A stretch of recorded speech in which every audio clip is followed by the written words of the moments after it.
thought I could be the greatest soldier yet. Oh, ho, ho. Oh, hello, hello, hello.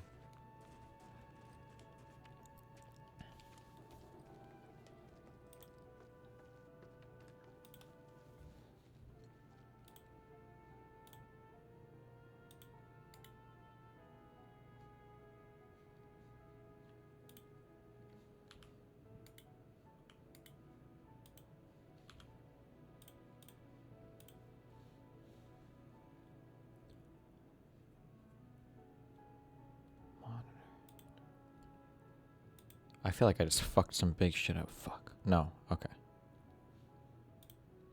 Do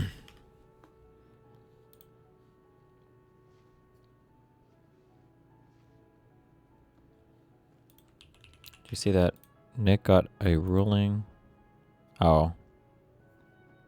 Well, because, to appeal the thing or whatever is probably a lot easier.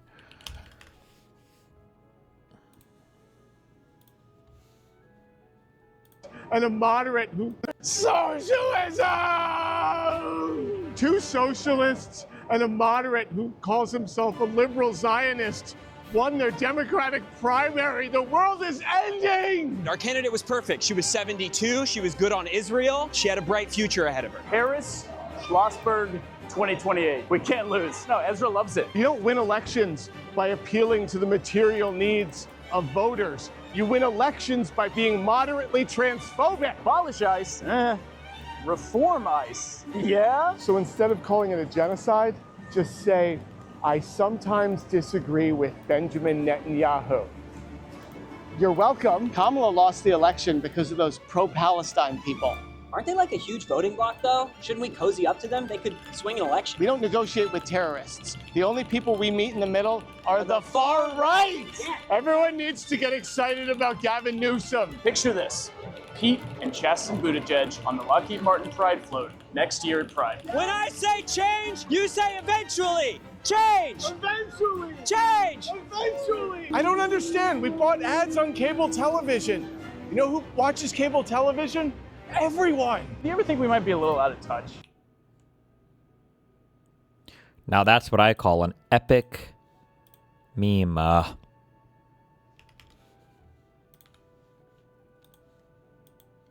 HaSlop.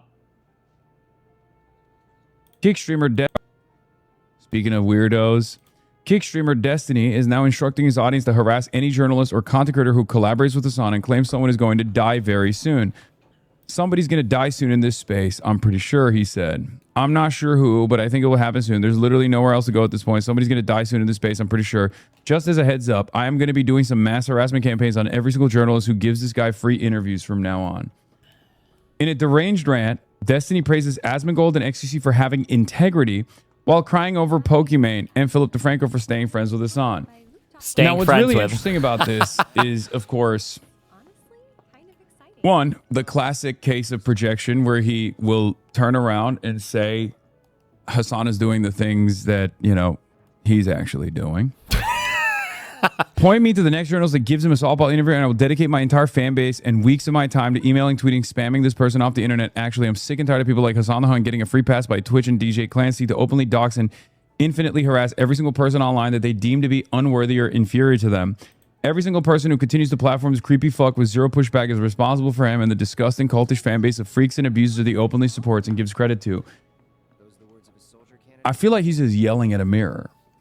It's kind of surreal. I know you are, like, but what am I? I know you are, but what am I? The paragraph openly admitting that he is going to continue doing something that he's been doing already.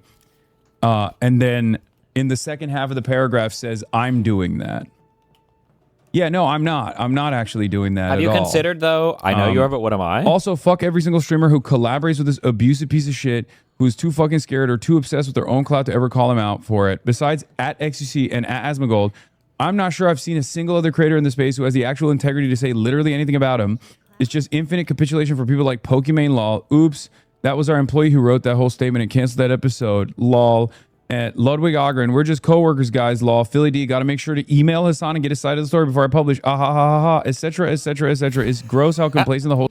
Why is this normal laugh? Why does it sound like the AI laugh? Broke boy. Ah ha ha ha. spaces with this disgusting freak. Yeah, you definitely sound normal with this rant.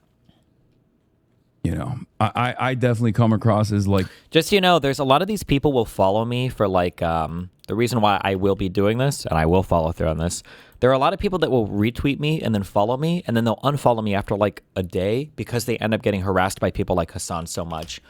He did it before in the past. The Shannon person, I think, followed me for all of like a couple hours until they started getting spam tweeted at that I'm like a rapist, pedophile, or whatever. And here he tries to do it again. So I am going to do this. I'm just doing what Hassan does. I'm just open and honest about it, whereas Hassan lies about it, right? So she's tweeting at, El Sayed isn't just associated with Hassan Piker. He's inviting him to his rallies. He's also campaigning, blah, blah, blah, 4 hours ago. And then Hassan, you retweeted Destiny, though. Like, what?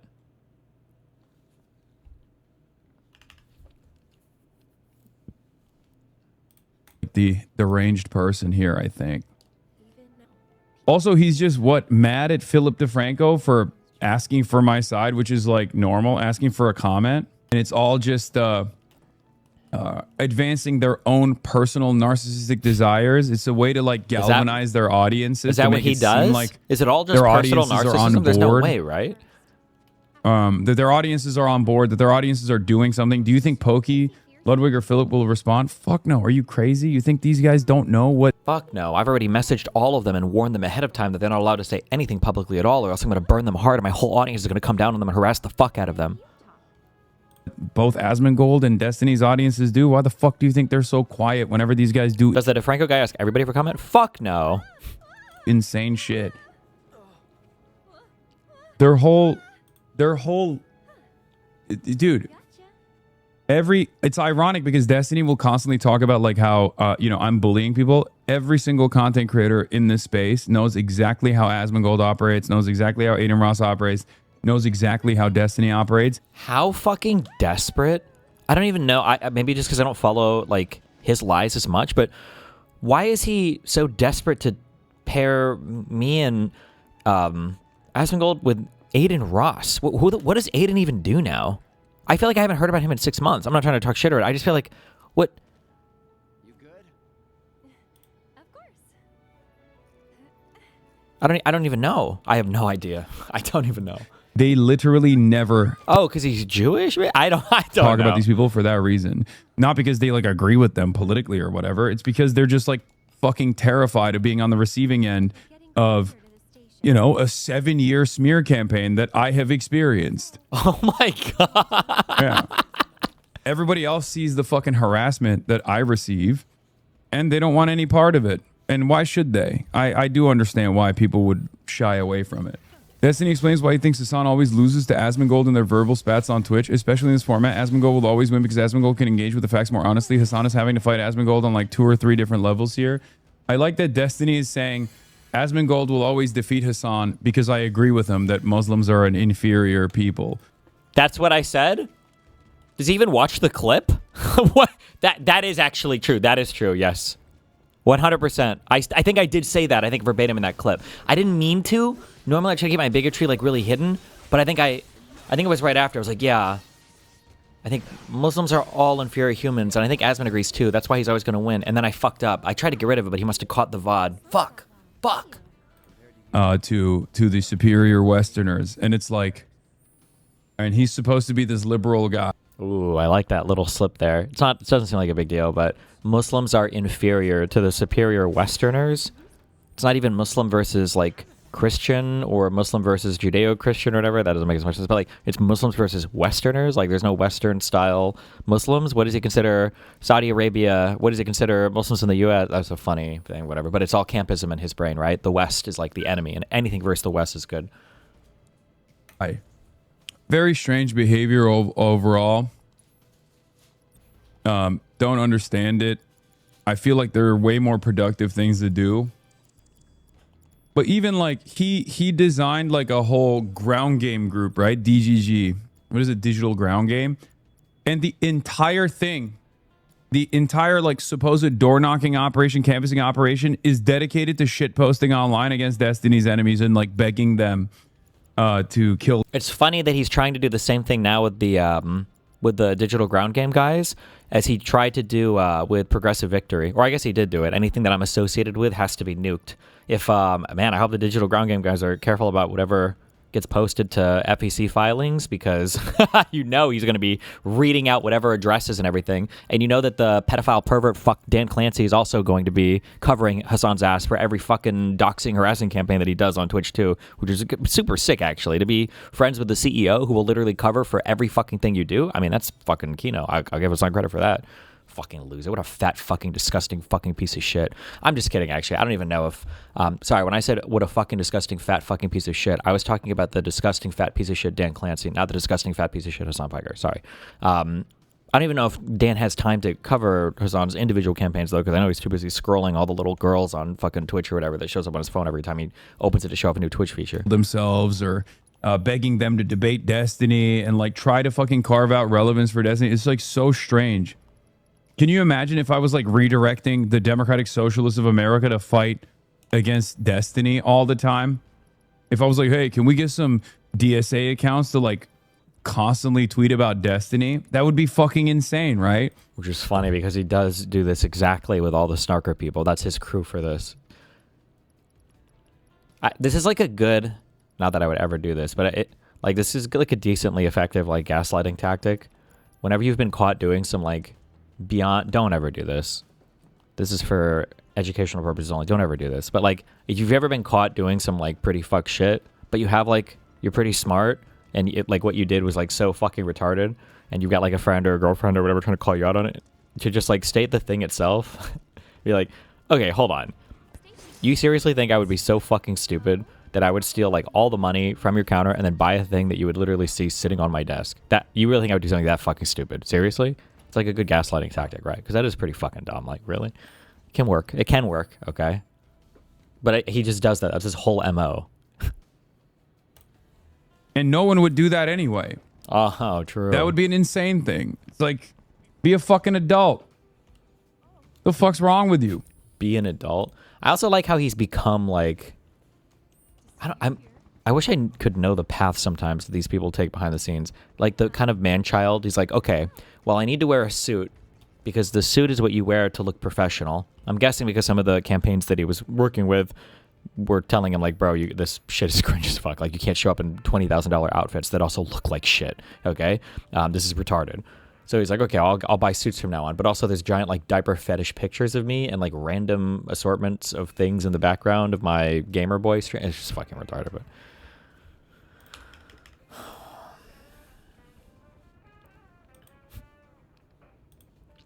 Putin wanted us to listen to this.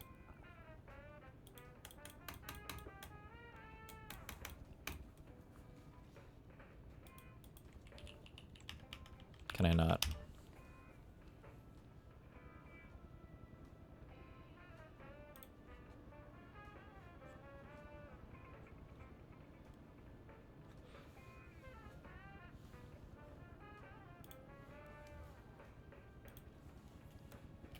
Hold on.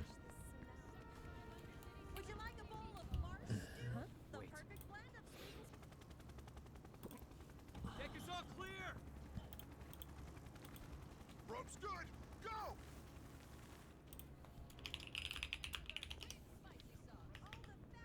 Is this son of a diaper fetish? No, my guess is somebody made it for him or something. I think the suit thing is because of criticism from fashion TikTok of having absolutely zero bona fides, and since that's the only people he actually cares about the opinion of. Now he's sweating through suits on the daily. Oh, maybe. How many would you like? Wait, is that sweet?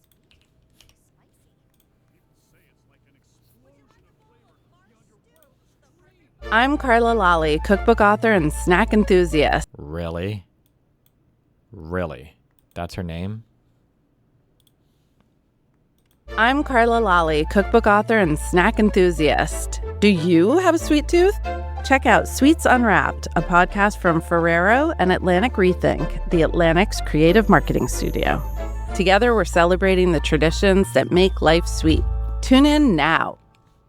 You're listening to There's Nothing Democratic About These Socialists by Jonathan Chait. published on the 1st of July, 2026. This audio article was produced by 11 Labs and NOAA, News Over Audio, using an AI voice. You can listen to more of the world's best journalism on the NOAA app or at newsoveraudio.com. He is the Atlantic The general Jarvis. idea that Democratic Party loyalists seem to have about members of the Democratic Socialists of America is that they're a lot like Democrats, but perhaps a bit more passionate. Voters in New York City are not afraid of the term democratic socialism, Joy Behar recently said on The View to Applause. Social Security is democratic socialism. Partly, unemployment insurance is. The people who pick up your garbage, the people who take the fire out at your house, all of these things are democratic socialism. It's true that the DSA has areas of ideological overlap with the Democratic Party, and would at least directionally support classic Democratic policies such as a higher minimum wage, defending social spending, and opposing the Trump administration. But the DSA's version of democratic socialism goes far beyond routine public functions such as garbage collection and Social Security, which most Republicans, not to mention Democrats, support, or even aspirational policies such as Medicare for all. The DSA, in fact, seems to despise the Democratic Party. Daria-Liza Avila Chevalier has called Joe Biden a rapist and wrote "fuck Kamala Harris" on social media. She proceeded to be nominated for a state house race in New York last week by Democratic voters who presumably do not all share those feelings. The DSA now includes a growing caucus of supporters in Congress, has mayoral candidates well-positioned to win in several big cities, and has plans to throw its weight behind a yet-to-be-determined presidential candidate in 2028. The DSA's feelings about Democrats encompass not only the party's leadership but also the philosophical commitments that have guided it since the New Deal. A mixed economy undergirded by democratic values. Chevalier, for instance, joined a post-October 7th celebratory rally and portrayed Russia's invasion of Ukraine as a defensive response to Western bullying. She previously called for seizing land and the means of production and has repeatedly praised communism. These positions are not holdovers from the idealism of youth or a bygone woke era. They are a byproduct of the DSA's core ideology. The DSA has become a force in Democratic Party politics even as it has grown more hostile to the party, more illiberal and more dogmatic. A tragic irony of history is that the Democratic Socialists of America was formed in opposition to the very thing it has become. The writer and activist Michael Harrington helped found the DSA in 1982. His goal was to build a socialist movement that would eventually pull the Democratic Party toward more humane domestic and foreign policies. He believed that a commitment to freedom of speech, elections, and other democratic norms was an absolute requirement for any socialist organization.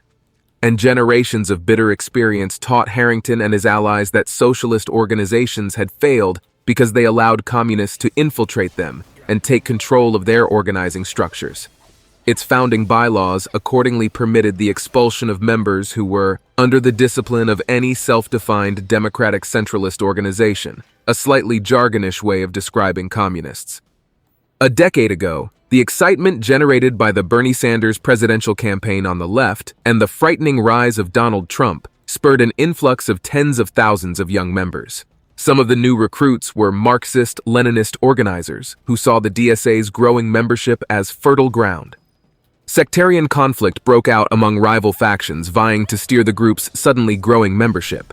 In 2018, some of the DSA's older activists formed the North Star Caucus, an internal group to defend Harrington's anti-authoritarian principles from its newer authoritarian-minded entrants. Principles of liberty and equality are indispensable to the self-government of a free people, the new caucus proclaimed. Denial of them renders a government a tyranny. While authoritarians on the left dismiss this foundation of democracy as bourgeois, we defend it. The North Star Socialists grasped that the organization was in danger of surrendering its commitment to democratic principles. In 2021, 8 founding DSA members similarly warned that far-left factions were attempting to gain control of the group.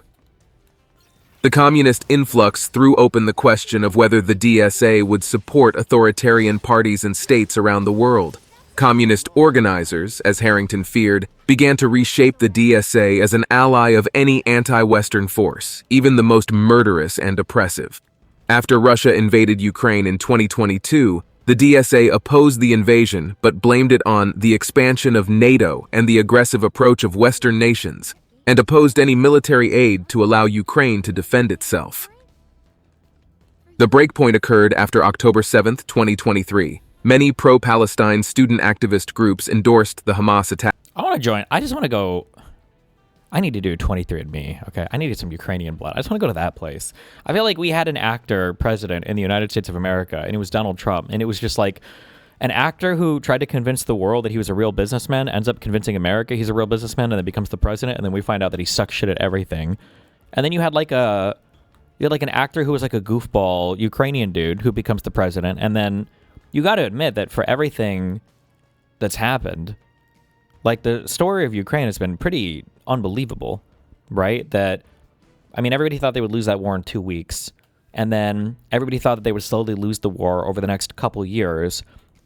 And then as of today, Ukraine is on like the cutting edge front of like, and not just like cutting edge in terms of like, we got guys that we can go and just fucking die, you know, and send a whole bunch of people to get mowed down by machine guns, but like on a technologically sophisticated and then like combined use of force doctrine shit on battlefields all across Ukraine. I don't know. It's like, it's pretty insane, the story of that war, given the starting position of Ukraine, which was atrocious, and then given the starting position of Russia, which wasn't that great, but I don't know. It's literally everything about that has been pretty unbelievable. Attacks, and the DSA's International Committee, as well as multiple local chapters, followed suit. On the day after the attacks, the New York City chapter of the DSA affirmed the Palestinian right to resist and joined a rally to celebrate them. The DSA's posture toward terrorism, which ranged from equivocation to outright support, drove away many of the organization's remaining advocates of liberal democracy. 24 prominent Old Line members announced their resignation the next month, conceding that today's DSA has driven itself beyond redemption and had become entirely wanting in its dedication to the moral principles that are the foundation of democratic socialism. Militant anti-Zionism became a wedge that the group's more radical activists used to drive away critics of authoritarianism on the left. In 2025, the group's convention voted to officially remove its founding language, allowing for the expulsion of members who worked for Why were there even protests immediately after October 7th? There were no protests immediately after October 7th. There were just Hamas rallies to like cheer on the attacks. Is it? communist cells, and added a provision calling the Palestinian right to resistance a central tenet of the DSA. Having dismantled the guardrails that Harrington built to exclude communists, the group established new guardrails to exclude anybody opposed to Israel's destruction. Michael Harrington's DSA is dead, a dispatch from the proceedings gloated. The DSA's Red Star Caucus was formed the year after the North Star Caucus, in an apparent rebuke. It writes that nearly half of the members of the National Political Committee, the DSA's highest leadership body, openly identify as communists. These left-wing factions have realigned the organization in firm opposition to liberal democracy. In 2021, the DSA joined the Sao Paulo Forum, a communist-led international network, a move that would, one DSA member protested at the time, support authoritarian governments who systematically violate the basic tenets of democratic socialism. It proclaimed its solidarity with Venezuela under the dictatorship of Nicolás Maduro and with Cuba under that of the Castro brothers. The DSA now locates its vision of the ideal society in the world's most despotic regimes. The organization is still called Democratic Socialists, of course, but the term does not necessarily mean liberal democracy, as Americans have traditionally defined it. Many socialist thinkers define what they call true democracy as a system in which capitalism has been overturned and the proletarian classes have seized political power through their representative vanguard, that is, them. Totalitarian states, such as the Democratic People's Republic of North Korea and the German Democratic Republic, East Germany, accordingly labeled themselves democratic. This is not, obviously, how the group sells itself to the broader universe of left-leaning, mostly democratic voters it is trying to attract. During the New Deal era, Stalinist organizers pitched themselves as liberals in a hurry. The Progressive Party, which ran Henry Wallace for president in 1948, was secretly run by Communist Party loyalists, but it appealed to standard liberals by touting themes such as civil rights, economic justice, and an end to the Cold War. The DSA employs a similar formula, drawing voters in by denouncing oligarchy and genocide and promising to expand health insurance. Chevalier's campaign, like those of other DSA candidates, has focused on affordability, fighting corporate greed, and similar progressive themes. When she was asked by MS Now if she is a communist, she replied, "I'm not, I'm a democratic socialist," and called questions about her adherence to totalitarian ideologies a distraction. Hassan Piker, who, as one of the DSA's most influential advocates, has campaigned for several of the candidates it has endorsed, said recently at an event, "I wish they'd stop calling me a radical. None of these people," he said, gesturing to the crowd off screen, "are radical. They just want health care. They want to end American militarism. They want to spend money on roads, on infrastructure, on schooling, on health care, rather than bombs overseas."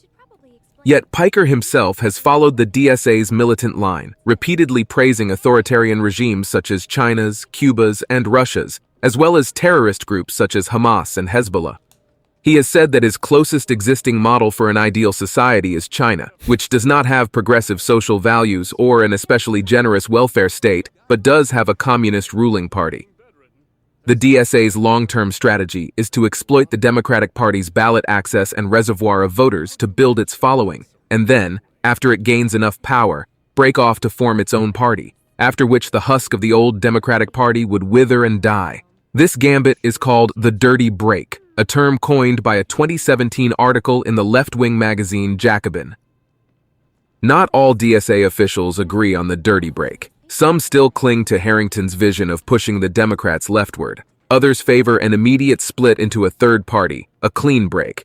But as Peter Stern, a one-time DSA member who now reports on New York politics, has written, the DSA's current strategy is a dirty break. Gradually build up the necessary party-like infrastructure to eventually break away from the Democrats entirely while still running candidates in Democratic primaries for now. In the meantime, the organization has displayed patience.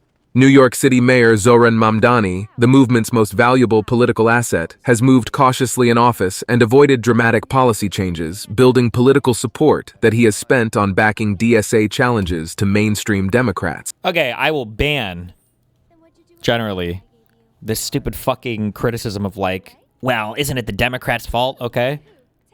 However, in New York City, really, guys, I don't know New York City politics that well, I guess, but like, Cuomo? Really? That was it? That was the only person? Really? Really, guys? But I don't know. Maybe there was some really good reason why New York City that had to have been the thing. But I don't know. I don't know, man. Sheesh. What do you think you are? Republicans? In the face of this threat, the Democratic Party's establishment has wrung its hands. Yet its main concern appears to be that DSA challengers are threatening the jobs of loyal party regulars and dividing the base against itself. Instead of us making sure we put all of our resources to fight Republicans and to fight Donald Trump, we're using it to fight each other. It just doesn't make common sense to me, Representative Gregory Meeks complained to CNN. New York Attorney General Letitia James told CNN, "All of us are a little frustrated with the Democratic Party. But you don't blow it up. That's what MAGA has done." DSA supporters see internal division not as a risk, but as a historic opportunity to seize power. As Ross Barkan, a writer and former candidate whose state Senate campaign Mamdani managed in 2018, wrote, "The establishment Democrats who revile Mamdani so much should understand 2028 is going to look like 2026. There will be more races to be run, more incumbents to replace. For a century, since successive Red Scares squelched socialism in this country, the left has been in a defensive crouch. Only now can the socialists hit back." The conflict is asymmetrical. One side is concerned with taking control of the Democratic Party, while the other just wants everybody within it to get along. Alexandria Ocasio-Cortez, a DSA member, recently appeared on MS Now, a favorite network for normie liberals, where she blamed Democratic members of Congress for discord with new left-wing nominees. "You," she said, addressing her incumbent colleagues, "are creating the antagonistic dynamic that we do not need. These are two young, talented, intelligent women that got elected against all odds, against millions of dollars. Perhaps there is something we can learn from them." The norm that AOC is trying to create is a ratchet that pushes the Democratic Party ever leftward. The DSA is permitted to excoriate the party, but non-socialist Democrats cannot respond in kind. Moderate Democrats are permitted to exist, at least for now, but the ideological pressure runs in one direction. At the most Reminder that there were literally live stream setup of Gaza being bombed on October 8th. You could watch, but yeah, nobody cared about Israeli retaliation. It was all Hamas support.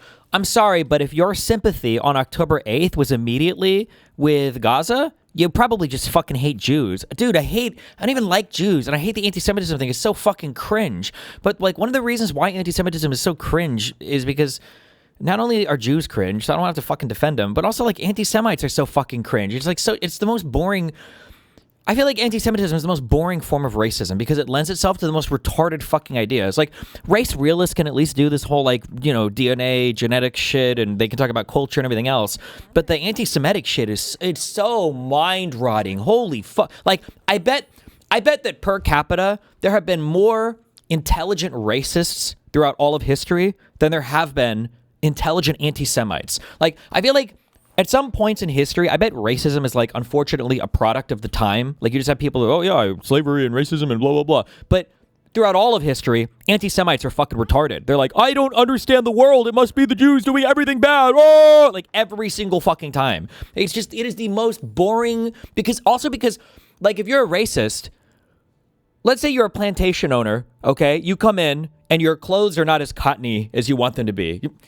Oh, my damn slaves, you know? But that's it. But then let's say your wife is like, why you got a little dick, okay? Why do your kids hate you, all right? Whatever, what's a good Southern plantation owner's name? Claude? I don't know. Fuck you, Claude, right? Well, fuck. You know, I can blame my slaves for my clothes, but that's it. But if he was an anti-Semite, oh, my wife thinks I have a small dick? Why? Because Jews have been showing you BBC porn all day? Oh, my kids hate me? Why? Are they listening to some Jewish school teacher? Every single fucking problem in your life can be blamed on anti-Semitism. When you have anti-Semitism that is rotting your mind, every single bad thing in your life becomes the Jews. Listen to fucking Hassan. Hassan is so deranged on anti-Semitism in Israel, it's almost as big a deal in his life as DGG stalkers. That's how fucking unhinged he is when it comes to this shit. Oh my God. Okay, sorry. Official level, the DSA influx has associated Democrats with a series of kooky beliefs and statements. Although Democratic voters approve of the DSA, voters as a whole do not. Destiny's funded by Qatar? Please! Foreign country! Influence me and fund me. I'm the only motherfucker in this space that doesn't have some foreign sponsor. I don't know why. I can do propaganda, I promise. Okay, I promise. Contact me. Hit me up in my email, or I'll get a signal thing, and you can contact me there. A national poll found the group's approval at 21% and 48% disapproved. The same poll had 36% approval of the Democrats. Its specific platform components are, if anything, less popular. The DSA's leadership has approved a platform, set to be ratified at its convention next month, calling for abolishing the carceral... True, dude. We are the Jews of the world. DGG, I mean. Remember when the Jews were blamed for both capitalism and socialism at the exact same time? I feel like this was happening. People said capitalists and Jews and whatever fucking looted the post-Soviet Russia during the... one of the big calling cards against Jews in like the late 20s, 30s Germany was that somehow they were going to help not the Soviets. They were going to help the communists rise up in Germany and take over everything because they were influencing the culture, and the Bohemian culture was taking over, and they were subversive, blah, blah, blah. Like Jews are behind every single fucking problem. Destiny, not a joke question. Do you believe you can be pro-Hamas without being anti-Semitic? I think you can be. I would say that is, in a way, that's almost my position. This is so into you have to know anything about anything to even have this conversation, but like, one of the reasons I don't like calling Hamas a terrorist organization is because Hamas is the government of the Gaza Strip. You can't just call them terrorists. It's the government. Hamas is the government. So you can't just write them off as a terrorist org. And I think that there are legitimate grievances that the people of Gaza have, that the government in Gaza has, that Hamas has, related to the Palestinian Authority and the PLO, related to Israel. Like, you can have that position, but these people don't even know anything about anything. They can't even begin to have this position, right? Forces of the capitalist state, opening borders, Bryce, moving WTF. to public ownership for the largest corporations, establishing a 32-hour work week, and defunding the Pentagon. The DSA's disproportionate strength in New York City, the headquarters of the national media, means that its positions will have outsized weight in the national debate. Republicans will also, obviously, do everything they can to magnify them. The DSA has little incentive to minimize this collateral damage.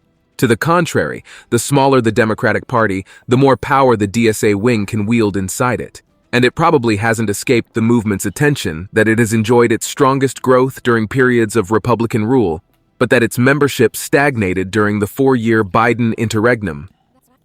Whoa. Under Republican presidencies, the DSA thrives on frustrated Democratic voters feeling that their party's leaders aren't fighting hard enough. During Democratic presidencies, which Just to be clear, your position is that on October 8th, people who were worried about Israeli retaliation shouldn't have centered on anything because they could be confused for support for the attacks. I'm saying that if you are having a rally the day after in support of a country that just launched like the largest terrorist attack of all time, there's one of two things happening. Either one, you just hate Jews, okay, which is fine base, okay. Or two, you're so fucking retarded and clueless for how that could look that you might as well hate Jews. You are immediately going to be co-opted by people who hate Jews. Immediately, like on day zero, that's an exploit. Your mind is going to be hijacked because you're so fucking retarded that you don't even understand how fucking stupid it looks. Yeah.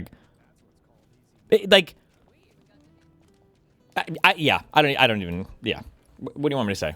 The DSA mostly spends denouncing the occupant of the Oval Office as a sellout, Democratic loyalists have less patience for factional complaints. Perversely, if the DSA's slew of police abolitionist, Hamas apologizing candidates were to cost Democrats... Hot take, even if you think Hassan is anti-Semitic, it's literally the worst attack you can do on the balding fuck. He can just get normies to watch clips and frame his haters as lying because the best... Yeah, kind of. So again, the thing is, I'm so glad I got this email a long time ago from that one guy. The way that leftists get at anti-Semitism is very strange.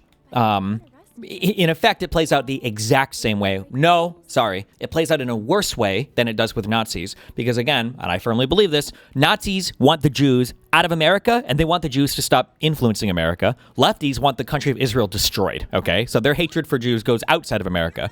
But Nazis get there through their retarded conspiratorialism that Jews are controlling the United States of America. Lefties get there because they are aligned with every opponent to the United States of America, and they are aligned against every friend to the United States of America. So because lefties view Israel as being a Western-friendly, Western-style nation, which it is, they hate it. And so it's like the enemy. But they don't technically have...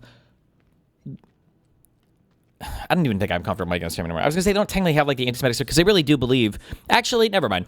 Leftists have every single anti-Semitic belief that Nazis have. You just have to replace Jew with Zionist and every single thing will map on one-to-one. Because I was going to say they don't technically believe like in the crazy conspiracies to control the country and all that, but they actually do. But they would just say it's Zionist rather than Jewish is what they would say for everything.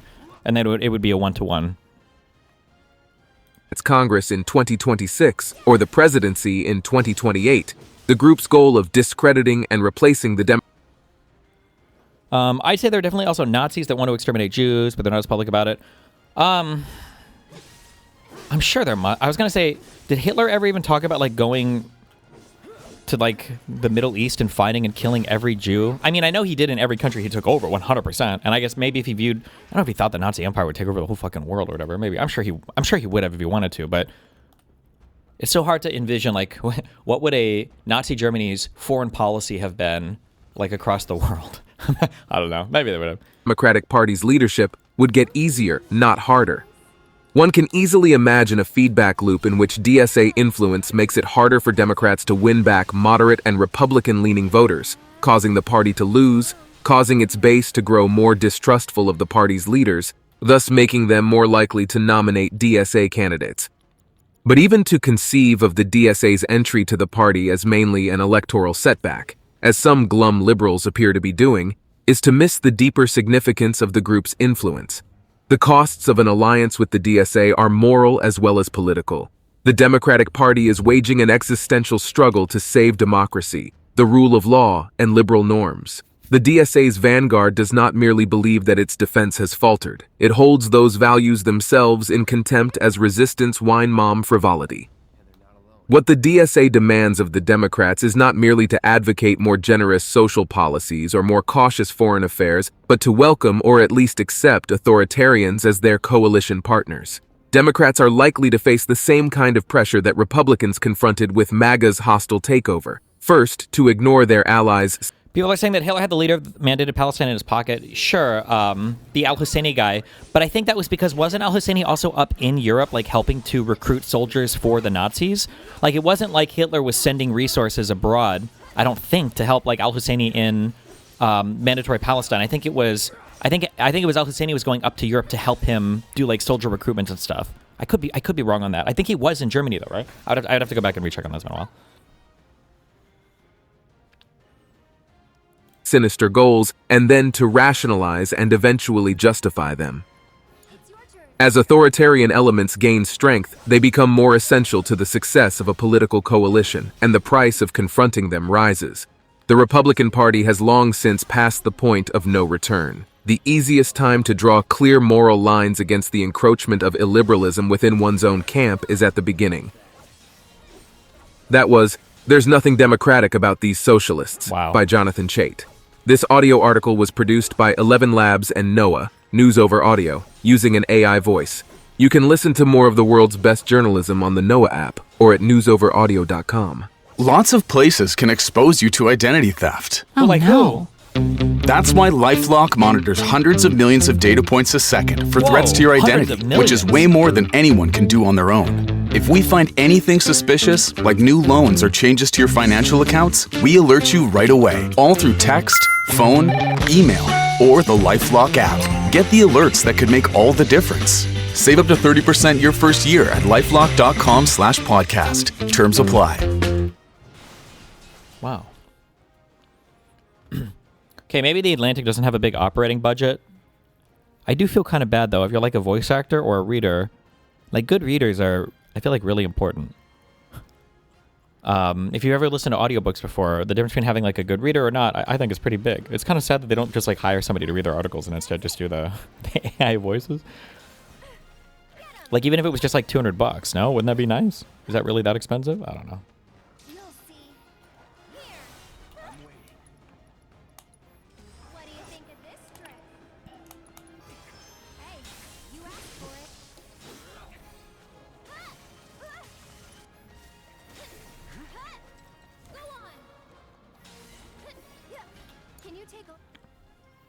Dumb question, but how do you distill to audience in simple terms how DSA have ulterior motives that aim to dismantle liberalism?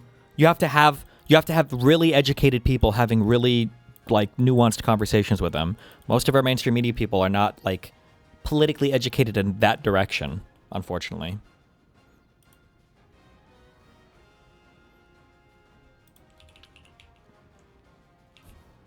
Uh-oh. Concession speed.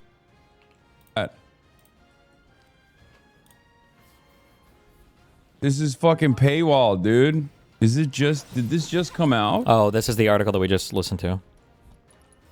No, brother. Oh, brother. I didn't see it.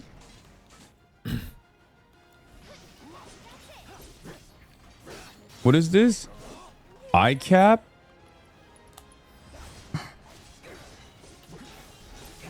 I don't know who this person is. I don't know what this org is. Oh wait, what is this? For decades, the Cuban Institute of Friendship with the People, or ICAP, has been a vehicle for radical left-wing extremism and subversive foreign influence in the United States and across our hemisphere. ICAP is the Cuban regime's premier influence and intelligence front group. I would pay Hassan. I'm sorry. I would pay Hassan $1,000 to read articles. I just think it'd be very funny to hear a whole article read in this voice. ICAP is the Cuban regime's premier influence and intelligence front group, exploiting its vast network to spy on Americans, promote anti-Western propaganda, coordinate foreign influence operations, and organize revolutionary leftist movements around the world. Earlier this month, I designated ICAP and several other Cuban organizations responsible for engaging in subversive anti-American activities pursuant to sanctions authorities created by President Trump's Cuba executive order. I don't understand why they're covering this as like the organization that sent Hassan Piker to Cuba. Uh-oh. You look so tired. Same suit from last night? No, this is a different suit, but has to make sure you know that. A Cuban national accused of being a part of a sprawling influence network that brought U.S. political streamer Hassan Piker to Havana has been detained along his family and will be deported. Carlos Antonio Loga Dominguez, who has lived in the U.S. for more than a decade, is. I actually think that every single time he has the same colored suit on, I think it is the same suit from the last day. He's wearing the same suits over and over again, and I think the reason why is because he ran out of money. I think you can tell because he doesn't ever have like really expensive cufflinks on, and he's missing. Yeah, he's definitely missing the big expensive cufflinks and the different colored blazer or jacket every single day.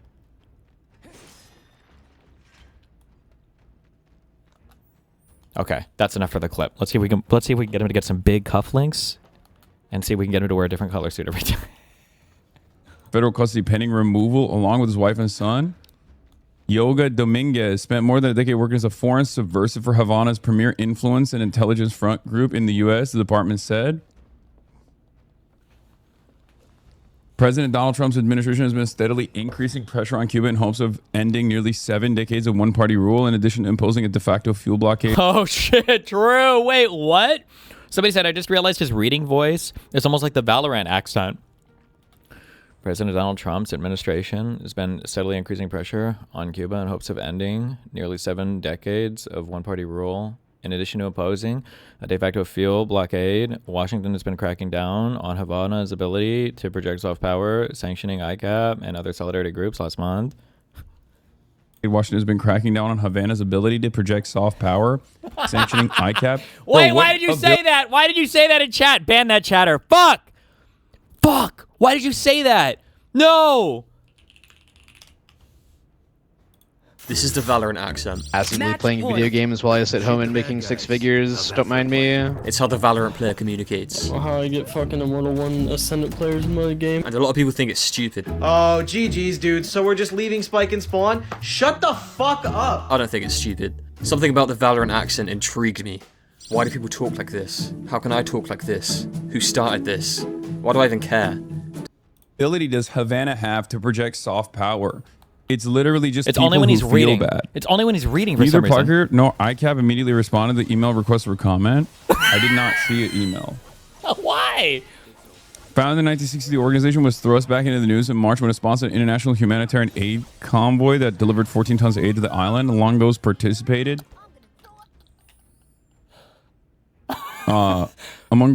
were Piker, co-pick founder Medea Benjamin, and former UK Labour leader Jeremy Corbyn. Piker and Benjamin have both have been sent administrative subpoenas by the Treasury Department's Office of Foreign Assets Control in relation to that trip.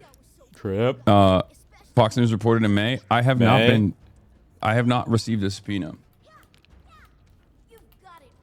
Neither Piker nor ICAP immediately responded to the email request for a comment. Co-pick spokesperson confirmed that Benjamin received the OFAC request and said the administration is complying with it.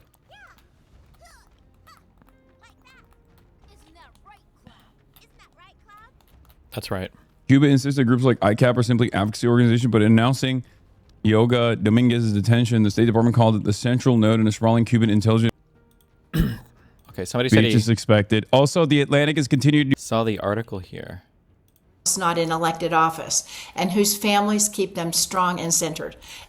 Yeah, I mean, look, it's a basic concession speech. It's expected. Also, the Atlantic has continued New York Mac's tradition of not fact-checking Jonathan Chait's lazy, error-laden column. Chevalier won a primary for Congress, not the State House. He also misspelled my name. This is not his first article he's written about me, by the way, so it's kind of crazy that he's still misspelling my name.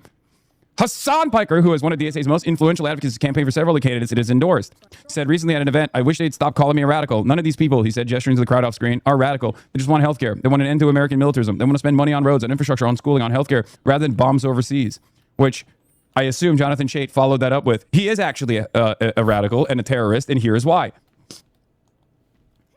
Okay? I suspect that article that he wrote follows it up with, no, he is actually a radical. He is actually dangerous. See, he does a really good job at this. So he didn't even read the article. I don't even know if he brought it up on screen. He's got a guy who's clipped parts of the article for him. And then this guy here. So Hassan has watched, he's looked at the tweet on stream. I don't know if they link it ever in his chat. Maybe that's too on the nose. But he reads this guy who has linked to the author. He's tagged the author. And then he's got pictures of the article for things that he wants to criticize. It's continued New York Mac's tradition of not, it's still misspelling. Just want help. which I assume Jonathan Chait followed that up with. He is actually, I suspect he is actually himself has followed the DSA's militant line. Okay, he's got the archive brought up because he can't. You know, he's in support of, yep, here it is. Yet Piker himself has followed the DSA's militant line, repeatedly praising authoritarian regimes such as China's, Cuba's, and Russia's, as well as terrorist groups such as Hamas and Hezbollah. Mondoweiss? Ooh, that's a...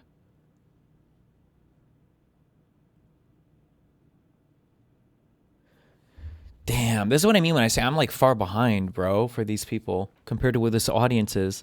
Like, this guy is bringing up the, yeah, here's the archive for the article. These guys are linking specific parts. He has said that his closest existing model for an ideal society is China, which does not have progressive social values or especially generous welfare state, but does have a communist ruling party. I like that there is no nuance afforded to this analysis, especially considering that in that interview, I described the many criticisms that I have. I have never praised Russia, by the way. It's ironic that they say it. It's just like a Trumple, right? With the way that he speaks here, right? I like how they say that I support MAGA when people ignore all of my criticisms of Trump. All of my criticism of Trump. There are times, there's a weird thing, I don't know how to explain it, but like there are times when you have to have very nuanced questions to figure out what a person believes, and then there are times when you have to cash it out in a very simple question, right? So for the MAGA people, you say that you disagree with Trump's foreign policy. Well, what do you mean by that? Sometimes you got to get into the weeds on that. Somebody might say, I actually am super against the war in Iran and all that. It's like, well, why? Because I know that the Jews are controlling the United States. Oh, okay. So you're kind of, okay. But it's not because you were like, say, to the left of Trump on foreign policy. You're like crazy further off even into the more right area for the foreign policy, right? So sometimes you've got to go like kind of nuanced to figure out what exactly a person believes. But other times you have to distill it into a simple question like, oh, so you do agree that Trump has been bad on spending. He's been bad on wars. He's been bad on trying to balance the budget. All this. Yeah. Okay, wait. So knowing all this now, would you have voted for Kamala over Trump?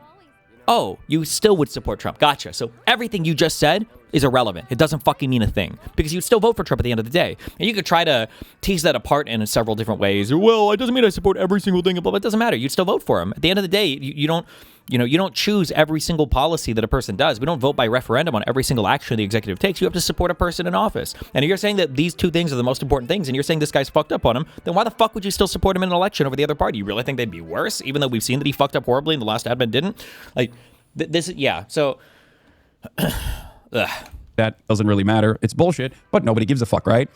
And as far as the interview that I did, where I said the closest existing version, as far as the economy goes, the closest existing version of what I would like, as far as like responsive politics, as far as a centrally planned economy, would be the Chinese system. And the results speak for themselves. 800 million people lifted out of extreme poverty, unbelievable levels of rural development that has taken shape in China. That is what I would love to see in the United States of America. But there are certain concepts. We don't have people in America that are still subsistence farming to lift out of poverty. What are you talking about? It's like saying, I can tell that this guy, he's not training his athletes well. Well, why is that? Because this other guy who trains his athletes on average grew like 8 inches in the season.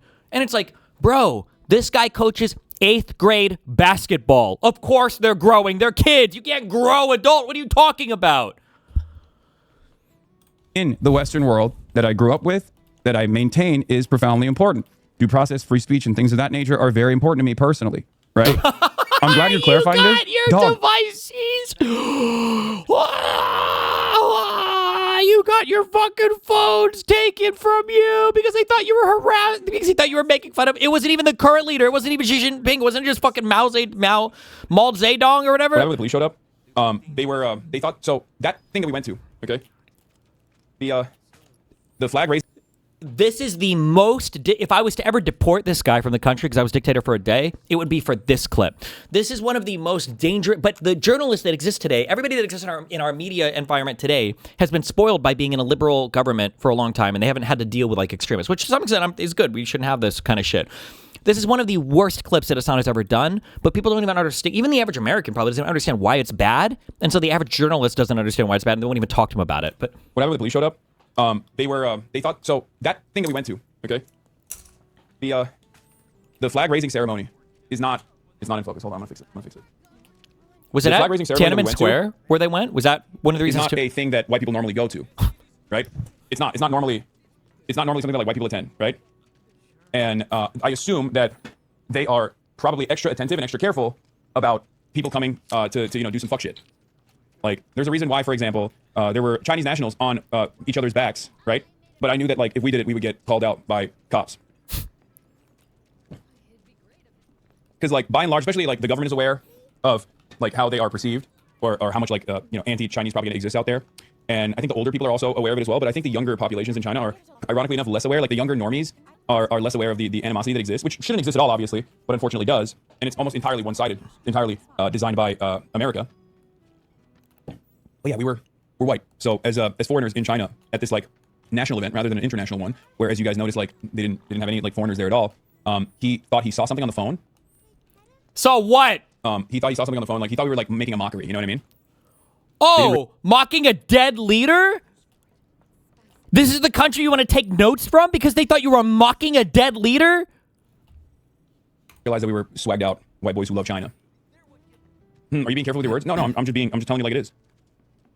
Like they thought we were they were being extra attentive to make sure that no one is making fun of Mao or anything like that, or the ceremony. Like, that's a crazy, as an American, spoiled American liberal, whatever the fuck I am, anybody in the Western world, right? They thought we were making fun of Mao. They thought that we were making fun of Mao.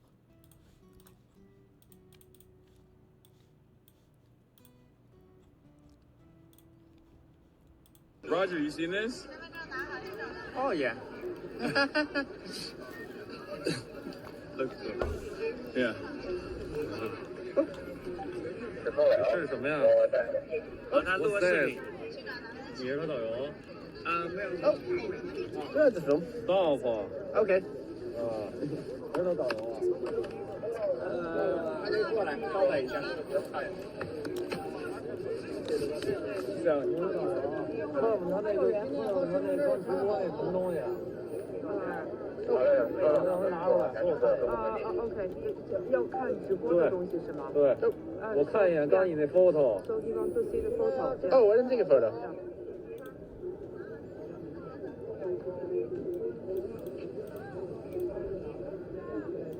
就是刚才他录那个，让他找出来。So have you recorded anything? No, not yet. No, 我都看见了。Yeah, he said he's 直播还是什么呀？ Oh, I was holding the camera out, but I didn't do anything yet. 对，拿手机弄一背景，那是什么东西？把它打出来。No recording. 刚才那个背景。So he wants to see the background of your. Of my phone? Yeah. Sure. Or like a live show. Or, Other phone. Oh. Hey, notice how when he's in China, notice how this pussy-ass bitch has nothing to do with Islam or being Muslim. I wonder why. I wonder why when he's in China, he's a white boy American and has nothing to do with being Muslim, nothing to do with Islam. What a pussy-ass bitch, by the way. Another.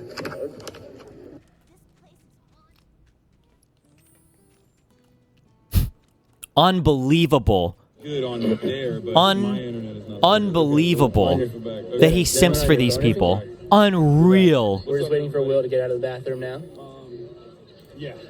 Which I wonder if there's a line to the bathroom. Unfucking believable.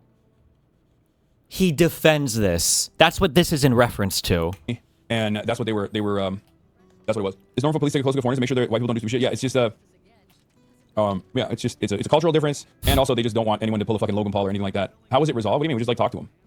We just were like, no, that's not. We're not doing that at all. We're just here to experience the event. Also, I know a lot of people don't understand this, okay? And if you're from one of these countries, I'm sure you fucking hate it. But when Pokey, dipshit, or Hassan fucking retard, when rich people from the West go to these countries to show you how cool they are, it has nothing to do with that country, okay? You have no concept of what it's like for an average person when you are an ultra-wealthy person getting an all-expenses-paid trip, or you just have all your fucking money and you go and visit. I can go to any country in the world and show you how awesome it is because I'm rich, right? Oh, look at this awesome Somali vacation where I go to visit this fucking mansion. I could go visit fucking Corantos, or we could go to fucking Argentina. We could go to fucking India. You could go to China. You could go to any country in the world with that much money and have an awesome, like, crazy fucking trip. And look at how awesome it's supposed to. And to pretend like that's some representative of the country, that this is like an actual experience, an authentic experience, it's so fucking stupid.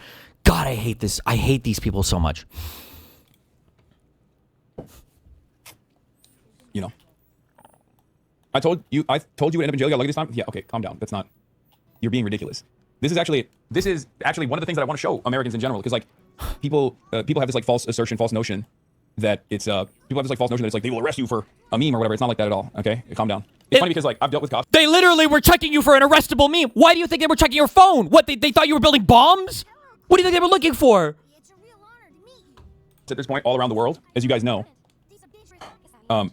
So as far as like cops that I've dealt with all around the world, European cops in France, American cops, just European cops in other European countries, and even Japanese cops as well, I will say that it's not even remotely up there. The further west you go, the worse cops get, the more aggressive they get. In other European countries, and even Japanese cops as well. So as far as like cops that I've dealt with all around the world, European cops in France, American cops, just European cops in other European countries, and even Japanese cops as well, I will say that it's not even remotely up there. Remember why he's saying this? Fuck, somebody said this.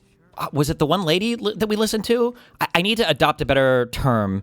I don't like first world anymore, because first world sounds like rich and third world sounds like poor. Instead of like first and second world was the delineation of capitalist liberal countries on the U.S. side versus Soviet countries on the Soviet side, and then the third world was like were the unaligned nations, right? Especially Africa or whatever, but the unaligned states. But like, and then so instead of first world now, sometimes we'll say Western world. But it's not really like Western world. Like we would probably throw Saudi Arabia in there. They're very close to the United States. Israel, obviously, is that a Western country. Japan, yes. Australia, New Zealand, yes. But all that to say, because I'll say Western world or first world, there's a reason why Hasan throws Japan out there. I'm surprised he didn't mention South Korean cops too. Is because he has to bucket all of the first world Western style nations. All of them are together and all of them are evil. This is campism, right? That's why he brings up Japan. Oh yeah, like Japanese cops are way worse than Chinese. When the fuck have you ever been stopped by a fucking Japanese cop? Has he even been to Japan? Has he? I'm sure he went to Tokyo or something or whatever, right?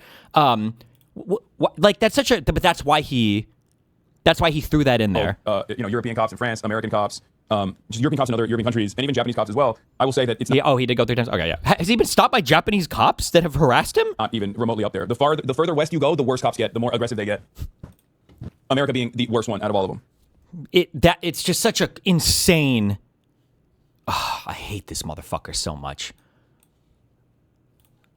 I clarified this in that interview. Okay? I want our spending priorities to be centered around the needs of the working class. I want to improve the working class material conditions. Yep, go back to that. These guys know, or many of them don't even know, but ultimately none of them care. Especially when he says he's praised authoritarian regimes such as China's, Cuba's, and Russia's. Like, what do you mean I've praised Russia? I have not praised Russia. I don't think the Russian kleptocracy led by former KGB agent. When the talking points, especially for modern Russia, and it's not 100% incorrect, but especially when Yeltsin was the leader, after the fall of the Soviet Union, the reason why Russia got fucked was because capitalists came in and they looted the country. And it's not 100% incorrect. For instance, Constantine's family made their exorbitant wealth by looting the country. That's why Constantine's family was prosecuted in Russia and then fled to the UK with all the fucking money that his father stole. And that's where his riches come from. Now, when you listen to Constantine describe this in interviews, I think the word he uses was, my dad made money in the heyday after the fall of the Soviet Union. Probably means they were part of some klepto, oligarchical, whatever the fuck shit that was looting and pillaging and stealing money or whatever. But that's how Constantine's family made their money before they fled to the West. But they'll blame all the modern problems on capitalism. Or like a few bad apples, basically. Is Pokemon on that tanky shit too? No, they're just too spineless because they're cloud obsessed, and they're too retarded, so they see pretty buildings or whatever, and then they're too friend fucked, so they hear Hasan say a thing and then they believe it. They're too stupid to engage with the propaganda outright, so then they fall for it and then they become unknowing proliferators of it.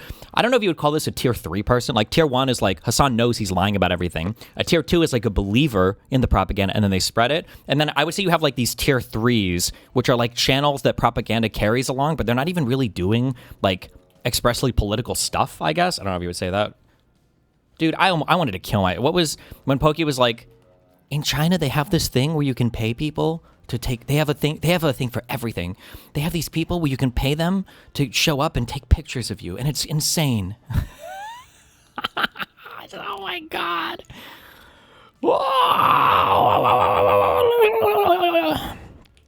It's this.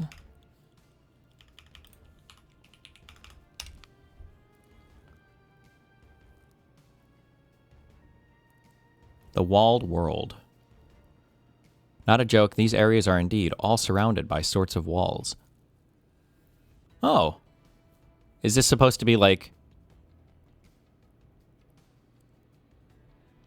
I don't know if this is supposed to be shitting on the walled people or what.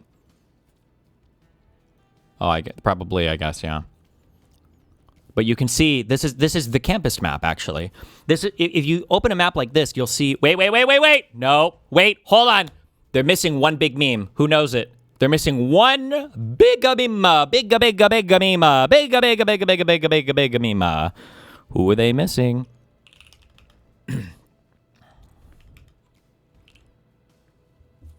They're missing some of these Gulf states, but India. I think the India hate is going to be a big meme coming up. But we don't. India's just for some reason. I don't know if it's because they do. I don't actually know why. I don't know why. But India doesn't have the same like penetration into the Western world as like a country. Like they obviously they have their H-1Bs and everybody that come over and get educated and work and everything. But they don't seem to have the same presence. It doesn't feel like it as China does. I don't know why. I'm not sure. It's turned oligarchs as a consequence of the shock doctrine deployed, the liberalization that destroyed. There it is. The post-USSR Russia. Russia was great, and then it was liberalized. Oh, it was liberalized. You'll always hear people like this shit on like Gorbachev and stuff because some people like commies will view him as a traitor. Oh, you're trying to liberalize the country. Keep in mind that all of these like commie fuck countries that ended up eventually kind of like clawing their way back into the world and succeeding and lifting so many other people out of poverty was because of the liberalization of their economy and trade and everything else. That was like literally the reason why. But deployed the liberalization that destroyed the post-USSR Russia. I've never showered it with praise. Why the fuck would I do that? Very careful with his words there. Good job. They think the Crimea River clip is Russian exceptionalism. I know, it's so funny. Would they always be like, oh, you said Crimea River. It's like, big dog. Big dog. My position on this, albeit sometimes a humorous quip where I say Crimea belongs to the Tatars, and therefore it's Turkish territory first and foremost. That's what you said, dog? Really? Really? Really? Is utterly immaterial to what has already taken place. Okay? And it's always people who are pro greater Israel project that try to go, oh, it's hypocritical. You think I have an ownership stake in the same way that you feel an ownership stake in the greater Israel project? You think I have an ownership stake in Russian irredentism? I don't. I don't even know that word. I just want there to be a diplomatic process seen through so that more and more Ukrainians are not fucking dying. Uh-huh. That's been my consistent position since day one. It's the always the talking point. This would be another thing where it would be cool, and I understand for American journalists, I guess maybe they're too busy fucking kids on Epstein's Island, or maybe once you turn like 45 in America, you can't read anymore, and you don't know how to research anything or whatever, and your parents didn't teach you anything at all growing up, so you're just like, I don't know, like fucking strung out on opiates on mainstream media. You can't fucking learn a single fucking thing in your entire fucking life. Why has nobody ever asked any of these tanky fucks to reconcile their positions on Ukraine, Russia with Israel, Palestine? Why should Ukraine stop fighting? Well, I just hate seeing Ukrainians die all day. Oh, but that doesn't apply to Palestine? Well, no. That's different. Why? What? Ukrainians have a chance of actually saving their country. Yeah? Okay, sure. More than Palestinians do, probably. Okay, yeah, I guess, right? Ukrainians have a real established border that was not only internationally recognized, Russia even recognized it, right? The Palestinians don't really yet, right? Well, I'm sure, but I mean, well, the PLO, okay, sure, yeah, right? Like, we know what a peaceful resolution would look like to the Russia-Ukraine war, right? Russia leaves, right? Well, yeah, I guess, okay. Do we even know what a resolution would look like to Israel-Palestine? Well, no, I guess not, right? There's nothing. There's no questions ever asking these people to reconcile their positions on, between Russia, Ukraine, and Israel, Palestine. Because all the same arguments that these people will use for why Ukraine should surrender immediately are never applied to the Palestinians. But there's a reason why. It's because Ukraine, you can map everything on. Hassan kind of sort of says it. In some ways, he can be very honest, and in other ways, he's not. Where's the clip of Hassan saying, if you ever want to find out, he's like joking when he says it, but it's like true. It's like the gaslighting tactic I mentioned earlier, where Hassan is like, listen, find out like what the U.S. State Department's position is on something and then take the opposite and you're probably going to be okay. And that's unironically his position, right? Because Ukraine surrendering would be beneficial for Russia, but it's not about it being beneficial for Russia. It's about it being detrimental to the West, you know? and then it's good. But Palestine, you know, and Israel resolving their issues would be horrible. So, same for Israel. They have answers to all of those questions. I promise you they don't. Not if they're talking to somebody that knows the history of both the places. They might have a surface level quip that they could give, but there is no good answer to that. There's no way that they have an answer to that. And the IOF against Hamas, where I've demanded a ceasefire over and over again. And it's the same thing that I've demanded. The first thing that the Ukraine-Russia war you don't understand is that the territory that Russia invaded actually defected. That is true. You mean the one where you had the little green men walking around doing polls of the population, and then they left it up to that one referendum where they said, if you want, you can vote to leave the country right now, or we can suspend your fucking elected people, and then in like a year you guys will end up leaving and joining Russia? True. You know, you can immediately tell that you are that's a bullshit, retarded fuck Russian talking point. Do you know how you can immediately tell that? Why the fuck would you ever allow a state to simply take a poll and defect from their country? What? You understand how fucking retarded that is? Like, on its face? Like, hey, did you hear what happened yesterday? What? Texas voted to leave the Union. That's crazy. I wonder if there's any points in U.S. history where somebody tried to leave the Union before. What was their response to that? Like you can just vote yourself out of a country? Get the fuck out of here, you fucking retard. In the Russian invasion of Ukraine, the illegal invasion of Ukraine, people holding on to Crimea as this like a choke point, as this like pivot point, are holding on to nothing. It's so strange to me. Anyway. Putin bad ticker required. A Ukrainian just got charged for blowing up Nord Stream pipeline by a German court. Yeah, I don't even think that was one random Ukrainian that did that. That's crazy. What does he mean by that? There's never been a moment where I've justified the illegal and immoral invasion of Ukraine. Not once. And it's so funny that people still run this lie over and over again. Yeah.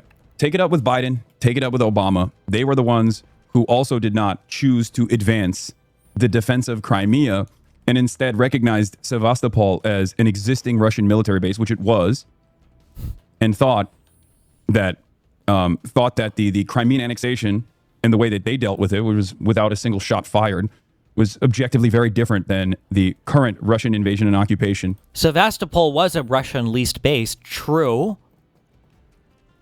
So would he be okay with us invading? By that logic, can we invade Cuba? Isn't Guantanamo Bay in all the way the eastern part of Cuba? I guess he would be cool with that because we already have a base there anyway. Like, is he using that language deliberately? Like, does he just think it is legal? Yes. This is why I'm not calling him stupid anymore. I think he's very, very, very he's very deliberate with his language, or at least he has been over the last year. I feel like his intentional propaganda, like hardcore, like serious propaganda, has ramped up significantly in the past year, and he uses all the language very, very, very deliberately. There aren't accidental words. There's a reason why he always says like working class material conditions, the natural, not the natural tensions. I always say the tensions. It's not. There's another word that you use for this. Between the working class and the whatever. He says, he said that agitprop. He even said the agitprop term once, which was crazy. Oh, the natural contradictions or whatever he'll say. The point is to just introduce the language so that people get kind of like normalized to it without even knowing what it means, and then eventually you can start to slip in definitions for it later on, but you've already normalized the language. And the nice thing too about that, I don't know how much of this is, I'm sure there are books written on this somewhere. I'm just too lazy to look, so I just learned it all. As I live through it, and I'm horrified in real time. If you like slowly introduce the language, and then the language is introduced in kind of like these non-threatening ways, and then you slip in definitions later, when people try to fight against the terms, so many people in society are probably going to be used to hearing these words in non-threatening ways that when you try to fight against it, you're going to feel like it's going to feel like you're fear-mongering, basically. This is my guess. I don't know if that's a strategy or not. I guess we'll see as it plays out and my country turns into a shithole, and not like it's not already. Of Eastern Ukraine. If we can't make these distinctions, then we're being ridiculous.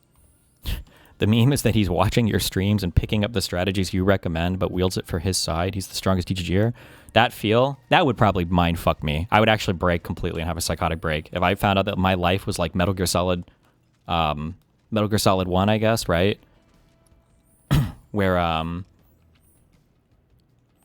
in Metal Gear Solid 1, a secret agent breaks into a base in Alaska or some shit, and there's like nuclear missiles kind of or something, or a giant robot that's armed and it's going to go live, and the only way to disarm it is to enter the code to disarm it a second time. But then you find out during the game that actually they didn't know the code, and you brought the code in, and you managed to take the code, and then when you entered it for the first time to activate it. So you've actually activated Metal Gear. If that was like me and Hassan, oh shit. That's Metal Gear Solid 2, not 1. Don't ever try to correct me on Metal Gear Solid lore, you uneducated fuck. That's Metal Gear Solid 1, you fucking piece of shit. Stop.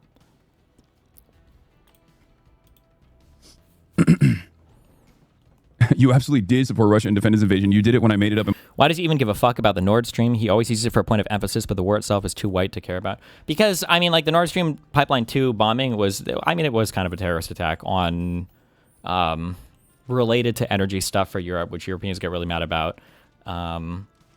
It's just a way to show that, like, Ukrainians are unhinged. Now, supposedly, the last big article I read on this, which admittedly was like a year and a half or 2 years ago, I think, I don't know. Supposedly, Zelensky and the top brass, I guess, in the Ukrainian military didn't know anything about that attack, and it was done by some sect of, like, kind of radical Ukrainians. I don't know if that's true or not. Obviously, if the military people in Ukraine knew about it, obviously you wouldn't want Europe to know that they knew about it because it kind of makes you look bad. But also, I'm not 100% sure if like Zelensky or the people in charge would order an attack like that, because obviously if it gets discovered, it makes you look really bad in Europe. But also because the Nord Stream 2 wasn't even moving any energy at that point. I don't think it ever was moving any energy. So, like, why would you do a terrorist attack on a thing that's not moving any energy that could have such a huge backfire if people discovered it was you? Like, I don't know what I just don't know what the point would be. But I am, not to say one way or another, I'm not sure. My head, I know. People will still push that line. Why is Dylan Burns mad at you? Because I will say, though, it is far more justifiable to bomb a pipe in the ocean than it is for Hamas to fly in on gliders and to mass murder and rape Jewish people. Just putting that out there, you know. Hot take, I know. Hot take, I know, but... I think for a lot of these guys, some of them are very passionate and it's understandable, okay? But for a lot of these guys, it's a way to advance their own personal grievances. Maybe I made them feel small. Maybe I made them feel silly. Who gives a shit at the end of the day? But that's what... It's still gray that Germany wants to prosecute the dude that did it. There's arrests and indictments that allege it was 100% Ukrainian intelligence according to it. Yeah, I just don't know how high up it goes, because the article that I read at the time, there's a big article about this, alleged that the top people didn't know about it. There was some Ukrainian stuff, though, because it was like, wasn't it like 5 people that went in on a ship with supplies? Like, this wasn't just, I'm sorry if it sounds like it was misleading with what I said. It wasn't just like 5 random Ukrainians. Like, these were people with training that knew what they were doing, that had some level of like coordination and intelligence. But the original claim was that it just didn't make it all the way up to the top in the Ukrainian military infrastructure. So like Zelensky and like top military brass wouldn't have known about it. I don't know if that's true or not. Like I said, I don't know, but yeah. Okay, Destiny, Metal Gear Solid 2 lore question. Why does Raiden get irrationally upset with Emma Emmerich when she reveals she has the level 5 key card?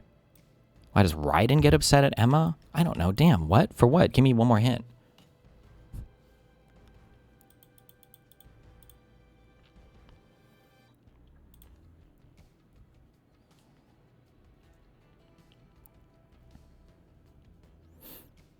Even in Moscow, the Ukrainians are solely targeting infrastructure, not going into border Russian villages and raping grandmas because the resistance isn't perfect. Yeah, and raping young people too.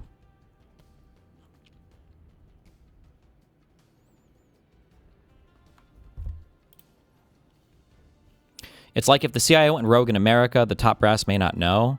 Well, CIA, it wouldn't be like the CIA. It would be like a whole section of the CIA like doing a thing, you know?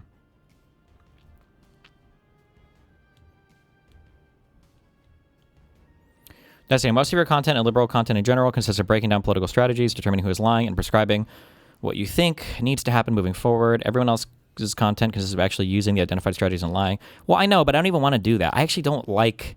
I don't find that this whole like rhetoric analysis and propaganda analysis is not what I I think I do excel in it, unfortunately, just because I've lived in the environment for so long, so I can see it and identify it really easily. But I would prefer to just have like the really heavy research debatey streams. Like honestly, that one guy, even though I disagree with him on a lot, there was I think he was a Palestinian American. What was the name of the guy that came in a lot and debated us during the Israel-Palestine arc? Like that stuff was way more entertaining to me. Like going through and reading the communications between, you know, how much of the Clinton parameters did Arafat accept versus the Israeli delegation that type of stuff is more entertaining. It's drier, obviously, but oh yeah, Axel, yeah.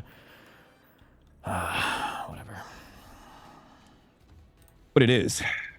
There are a lot of content creators who will use like existing global conflict where hundreds of thousands of people are dying to advance their own personal interests. Also, I am objectively anti-NATO, so I think that's probably part of the reason why many of these guys are pro-NATO. I see NATO as an extension of American force projection capabilities, as an expansion of an extension of American empire. Which, by the way, it's not just my assessment. Mark Rutte has openly admitted that is precisely what NATO is. Right? I'm in favor. No, NATO is a defensive alliance. Mark has not said anything different. But okay, Chief. Of diplomacy. So I think that's part of the reason why a lot of people will just like use anything and everything they can, because having a reasonable argument, having a reasonable conversation around.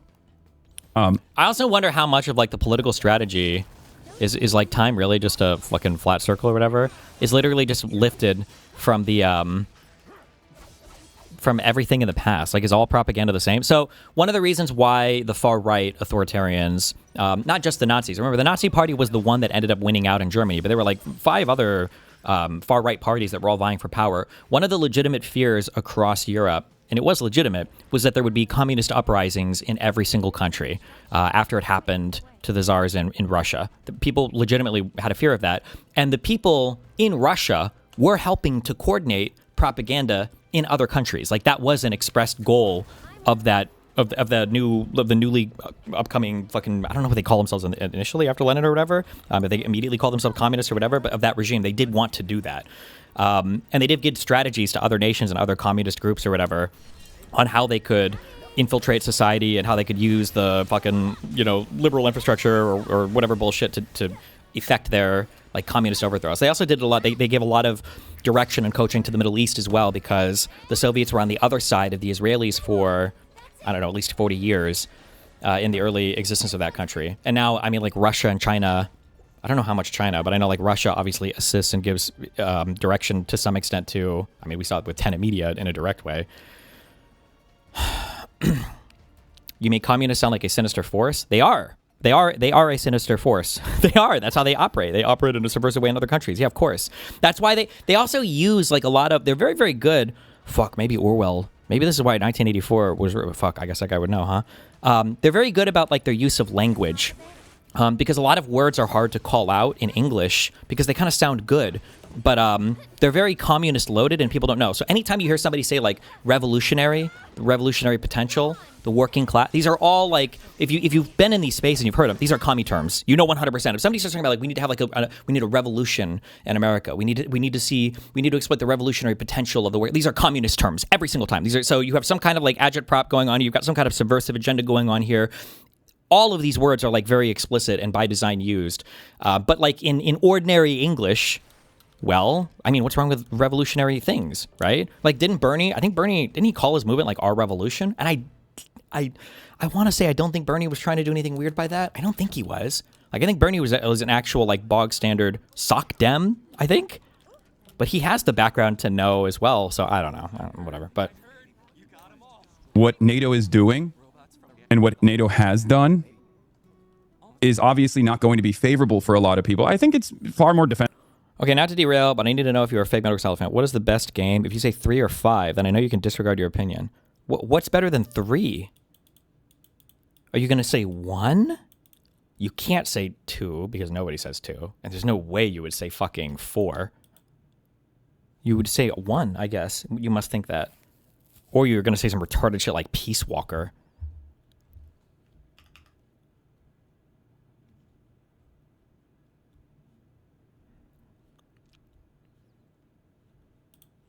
What is this fucker going to say in chat? Hold on. Yeah, I feel like 3, it's unfortunate because 3 is like such an easy answer because it's such a good game. 2 has the most compelling and socially relevant story. I Sensible might accept that. I really liked 2. A lot of people got really mad at the bait and switch. And I like the social commentary in 2 a lot as well. 3 is just such a great... It's just such a great story. It's such a good story. Destiny, the working class is not some ML dog whistle anymore. It absolutely is when these people say it. Now, when an ordinary American says working class, an ordinary American is referring to an income bracket.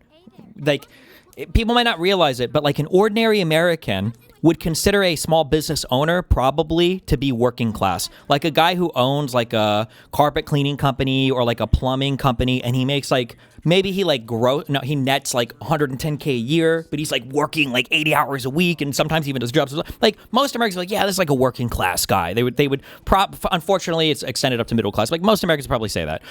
But I don't think most Americans would have the same feeling about like a lawyer or a doctor who has like a private practice or who works and earns like $500,000 a year, or somebody like Hassan, or somebody like me. Most Americans wouldn't consider me or like Hassan working class. The ML definition does, because you have to draw an extreme line between your capital owners and between your laborers or workers, right? So me and Hassan are not capital owners. We just work and we make our money that way. And so he wants to be able to draw a circle around and include a lot more people in that working class definition to fight against the capital owners that most Americans wouldn't traditionally like consider like working class. Any aspects of capitalism, by the way, from the perspective of like, you know, being a bulwark against Russian irredentism, which Vladimir Putin has straightforwardly proven, right? It is real. It's a real fear. It's an understandable fear. Not gonna lie, your analysis had a good friend of mine call me stupid because I said Russia was definitely going to invade Ukraine. I didn't think so, and neither. You're not a capital owner? I mean, am I a capital owner? My business is kind of weird capital because it's so tied to who I am. I don't know if there's a name for this in finance or whatever. I have Destiny GG LLC, and I'm sure I could technically do some 7x revenue evaluation or whatever of my company. But the reality is like if I were to leave, it's not like Destiny works without me, right? Unless I have like a secret twin or Nathan takes over me. I don't know. You could argue this is kind of cringe, but under maybe like a really strict commie reading, like that I have like a stock portfolio and everything that makes me money. You could argue through that means that I'm a capital owner.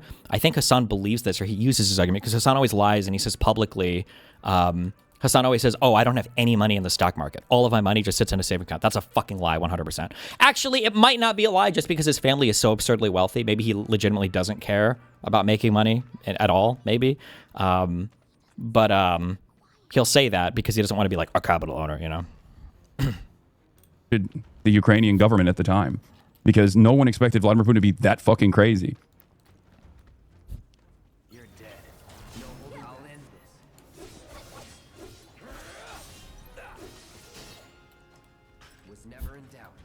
Anyway, let's see what Sean Hannity had to say. Layla Kiros wants to upend our way of life, replace that with what, a Soviet-style socialist. Okay, that was the reaction to that article. That's it. Okay.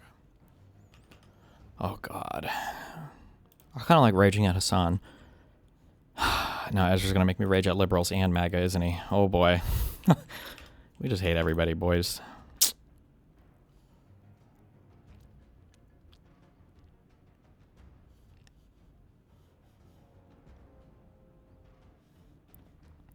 Is it true that you're working together with Bad Empanada to attack Hassan? It's kind of weird. I wouldn't say that I work together with Bad Empanada, but I mean, I think this is public now, right? That after me and Lauren broke up, me and Bad Empanada have been dating for a while. And I mean, obviously Hassan comes up when we talk about like our content strategies, like a little bit, like when we're eating dinner together, when he's bottoming for me, like every now and then I'll talk about, you know, like, oh, like, did you see this Hassan thing or whatever? And then in between moans, he'll like say like, oh yeah, yeah, I think I'm going to say this about Hassan. We don't like coordinate strategy directly or anything, you know? No, I do not coordinate with fucking Bad Empanada. Bad Empanada is fucking crazy.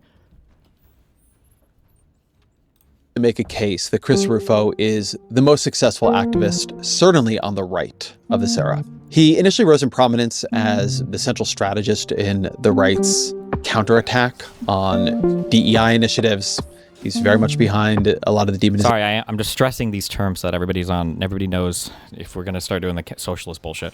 So somebody said, kind of funny that Destiny is less of a capital owner than Hassan because Destiny is a rentoid and Hassan owns property. So technically, under a Das Kapital definition or whatever, there's a distinction between capital and personal property. So capital is just stuff that you use, that you combine with labor, and then you exploit natural resources. I think I don't remember the formula or whatever, and that makes some kind of product that you then sell to somebody.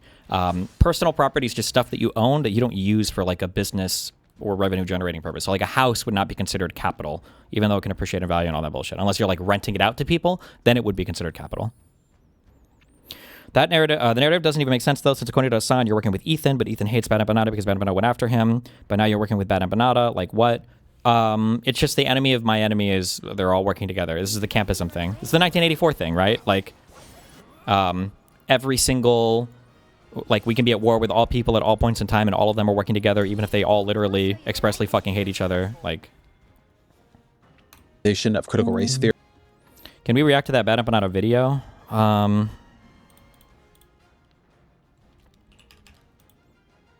Where is it? Hold on.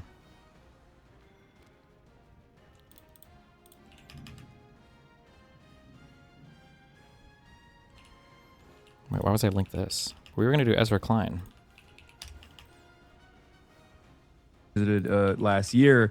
I would say that their somebody said something happened in Cuba to him as well. Surveillance state was virtually non-existent, and I actually had some independent journalists that work in Cuba, some of which have even been arrested by the Cuban government in the past. I asked them about their experiences in Cuba. They've worked all around Latin American countries, including in Venezuela, and they were saying that the Cuban government's surveillance initiatives are actually far less comprehensive than what you would see even in a place like America. Of course, the American surveillance state is much more insidious and nowhere near as hands-on, or at least it doesn't show itself until it needs to. But as far as the authoritarianism goes, I think these countries are, especially Cuba, struggling 90 to survive. miles off the coastline of the United States of America. Blame and America. It's been in a state of unlimited warfare by the largest hegemonic superpower Blame America. since Blame America. it committed the ultimate crime of fighting and winning sovereignty and dignity for its people. The initial Cuban revolution wasn't necessarily a communist or a socialist revolution. It was an agrarian revolution. It was a national revolution. It was a social revolution. But it became a communist country after, a couple years in to the initial revolution. And throughout that process, they've always wanted to maintain... Okay, whatever. Oh, fuck.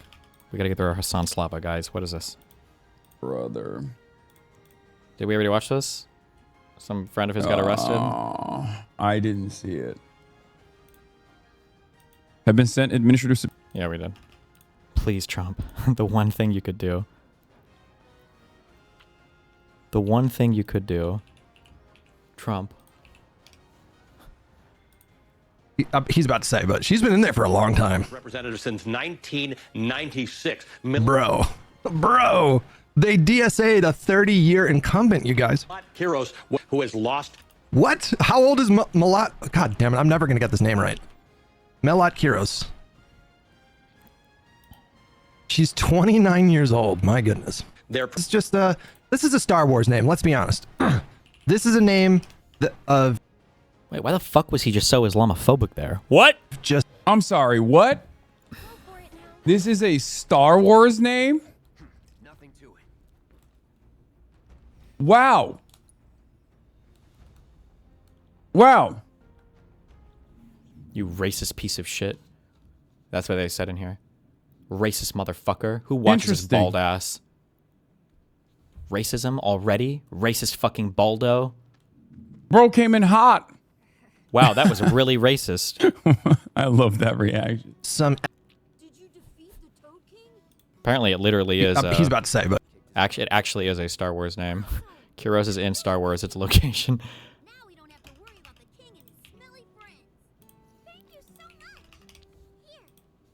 Hello everyone. So Hasan Piker is yet again engaging in outright slander of people to his left, this time attacking me and calling me a Fed as in an agent of the US federal government for daring to criticize him. Now that's an especially interesting accusation given that— What is Hasan's reason for not talking to Hutch? Is it really just due to a mild association with you?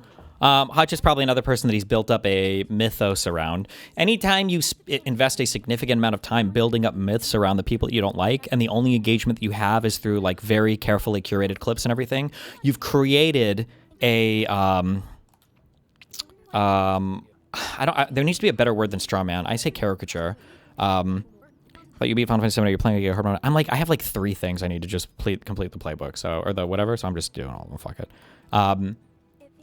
But once you've created such a compelling alternate reality version of a person, you can't ever really engage with that person in real life because the whole reality just comes crashing down. It gets very, very, very weird. Vosh ran into this issue with me. A lot of the people online who just, by a lot, I mean, I guess everybody that does politics now, because all of this is just built on lie after lie after lie after lie after lie. You can never directly engage with the person because you can't, because it's just your audience would have such a hard time grappling with the person. We expect to hear Hasan repeat what I just said about him to other people, saying that I do this to him, even though I engage with his content long form and I would gladly have a conversation with him over any of these topics, but yeah. I have been actually investigated by the American FBI, and there was a federal grand jury investigation into me looking into the possibility to indict me for my support of Palestine and being anti-Israel. So, yeah, let's look into the evidence that he presents for this incredible theory. Oh, also, a coalition of some of the most Fed-coded forces are finally gathering together. Our haters are anemic. Also, I'm a Fed now? What does that even mean? Like, really? What? Okay. And Bad Empanada? I don't even think he's in the United States, right? Like, what? Okay. Is this a part of the quest? I don't remember. Our haters must be anemic, but they are doing their very best. The real horseshoe has been unlocked. Joining forces off of their mutual and shared enmity towards a political content creator, it seems to me like the haters still want to maintain being waiters at the table of success. Never thought I would see the day when who wrote that for a far left, ostensibly, someone who considers themselves to be a far left doxer and a center-right liberal Groyper doxer. You know, we got the third worldist doxers, third worldist Groyper doxers, and we got the DNC Groyper doxers coming together to dox into oblivion. Fantastic. Level 7 hype train, ladies. Like, look at all of the terms, like, thrown together. Like, oh, this guy? Isn't this guy like a Groyper? Isn't this guy like a Groyper DNC, like, far-right capitalist, like, Protoss main, supports the Andor Stormtrooper? I don't know fucking what else, but it's like all the buzzwords, like, thrown together. Like, really? Keep in mind also, nobody has amplified Bad Empanada and all of his doxing behavior more than Hasan Piker. Hasan was the most popularity that Bad Empanada ever got on stream. And not popularity like debating him, like I did to Fuentes when people accused me of being the sole progenitor of fucking Fuentes' entire career, that I'm the person who literally gave him everything. But like that, literally, like just had Bad Empanada on his stream, was giggling about, I think they were talking on stream directly, right? And then, you know, was showing him doxing everybody in the video. It's just, whatever. Gentlemen, love you, dude. Thank you for the 5 gifted subs. Level 7 hype train. Like, this is just such a microcosm of the absurdity of the world that we live in. A supposedly left-wing influencer is, like, going off about his Twitch hype train as he slanders someone further to his left with... True! I thought about this for a little bit, but between my court case and everything else going on, and also I just wasn't sure if I wanted to deal with, I just don't have the public flexibility at the moment. I was thinking about like taking an actual trip to Cuba and doing it with Bad Empanada because I thought that would have been fucking hilarious. But the things that stopped me were that, one, I would have to fight a huge like messaging war with my own community because my own community would get mad at me, and then publicly I don't know how much I would want the association to be there. But then I'm also not really sure how genuine Bad Empanada is. I think Bad Empanada is a genuine leftist. Like, I think he's fucking crazy, but I think he's a genuine leftist. And I do have, like, I legitimately feel go like really bad for the Cuban people. I'm not gonna hit the time box. But yeah, I just don't know if I want to do all of that. But a good thing I didn't, I guess. Outright lies. Thank you so much, everyone, for donating to me, someone who's already a millionaire. Get that hype train going, as I do slander of people who are definitely not millionaires and definitely nowhere near as close to power as I am. True. Oh my God. True. Anyway, so let's look at the evidence for this claim, right? It's a screenshot of a Destiny stream where he apparently looked at a video on my second channel for about 5 seconds and then closed it. I'm not shitting you. That's the basis of this. He is claiming that I am working with Destiny, who he, by the way, whitewashed, calling him center-right. I wouldn't call Destiny center-right at all. The guy's an outright fucking fascist. But here's evidence of me working with Destiny is literally Destiny bringing up one of my videos on his stream for 5 seconds and then closing it. That's it. That's the evidence. Yeah. And on that basis, he declared that I am a Fed. Me. Someone who has actually been investigated and borderline persecuted by the American federal government, the FBI, the American court system, for their pro-Palestine advocacy. I obviously have never gone on Destiny stream or anything like that, except one time like 5 years ago to debate against him. In actual reality, my relation to Destiny is that I make videos where I shit on him and explain how he's wrong and also a moron. And Hassan obviously knows that because he has reacted to precisely those videos that I've made. Yep.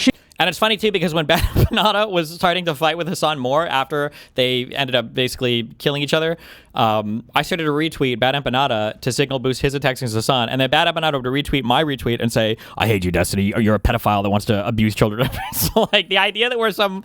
Oh, my God, bro, it's so stupid. Cheating on Destiny before. He knows that he's lying here, obviously. And, we can also ask a pretty simple and enlightening question here. Between me and Hassan Piker, which of the two of us have politics that are in practice closer to Destiny? Obviously, it's Hassan Piker. They're both Democrat Party voters. They both think that the way forward in American politics is to vote for slightly more progressive Democrat Party candidates. Their politics are, in practice, essentially identical. There's next to zero difference between them. There's maybe So, this is a conspiracy theory of which I have literally zero evidence for. I fully admit that, okay? One of the things I wondered, though, but the thing is, I don't know if Bad Empanada has ever done anything strategic, ever, or if, I don't know if he's ever done anything strategic, or if he literally is just like a hardcore leftist and he just wears everything on his sleeve.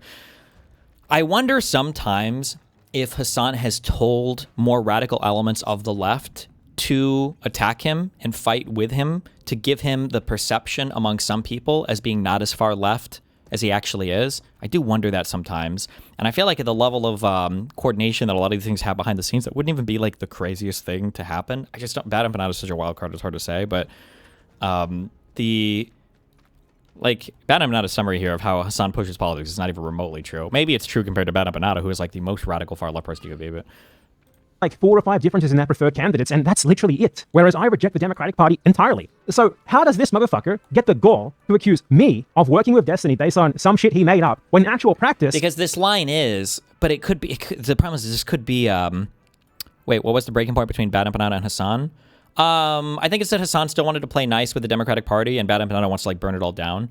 But the line that Bad Empanada just gave is the perfect cover for Hassan, right? Like if Hassan was writing a script for a far lefty to fight with him, he would write that. I need you to say that you want to burn the whole Democratic Party down, and I don't. I just want like a few, I just want to like swap out a few politicians, but for the most part, I'm like aligned with the whole Democratic Party. Like me and Destiny, we would vote for like all the same candidates. Like that would be the perfect line to write for Bad Empanada if Hassan was writing a controlled opposition line.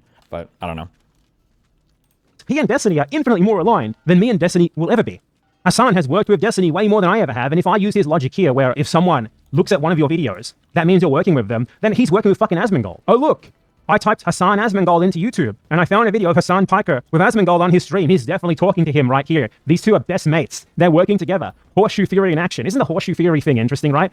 It's clear just how much Hassan Piker is becoming more and more right-wing, and that now he's literally using the most liberal centrist coded bullshit ever, like horseshoe theory, to attack people to his left. But yeah, this is the sort of logic that he's engaging in here, right? And this is exactly the sort of attack that Hassan has to engage in against me, because he's unable to actually react to my criticism honestly, so it's just defamation, defamation, defamation, slander, slander, slander. Nothing else. He's totally incapable of anything but this. When I respond to Hassan, I show you what he says. I show you what he says extensively. I bring the receipts. I show his arguments and I respond to his arguments. When Hassan responds to me, he just fucking lies. He doesn't show a single fucking second of anything that I actually say about him from any of my videos. Frustrating, huh? That's pretty frustrating, huh? Yeah, true. That is how Hassan works. He just sits there doing defamation and slander the whole time.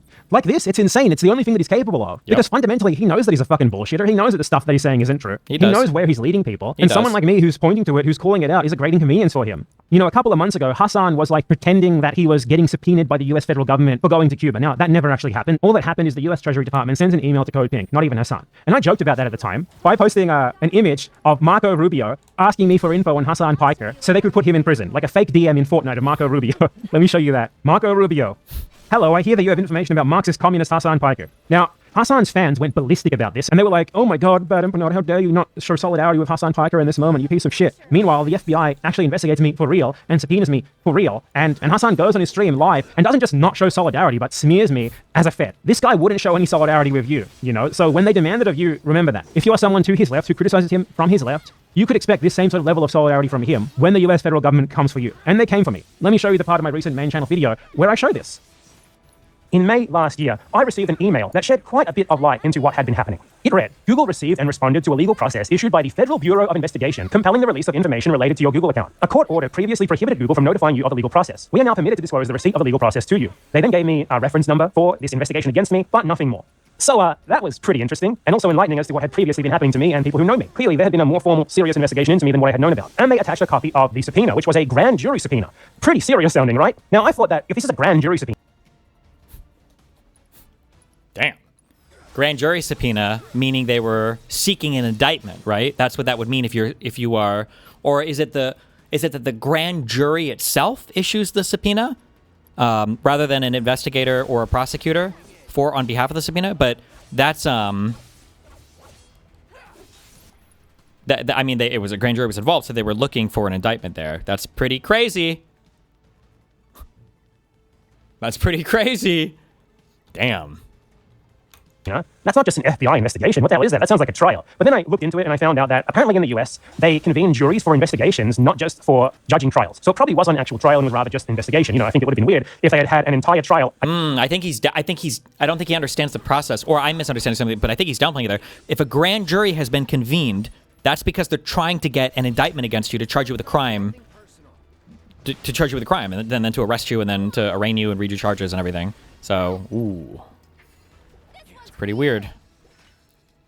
Against me, judged by a jury without me knowing about it. So there's that at least. You know, I'm probably not literally on trial in the United States and about to be extradited for my ties to terrorism. And this subpoena had been served to them on December 14th, 2023. So this was a few months after October 7th, under the Biden admin, and Google had been prevented from informing me of the fact that this had happened by a court order that lasted around a year and a half. So that's pretty serious. And weirdly, a lot of this subpoena is redacted. Like the name of the magistrate judge, for example, is redacted. The name of the investigating officers are redacted. Seems pretty serious. And the subpoena was basically for a bunch of my information that is tied to the Google account that my YouTube channel is on. Names, addresses, connection records, records of session times and durations and the temporarily assigned network addresses, length of service, telephone or instrument numbers, means and source of payment for such service and billing records over the course of around a 4-year period. So that's quite extensive. Oh, somebody says he might have been subpoenaed just to testify for the grand jury to hear. A grand jury subpoena doesn't necessarily mean he was the one being indicted. It might have been someone he was associated with that they wanted him to testify on. Well, but then why are they subpoenaing his emails? I guess maybe? Expensive. So, yeah, Hassan Piker is creating elaborate slanderous narratives based on nothing more than a fucking screenshot of a Destiny stream to smear me as collaborating with fascists, while he actually collaborates with fascists for real. For example, he was helping to rehabilitate the image of Ashley St. Clair, who is a literal Nazi influencer, a so-called former Nazi influencer, rather. She spent years doing genocidal Nazi propaganda bullshit, and then he invites her onto his stream to help her start like a new pretend left-wing influencer career now that her old grift isn't working anymore. Hassan Piker gives gifts to genocidal Zionist fascists like Bernie Sanders. Last time, I was supposed to give you a Japanese Communist Party pin that I got in Japan, and I still forgot to bring it today. So I'm instead going to give you, do you know what this is? Nope. An evil eye. And so I'm going to give that to you. We say, in Turkey, we say nazar, which means like, you know, I'm having a hard time taking this off. All right, well, you give it to me later. And he endorses other genocidal Zionists like Brad Lander, the former New York City comptroller who invested millions of dollars into the Israeli arms company Elbit Systems, along with many other Israeli companies. Good morning. Great to see you. Brad Lander is running.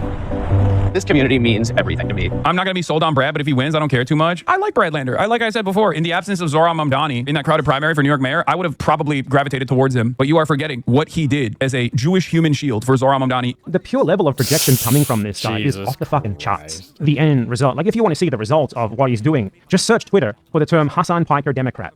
These people accuse you of being a Fed, and then you look at the sort of political end that they are serving, and their fans are now openly identifying as Democrats. That is one of the two wings of the US two-party system, of the US federal government, of genocidal imperialism, of Zionism that did the genocide in Gaza. His fans are posting, "We are Hassan Piker Democrats. We're members of the Democratic Party." He's accusing other people of being feds, like the fucking US federal intelligence agencies are terrified of you turning people into Democrats like this. Is that the thesis here? The US federal government is seeking out people further to your left to attack you for shepherding people into the Democratic Party?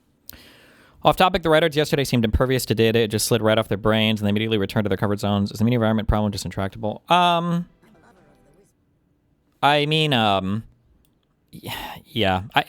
I just didn't care that much. I realized as soon as I heard as soon as I got a little bit into the conversation, I was like, I don't think I have the energy right now to do this type of debate. A proper debate would have been let's take one by one these USAID claims.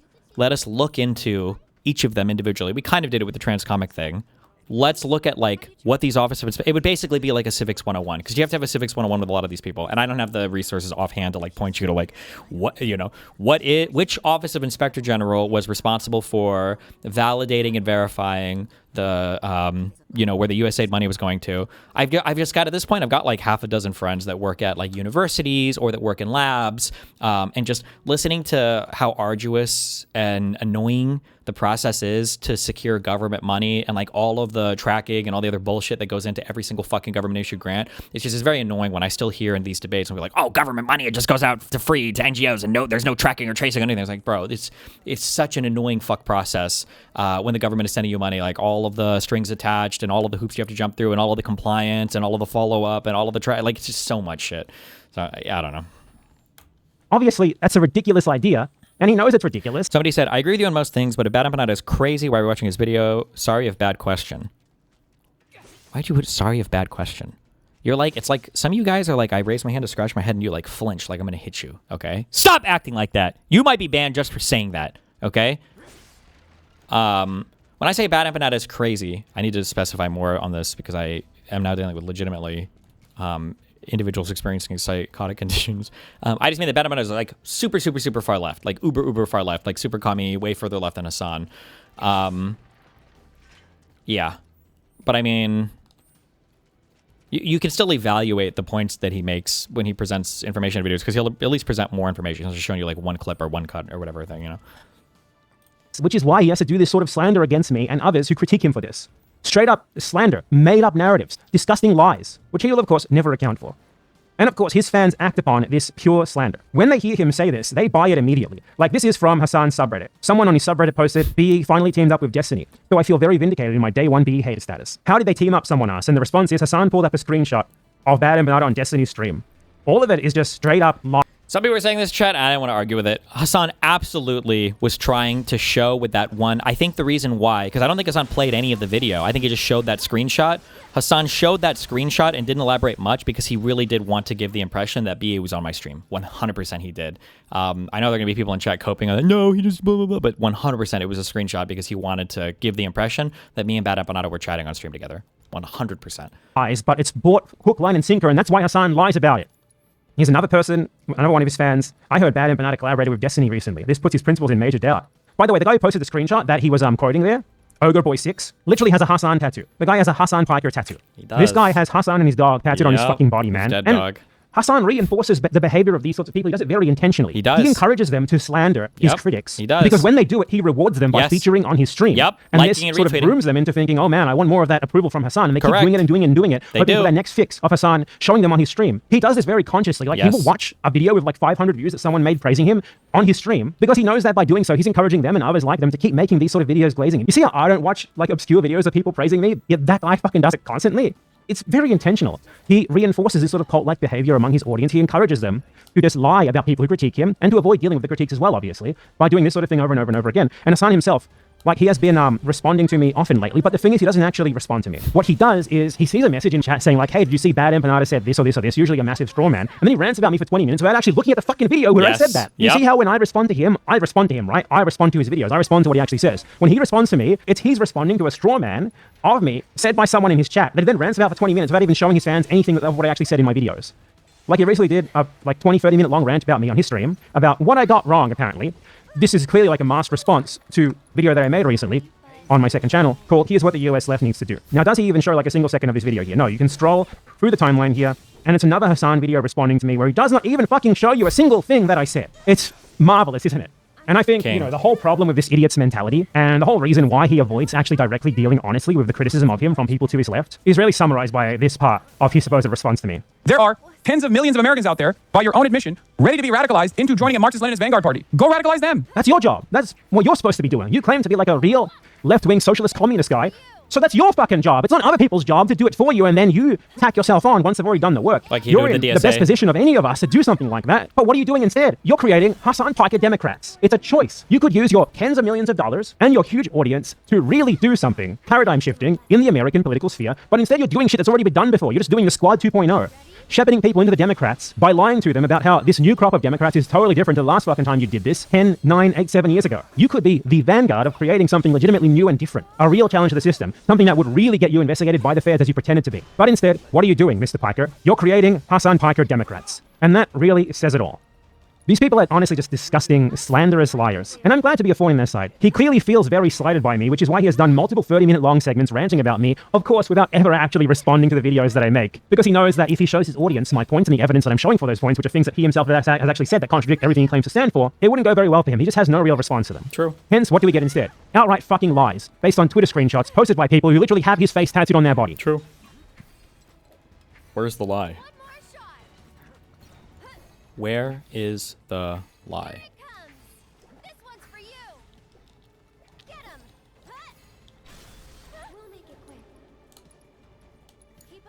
And I just found out New York City, half of the city is on Medicaid. 20% of the city is on... Fuck, stop.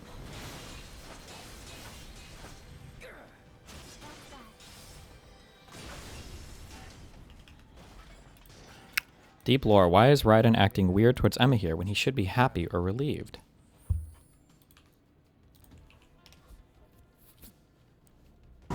Damn it. Damn it. What's wrong? This door is security level 5. I don't have card 5. Damn. Giving up already? Ta-da! What the? What? Are you impressed? You should have told me you had it. Ooh. Well, the truth is, I just remembered it myself.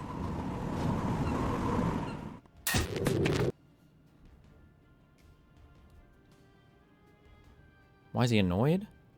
I don't know, because she didn't say she had the card? He doesn't think that she's the ninja person, right? At this point, where they weren't sure who the Deep Throat person was or whatever? I don't think so. I don't know. Deep Throat.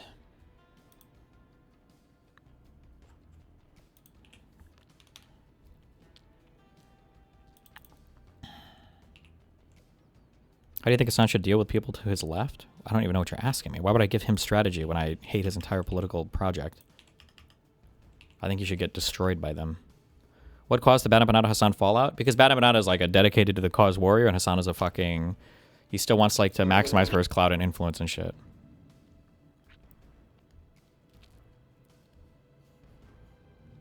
How do you feel about the replication crisis? Is it a real problem? I mean, it's an issue in that like we don't reward like doing research on things that have already been researched before, or like redoing studies to verify that the findings were accurate. But Hey, I was playing soccer with my friend over there. Like, I don't know if this is gonna be recording or if you guys can see it, but like the truck, my dad has the same one, like where you get out and where the foot thing is, so like you can jump off of the truck and get out safely. Yeah, the ball hit right there. It hit like right on that, but like the one on the other side, and it set off the alarm for a bit, and I just want to apologize for that. I don't know if anybody's home or if they're sleeping, but I just want to apologize for that. I thought, what? This is a Corey book. Hey, okay.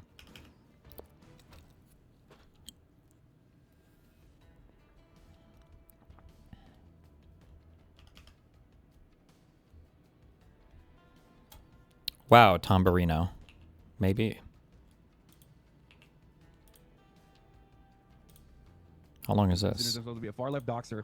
Okay, we'll do this one and then we'll do the Ezra Klein one. We can't no more clips, don't like anything else, because we have to watch this Ezra Klein shit. I'm not gonna be able to today again. There's supposed to be a far left doxer and a center-right liberal groyper. Someone whose content you praised for years, and someone who you actually quite relentlessly promoted for a good while, gave him the biggest fucking boost of his entire career. True. Yeah, that guy. Yeah, that one. For doxer. You know, we got the third worldist doxers, third worldist groyper doxers, and we got the DNC groyper doxers coming together to dox into oblivion. Fantastic. Level 7 hype train. Didn't you literally help this guy dox people? Didn't you boost one of his videos when he was doxing, like... True. 10 plus of your political opponents on Progressive Victory? Yep. Yours truly included, I will say. Ladies and gentlemen, love you, dude. Thank you for the 5 gifted subs. Doesn't Destiny pretend to be a huge electoralist? Yes. But he has decided that electoralism is a bad route.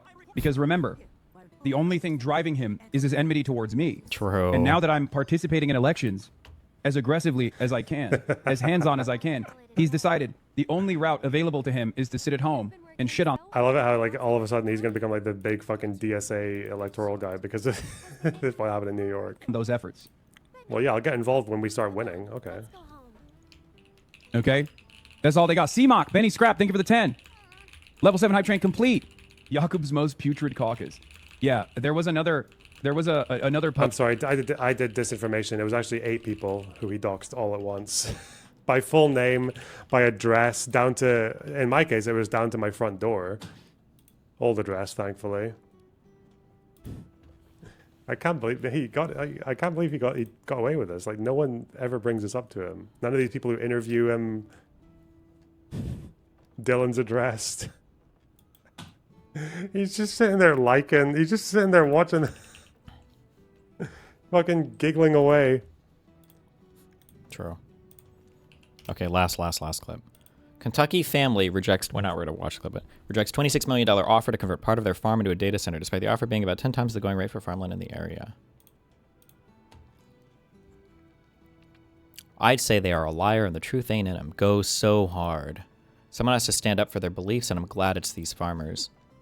I think it's really sick what a lot of these people are doing. Personally, I don't think we should build a single new thing in the entire fucking country. I feel like every single thing should just look the exact same forever, and any buildings or anything new, especially if it's related to like anything having to do with like technology or anything that was made like past the year like 2004, I think none of that should ever be built. I think all of it is gross and disgusting and horrible. Return to tradition. Return to tradition. Only the cows. I want only the cows and the sheeps. I don't want to fuck them all. The ones that are of age. Theory. Critical race theory has become, in essence, the default ideology of the federal bureaucracy and is now being weaponized against the American people. He claims CRT is actually a revolutionary program that would overturn the principles of the Declaration and destroy the remaining structure of the Constitution. And he built that into a series of campaigns. Have actually changed policy. It's very influential in Ron DeSantis' governorship and kind of running Claudine Gay out of Harvard. Pushing out Claudine Gay, toppling the president of Harvard, for a journalist like me is a big win. Then, do you think this kind of NIMBYism against data centers and AI could be astroturfed from Russia or China? No, why would you assume that? I think that, I think it'd actually be really good if America were to fall behind in some of the most important industries in the world because we're trying to preserve the people that we're actually ideologically opposed to in every other sense of the word and in every other part of the electorate, because generally we always fight against farmers and rural people. But I think if we can all come together at least on the important issue of trying to make America as weak as possible on the world stage, then I think we're good to go, you know? In Donald Trump's second term, quite a lot has come out of Rufo's work, for better and from my perspective, for worse, from a lot of Trump's early executive orders. We've ended the tyranny of so-called diversity, equity, and inclusion policies all across the entire federal government and indeed the private sector and our military. To some of the work that led to the ICE and CBP deployments to Minnesota. This week I published an exclusive story exposing the Somali fraud rings in Minneapolis, Minnesota, which are stealing billions of dollars from American taxpayers. Whatever else you want to say about him, Rufo has quite significantly affected the world we live in. Why have I never heard of this guy before? Or I feel like I don't watch or see much of his media. Is he more like a behind-the-scenes person? I mean, he was on a show right there, I guess, so.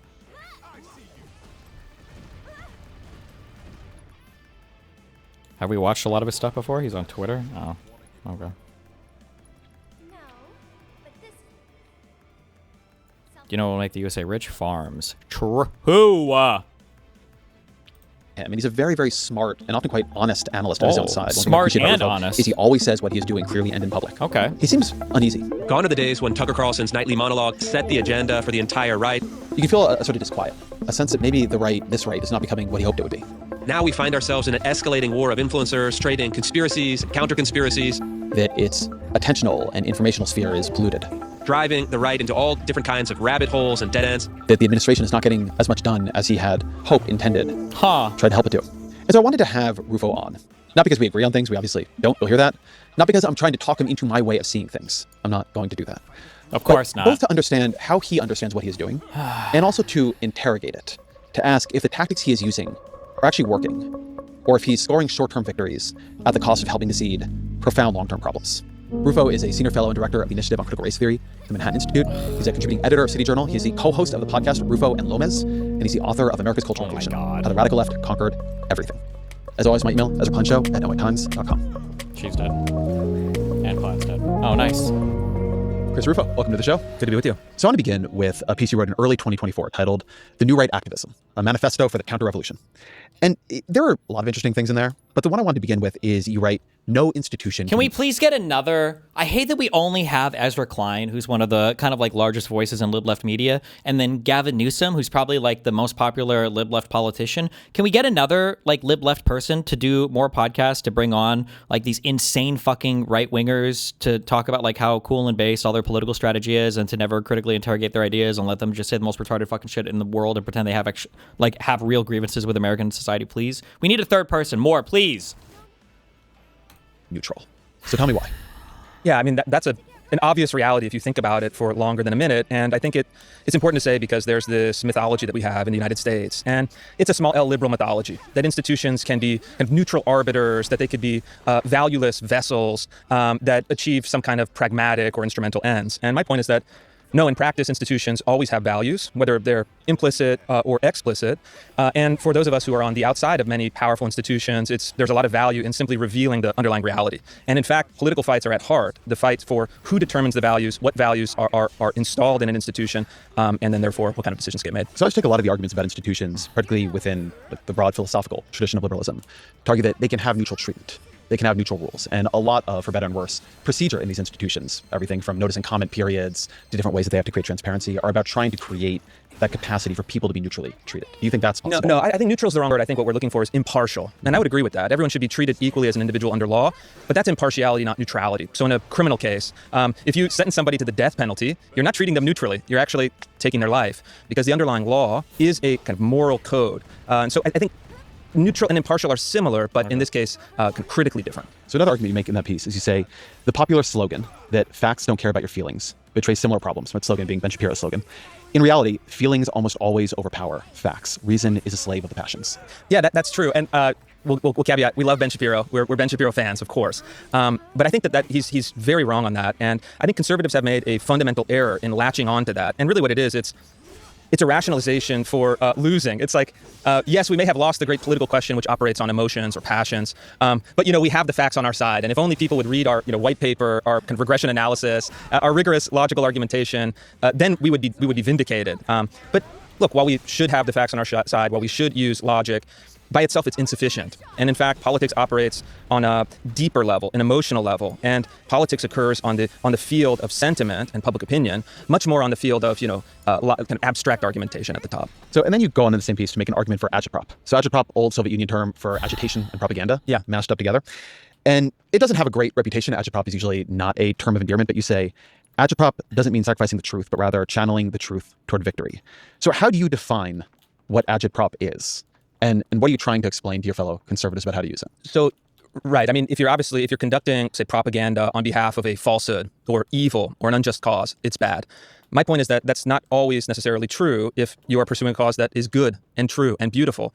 If you look at the word propaganda, or the original meaning, it comes from the Catholic Church. I don't believe in this. I think that there are some strategies that carry within them an essential or like an intrinsic moral weight such that you can't engage in those strategies if you're really trying to effect some certain types of ends. Like, I don't think you can, I'm trying to think of,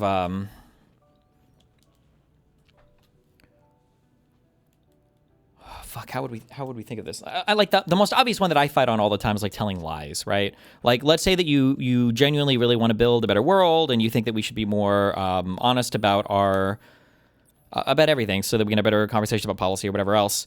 I think that if you think that the only way to do that is through telling lies, I think that there's a certain behavior that you engage in that once you start to go down that road, you've necessarily foreclosed the possibility of achieving whatever end you want. It's just not going to happen at that point because the strategy itself has I don't know if you say changed you or attracted the types of people that are just not compatible anymore with what you're trying to do. I think this is what the right has ran into. I don't know, maybe they'll get into it on this, where they've like engaged in so much like double speak on everything. You know, universities suck, but all of our people are college educated. The government sucks, but we all obviously want to use the government to achieve our political ends. When they've engaged in this kind of double speak for so long, it's come back to bite them horrendously now with Trump.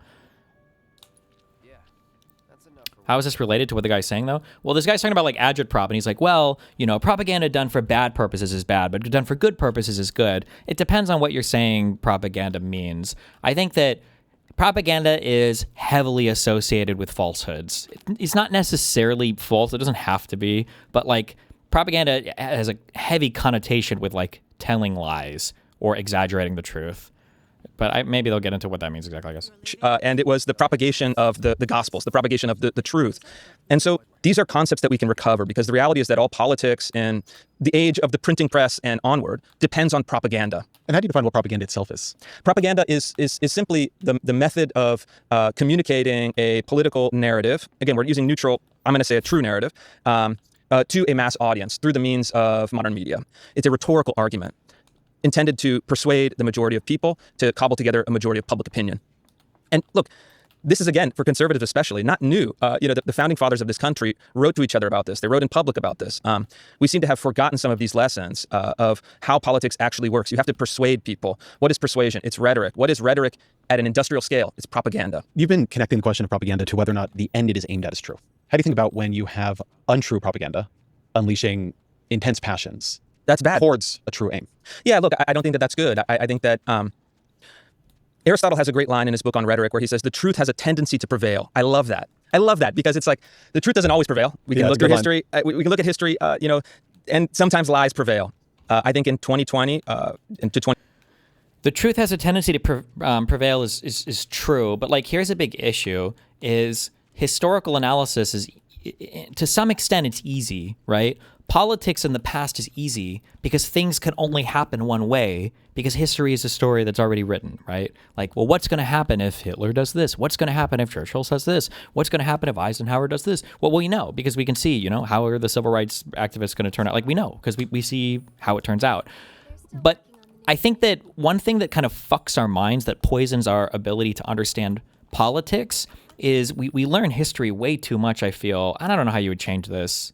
It's not like an intentional bad thing that we do, but I think we learn history very much through a lens of, it feels like this is how history happened and it almost couldn't have happened any other way. And I think that when we come to moments in time, I won't say in history because we're living in the present, when we come to moments in the present where we're trying to think of, like, who's on the right side or whatever, and then you say these platitudes like, oh, well, the truth will always prevail. Yeah, but you don't know what's going to prevail right now. What do you mean? There's like 8 competing truths at least. What do you mean it's always going to prevail? Which one? Like, yeah, 20 years from now, we would look back and say, well, obviously it's this, but you can't take that for granted. You can't take for granted that whatever you're saying now might prevail or might not, or somebody else might or might not. You need to have a better perspective way to analyze things. 2024, during the woke era, many lies prevailed. But what is so interesting about that line is the truth has a tendency to prevail. And what I take from it is that, therefore, you always want to be on the side of the truth, even for your own pragmatic political ends. You always want to be on the side of the truth. And so, look, certainly there are untrue elements or narratives on the right and on the left. I think a political movement to succeed has to have the discipline and integrity to go after it, but always to remember that if the truth has a tendency to prevail, that's where you want to be. And then your piece builds to this idea that, quote, in order to realize the ultimate promise of the political, there also must be something higher. What's funny about this guy is that Aristotle didn't say that. Wait, is that true?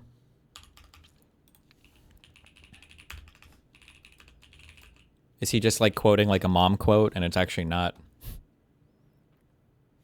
Aristotle did not coin the exact phrase, the truth always prevails. Instead, he taught that truth is based on the correspondence theory of truth. This means that truth happens when we say or think things that actually... Oh, this is like a epistemic perspective. Is in a book, Oral Metaphysics. To say of what is that... Jesus, fuck.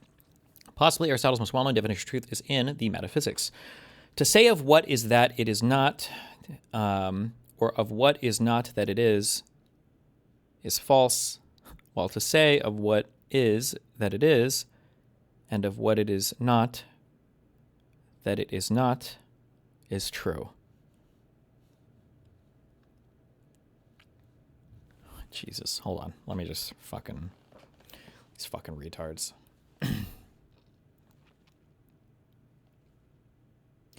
Okay, it is to say of what is that it is not, or of what is not that it is false, obviously, while to say of what is that it is, and what is not that it is not is true.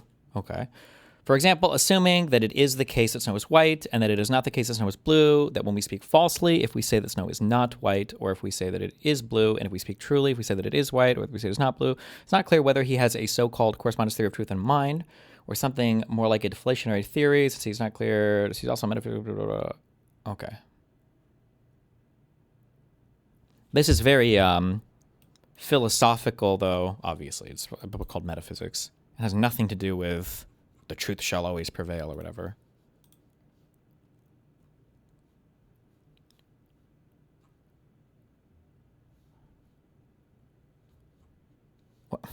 Where did he even get that from then? Hold on. Elements or narratives on the right and on the left.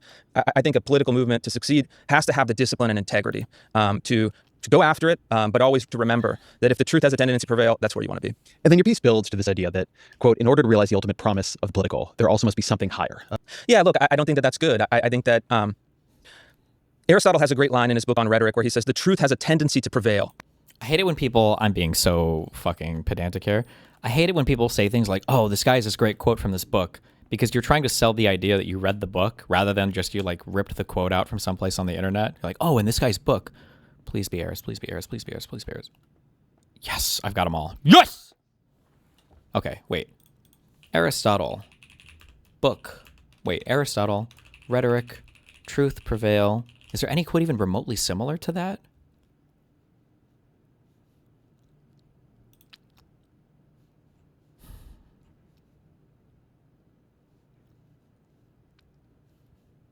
How long even is this book? Oh, it's 30 pages. We could read this right now.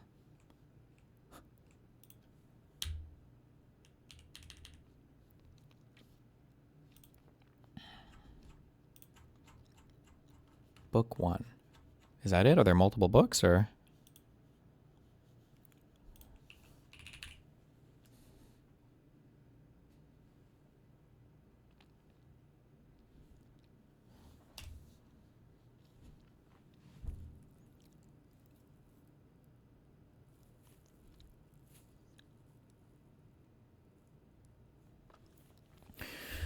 It is clear, then, that rhetorical study in its strict sense is concerned with the modes of persuasion. Persuasion is clearly a sort of demonstration, since we are most fully persuaded when we consider a thing to have been demonstrated.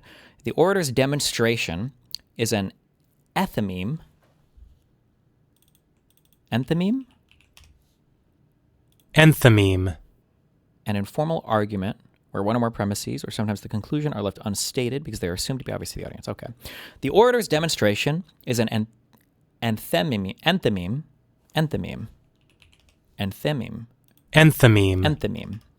The orator's demonstration is an enthymeme, and this is, in general, the most effective of the modes of persuasion. The enthymeme is a sort of syllogism, and the consideration of syllogisms of all kinds, without distinction, is the business of dialectic, either of dialectic as a whole, or of one of its branches. It follows plainly, therefore, obviously, that he who is best able to see how and from what elements a syllogism is produced will also be best skilled in the enthymeme, when he has further learnt what its subject matter is, and in what respects it differs from the syllogism of strict logic. The true and the approximately true are apprehended by the same faculty.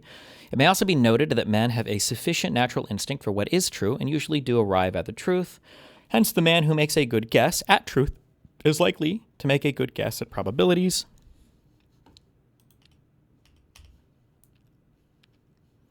Subject shall be treated in detail when we come to speak of the emotions. Thirdly, persuasion is effected through the speech itself when we have proved a truth or an apparent truth by means of the persuasive arguments suitable to the case in question.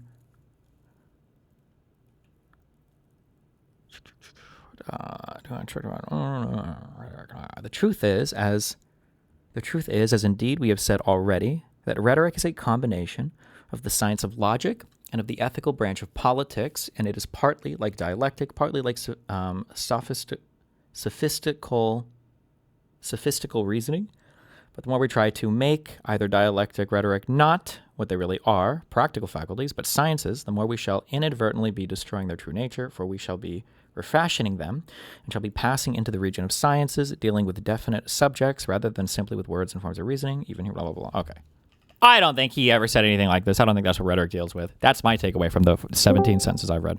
What? Yeah, my channel's back, man. Anything else? It's back, yeah. Woo! Woo! That means MSJ, that's confirmed. Good one. For, soon. Thank you for the retweet earlier. Yeah, that was all me. Check my DMs. Check your DM. I'm looking. Just to because. Okay. Therefore, you always want to be on the side of the truth, have the discipline and integrity.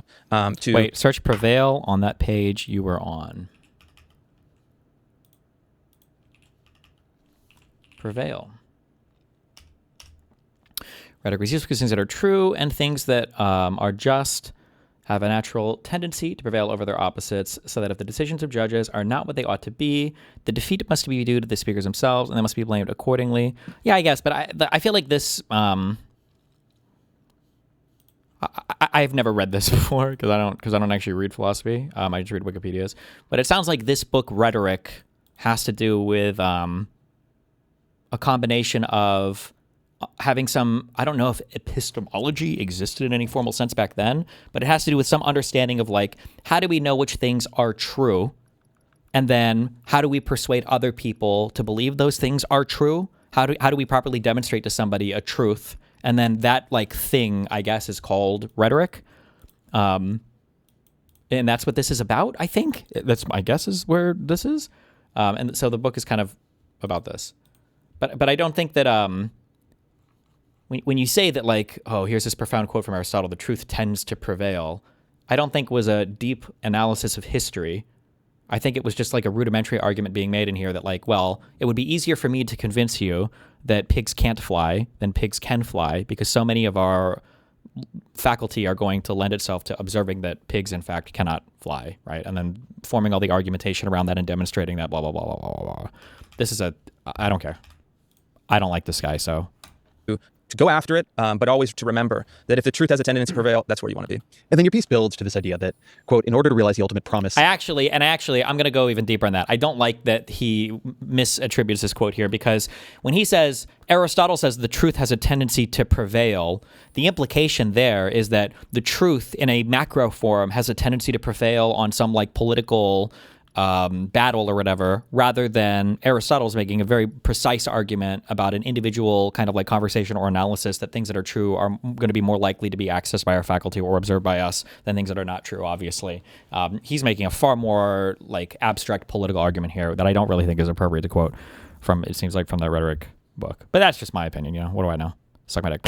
Of political, there also must be something higher, a telos, which is the Greek word for something like an ultimate end. A final cause. A final cause. Yeah. So one reason I've been focusing on this piece is to understand the way you do your work and what your work is. So what is your telos? Well, politically speaking, let's leave it at that. Yeah, I don't mean your family. Yeah. I mean, I think I want to have a restoration of the principles of our republic. And so if you're thinking about our republic, you're thinking about those guiding principles where they have strayed over the last 250 years. I want to have a restoration of that. And so I'm constantly looking backward at the founding and trying to... I really, really, really hope that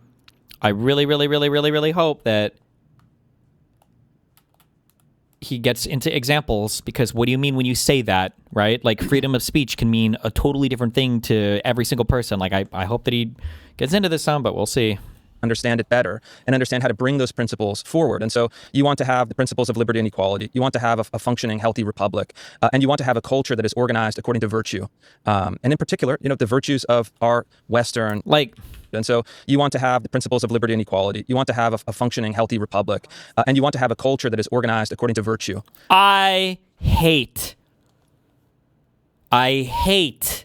words where you are... I hate phrases that beg the question, where the conclusion is baked into the word itself, right? Like murder, definitionally speaking, we define murder as the unjustified taking of life, the unjustified killing of another person. So when and then bad, bad is like a moral judgment on a thing. It's a normative judgment. We should have less of bad things and more of good things. This is like true, right?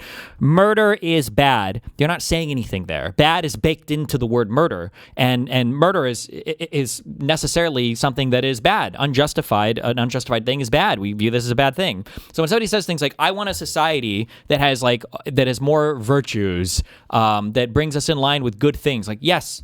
Everybody does. That's all of society. The question is, what do you define as good or virtuous?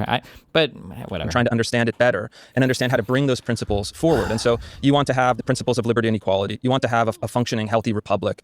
And you want to have a culture that is organized according to virtue. And in particular, the virtues of our Western Anglo-American civilization. And through my personal observations around the world, as well as my study of the past, I think the Anglo-American civilization, the principles that have animated our republic for the last 250 years are still the best that we could hope for. So from that perspective, we're 17 months into Donald Trump's second term. Is that all? It Tell feels me like about longer. it. Tell me about it. It feels like longer for you guys. Is probably. this administration building the kind of country you want to see? Yeah, I think so. And here's how I would assess it. On the elements within Article 2, so the executive power, I think Donald Trump has done almost everything he could do. Great people with the administration have done almost everything they could do to advance this kind of vision of the country. And Liberty, equality, virtue. Yes, and I think that the momentum was strong year one. I think it's trailed off in year two. And could that be the executive has lost some of its energy? Yes. Could it be that public opinion has softened? Yes. Could it be some of the foreign adventures or misadventures, depending on who you talk to, have distracted focus? I think yes. But ultimately, the problem is that the president has a majority in Congress, but not 60 votes in the Senate. And so fundamental, transformative legislation that I would like to see is impossible. Make the case to me that Donald Trump is restoring virtue. This is a hard case because what you're going to say is that Trump does not exhibit the kind of Christian virtue. I don't know why, in some sense, I get really annoyed. I run a personal tip. One of the biggest advantages I have in my interpersonal life with people is that I'm a varied person. I like sciencey stuff and I like artsy stuff. And if you can do both of those, you're ahead of the crowd 99% of the time. Okay. There's this huge boundary drawing. Men do this hardcore where there's STEM and then there's gay shit. So STEM is science, technology, engineering, mathematics, right? You have computer science and you've got Claude and ChatGPT and you've got all this hard science, chemistry and physics. And then on the other side, you've got psychology and sociology and politics. And all of that stuff is fake and you can say whatever you want about it and it doesn't matter and it's not real, right? Is what a lot of people treat it as. And I hate this because it's allowed, one of the things that this has allowed computer science people, not computer science people, the tech bros to do is pretend that they can step into the soft world of politics and master it immediately. Oh, I know all of politics because, I've worked in the hard science world of computer coding and programming, but not really. Most of these guys are just fucking hedge fund losers or equity managers or whatever. But now they're oh, I've also mastered all of politics as well because I read 2 things by Curtis Yarvin or whatever. And it's okay. However, the people in politics don't do themselves any favors. What? I don't think I could go on to Joe Rogan or I don't know who does a UFC, MMA, whatever podcast and argue that I don't know, Bruce, if I were to just utter a bunch of statements Bruce Lee was clearly the strongest man on the planet and I think he could beat the shit out of any fighter ever. If he existed in UFC today, Bruce Lee would literally beat the shit out of every single fucking person. And then the guy would be okay. Well, so what do you think about blah, blah, blah, and just move on from that.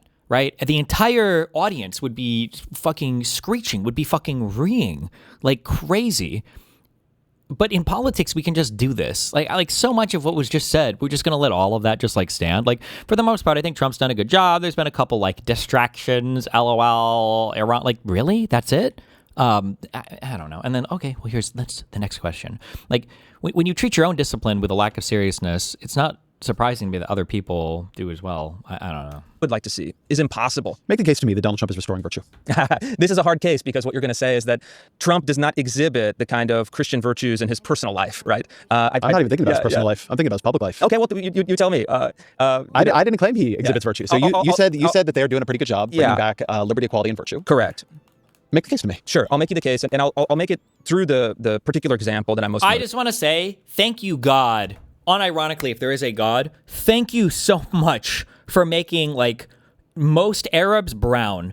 So that when Islam started taking over and all the caliphates and everything existed, thank God that in the American mind, most Muslims are coded as brown people, and the people that are Christian and conservative are too fucking racist to even for a microsecond consider their religion. Because if most Arabs were white, every Christian in this country would immediately convert to Islam. It would give them so much more power to enact all the shit that they want. For Islam, you've got the government that's literally baked right into the fucking religious text. You've got your terms, what is it, Ummah versus whatever the fuck else. You have your terms for your people and the outsiders. You've got guidelines for how to conduct war against like people that aren't part of your religious beliefs. You've got like different like institutionalized things in your text for how to treat people of different religious denominations. You don't have like Christians have to lie to themselves so fucking much to bend and rip and tear even though they tried, whoever the fuck the people were writing about, even though they tried, render unto Caesar, Jesus says. When at one point the Pharisees show up and they're like, Jesus, don't you think that you should give all your money to God? Like, what about paying your fucking taxes? And the Pharisees are like having a cum bath and they're like, he's going to tell people not to pay their taxes and then we're going to fucking crucify this dude. And then Jesus is like, well, I think you should pay your taxes. And it's like, oh! Right? This is like the render unto Caesar line, is that the government and the religion can exist separately and they can coexist, and that's totally fine. And what is the government's is the government's, and what is God's is God's. But but Christians hate this. They hate this. They hate this aspect. But thank God. Thank you, my brown Arab brothers. Okay? We're lucky the 10 Commandments are so chill. Because if they were a little bit crazy, the Christians would fucking go off, dude. Well, they are. Some of them are kind of crazy. Like, I think, I don't know if all of them are. Well, like keep holy the Sabbath is one. Yeah. How many people? 3, everybody. They don't give a fuck about that. Everybody No works one on cares that. about that. Yeah, that's true. Don't be jealous of anybody, and don't be jealous you of shouldn't cover your neighbor's house. Yeah, or their wife. They I mean, don't do Trump that. is fucking all these bitches or whatever, right? There's the no other God. You And then can't I'm take trying the to Lord's think- name in vain. No other gods before him. Besides You have to those, honor your like father 3 or and mother. 4, I don't think there's any Yeah. crazy bad ones. Most of it's like don't steal, don't murder, don't come too much. Not cover your neighbor's wife, his servant, his daughter, his donkey, or whatever. Remember the Sabbath and observe the Sabbath. Are those really 2 separate commandments?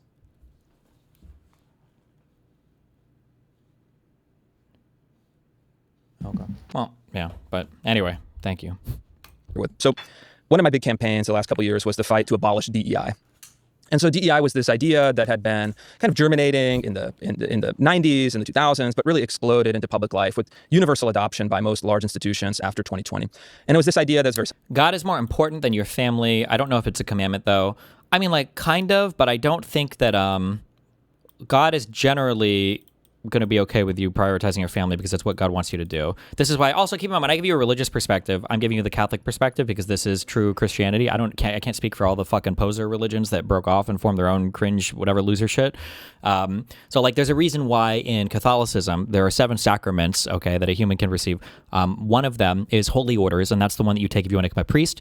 You cannot be married at the same time that you take your holy orders to become a priest, because if you're going to give your life to God and dedicate yourself to the service, you can't give your life to, your family. But God doesn't consider you less of a person because you are married instead of a priest. So I know that the one dude asked him to kill his kid, but he didn't actually kill his kid, right? So Simple. That there are oppressor groups and oppressed groups in the United States because of the historical realities of our country, and therefore to achieve, to move towards equal outcomes, you have to treat individuals unequally according to their group identity. And the president on day one issued an executive order that was very much in line with the work that we have been doing to go and kind of wipe out the DEI bureaucracy throughout the federal government. And so in that case, I think that you could argue that the principle of equality and impartiality, as we were discussing earlier, had been restored. Not totally. We still have some problems with the underlying statutory law. Just recently, in the last couple of weeks, the Department of Justice has taken a buzzsaw to so-called disparate impact doctrine. Same idea. If there are unequal outcomes, it must therefore, by definition, be because of discrimination. Therefore, you have to remedy it by treating people unequally. And so, in this case, I think, and because this is the issue I've worked on and have been passionate about, I think that you can make an argument that liberty, equality, virtue have been restored. Are there other problems? Of course. Are we all the way there? No. But on the issues that I personally care about, that I personally have worked on, I think the country is in a much better place than it was 2 years ago. I guess one thing I think about when I think about Donald Trump and virtue is corruption. So I see Trump taking luxury aircraft from Qatar. What? I see his family getting involved in all kinds of crypto schemes where the investors in the crypto schemes in many cases seem to be people who have business before the family, business before the country. The New Yorker sort of did a quite conservative tallying up of how much money the Trump family and Trump have made or how much their net worth has increased, but that has been connected to the presidency. The number was about $4 billion in this term. It doesn't, when I look at it, look virtuous. Yeah. Look, here's my general perspective, and I'll lay it out to you as honestly as I can. He's imperfect, but he does what I want him to do. There are issues that I work on, that I'm passionate about, that I feel like I have some control over or influence over, and there are the issues that I don't. And I think I've been very straightforward in the areas where I think the administration has fallen short. And certainly the perception, and we'll see over time, I'm sure that there will be inquiries, investigations, et cetera, into these business enterprises, is bad. You're not going to get me to defend it. I'm perfectly happy calling out the administration where I think it's strayed or erred. And this is one of those places. Would you consider this a softball interview? Ezra Klein, I don't think I've ever seen him conduct anything more than a that second level of friendly interview I have, where it's like, listen, we've got different perspectives, but ultimately we're on the same side. It's kind of what he did with the whole Charlie Kirk piece. He practiced politics the right way by beating up on college kids. Delphinium. Thank you for being tier 3 sub, buddy. I mean, I remember the crypto launch. It was during the transition, I think, where they launched the Trump coin, right? And it's like, I don't like this. I don't want to see this. They shouldn't be doing that. And yeah, you're not going to get me to defend it. Well, one of the things I'm touching into here is I've been watching the show, and I see a growing vein of discomfort from you on at least what parts of the right are becoming. Sure. So in December, you tweeted, "The right's media apparatus is how the right teaches its followers how to think, and it's currently getting consumed by conspiracy, psychodrama, and tabloid conflicts. If left unchecked, it will turn the audience into the equivalent of a third world click farm." So tell me about that. What's been alarming you? Yeah. Sometimes, man, you hear your quotes back, you're like, oh, that's kind of very, very, very, very lively language. Yeah. The audience into the equivalent of a third world click farm. So tell me about that. What's been alarming you? Yeah. Sometimes, man, you hear your quotes back, you're like, oh, that's kind of very, very, very, very lively language. Yeah, this is a huge problem. And so I'll put it this way. There's a growing split between the institutional right and the online right. The institutional right, I think, actually deserves credit for gatekeeping some of these kind of bad tendencies out of our institutions, and I think that's good. However, the online right being like Fox News and conservative think tanks, the Manhattan Institute, all of the kind of the institutional layer of the professional right, let's say, I think it's done a very good job at gatekeeping some of these bad psychological and political tendencies out of our institutions. The problem that we're grappling with, though, is that the traditional way of thinking about political media is always as an outgrowth of institutions. So you'd have your magazines, your newsletters, your think tank, and policy papers. The internet has created kind of benefits, costs and benefits. One of the benefits is the kind of ease of communication with a large audience. But one of the negatives is that you have the proliferation of insanity, madness, psychopathology. And on the right, I think this went into hyperdrive after the assassination of Charlie Kirk. Was bubbling up before then, but really then took a turn. And so you have this tendency on the right, historically. You have like a kind of Bircher tendency in the post-war era, and then it kind of waxes and wanes over time. And right now you have, in the online right, someone like Candace Owens, who has like departed so far from reality, and yet has a massive audience. And I think that it's doing a disservice to the public, and even more, say, kind of self-interestedly, doing a very grave disservice to the right, because if you can't teach your audience, your followers, your political base how to think properly, they're not going to behave properly, and you're not going to have proper outcomes. And so I think it's important for us on the right to have this internal fight, which is to say, if you think that Israel assassinated Charlie Kirk, or whatever kind of handful of conspiracy theories you have, you're on the outside. You're not within the movement, and this is a fight that is happening now. And I think, given sufficient amount of time, I think we'll win. Why do you think you'll win? Because I look at the right and I see. I find it hard to distinguish when disagreements with people you support are valid. You, for example, disagree with Harris on some tax stuff, on unrealized gains, but still support her. These people will claim to disagree with Trump's corruption, but still support him. Is a difference in how acceptable that things you disagree with is, and that with certain things it's not enough to just disagree, but it should be a deal breaker? Well, I mean, you're still comparing one side to the other. If there was somebody that was for taxes on unrealized gains and somebody who was against it, I'd be in favor of the person who was against it, right? But for Harris, I mean, in totality, obviously I'm going to agree with her on more things than Trump. For other parts of it, like I would say that there are different levels at which I can evaluate how much I'm against something, how much I'm for something. So when Harris says that she's for taxes on unrealized capital gains, the idea that she's getting at there is that she thinks that wealthy people need to pay a greater share of taxes in the United States to fund our federal programs. I'm generally in favor of that. I just think that taxes on unrealized gains is a stupid way to do it. So in that sense, like at least directionally, we have some agreement, but I just think the way that she kind of like puts that into policy is a thing that I would disagree with. And then on the applied level, when I think of like, well, what's actually going to show up in policy, I think that because Democrats, like as a value, try to make it so that the government is working and we have like good governance, I think that tax on unrealized gains would be so catastrophic that the second you actually get somebody in there who is doing like policy for you, they're going to tell you like, hey, this is going to like crash the economy with no survivors. We probably shouldn't do this. And then she just wouldn't do this, What's super catastrophic about it?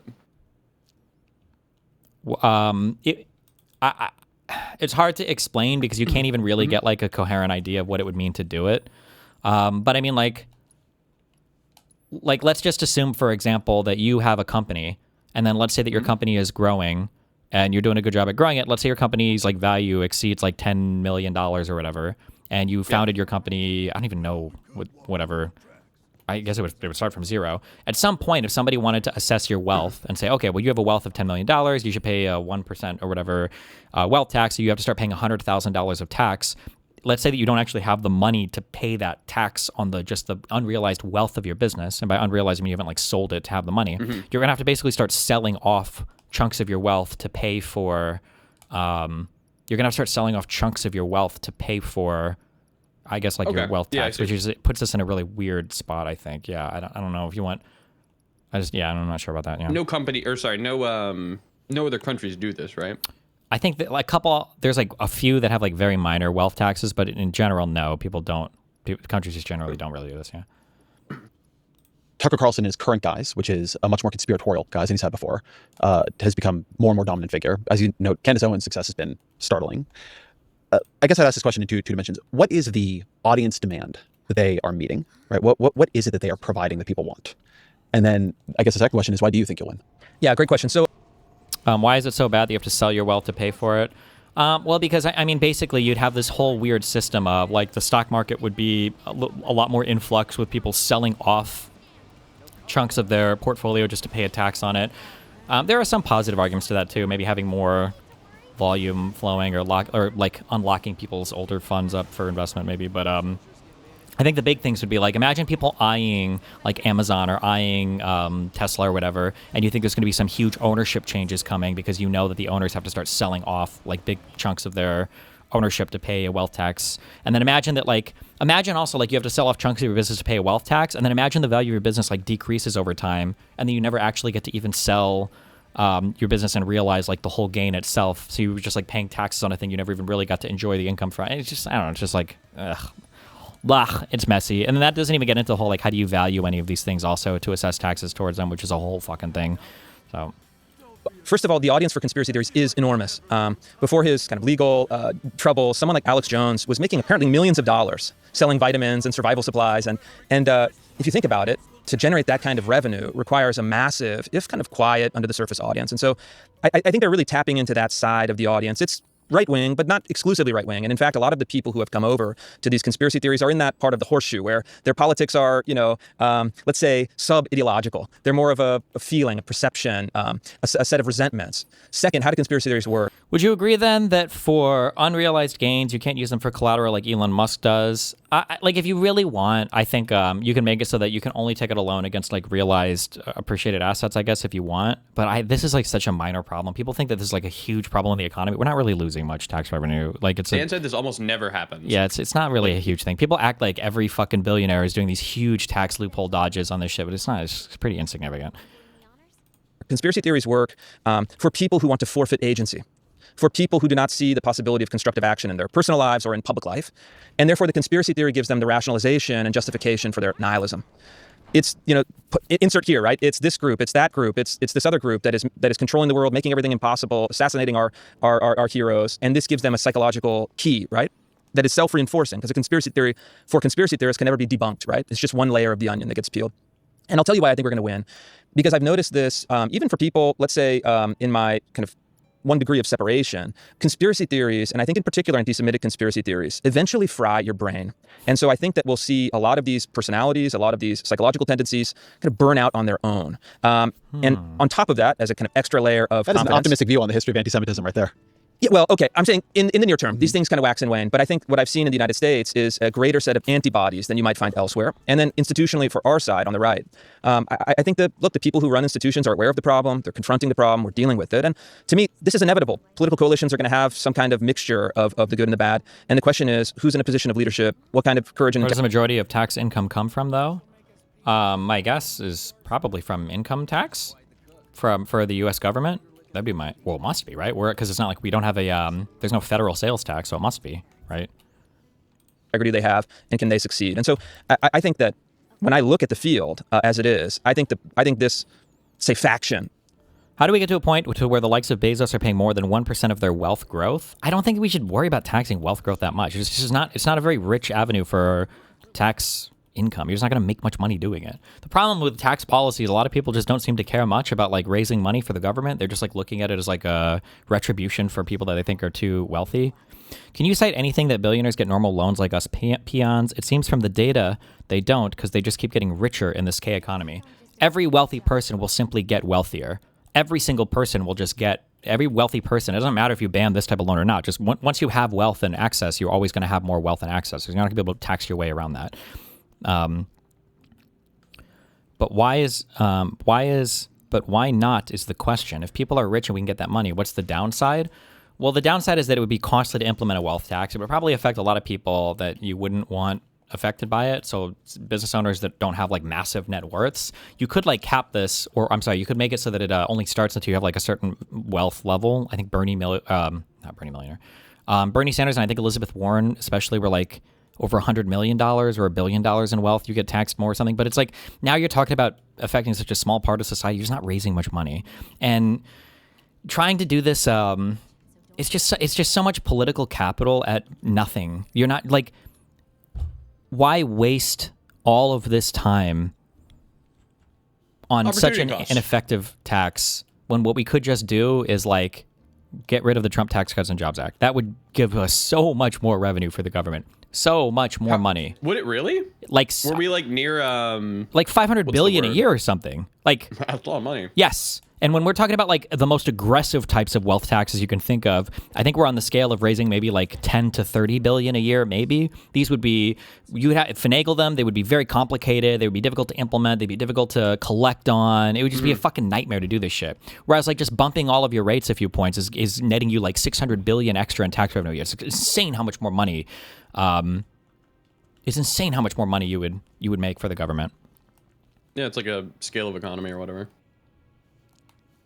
Is less powerful than it was 6 months ago, a year ago, and I hope that trend continues. I think there's an interesting question on institutions on the right here. I forget if it's a Chesterton quote or a C.S. Lewis quote, but one of them says that when men stop believing in God, they don't believe in nothing. When men stop believing in God, they believe in everything. And I do think there's a dimension of that around institutions where the right has become much more anti-institutional. I think the view that Ezra made it sound like billionaires taking low-interest loans out on unrealized assets is the primary reason they're able to compound their wealth. What? That's definitely not true. So I don't know when he said that or whatever, but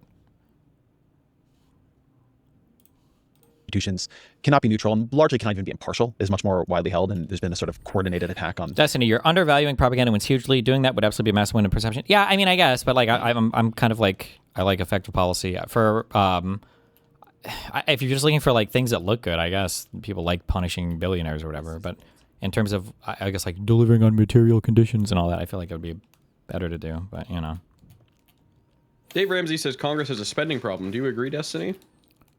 I mean, I don't know. It depends on how you view it, right? Like I DoorDash everything every single fucking day, but like you could argue I have a spending problem, but I have the money to pay for it, right? If you have enough money that you're getting from your tax receipts, from your revenue, then you can spend whatever you want. If you don't have enough money, then the argument would be like if the budget isn't balanced, then they don't have the money. Sure. Yeah, I mean, I think Congress spends more than it should, probably more than it should, based on the amount of money that it makes. But then the question is do you cut spending, so like austerity measures? What are you going to cut? Or do you raise revenue, like increasing taxes? And bumping up the tax brackets a few points, I don't think would significantly impact anybody that negatively. But like all these weird esoteric taxes would be so much fighting politically, and it'd be so much conversation, and it would do so little to actually help us at the end of the day for anything. It's just such a fucking waste of time. Not a troll question, but do you think that what? Do you think that labor should pay a higher tax rate? Why do you say not a troll question? Some of you guys trigger the fuck out of me. God. Do you think that labor should pay a higher tax rate than long-term capital gains? Personally, not really. No. I feel like I don't like the disparity between capital gains and like employment taxes. It does feel weird that some guy can go and bust his ass at McDonald's for 40 hours a week, and then he has to pay the ordinary tax rate. So then I could have like millions of dollars sitting in an NVIDIA stock, and then I only have to pay 15% as long as I think, right? There might be a second bracket, but I don't think I'm in that one yet. The fact that the capital gains rates are so much lower, I think it's I don't know. You could probably make more money there too, but what were you saying? I was going to ask, do you think that we should have more, like another tax bracket? Because right now it goes up to 625K. How many people earn over 625K a year, though? How many people? Probably not that many, would be my guess. Very few. Most of that is probably going to start being like stock compensation or yeah, just appreciation and other things. Yeah. What should the Dems messaging look like if it were to increase the income tax rate? I don't just argue the numbers. I don't know. That's a political strategy question. It's a different thing.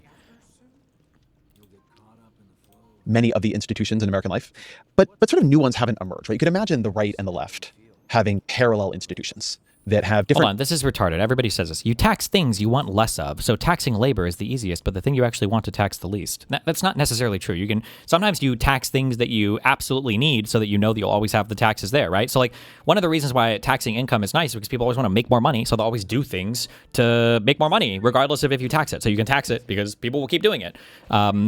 Now, if you really want less of a thing, you can have things like, you know, like your sin taxes, where it's like, okay, we really want less of this, so we're going to start putting a hefty tax on that. But like, you don't necessarily just tax things because you just want to get rid of it out of society. You want less of it. That's just a generally when you tax a thing, you get less of it. When you subsidize a thing, you get more of it. These are just general rules of them. Oh, talking about economics. I had an idea earlier because I'm a genius. Okay. Wait. Someone hold this up. Let me get a Red Bull. Hold it. What a shitty week turning into a good week.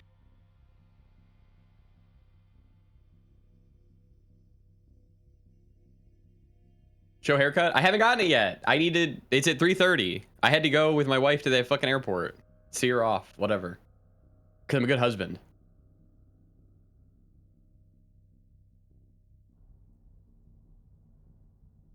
What happened to my account? Tell the story. It's unbanned. That's all you need to know. That's all anybody needs to know. And that's all I'm ever going to say about it. What I had to do to a man in Dubai is between me and him.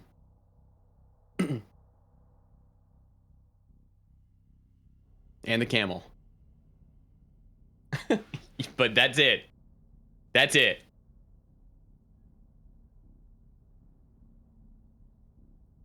Why was it banned? I'm not actually sure. I didn't get an email. I never got an email of why.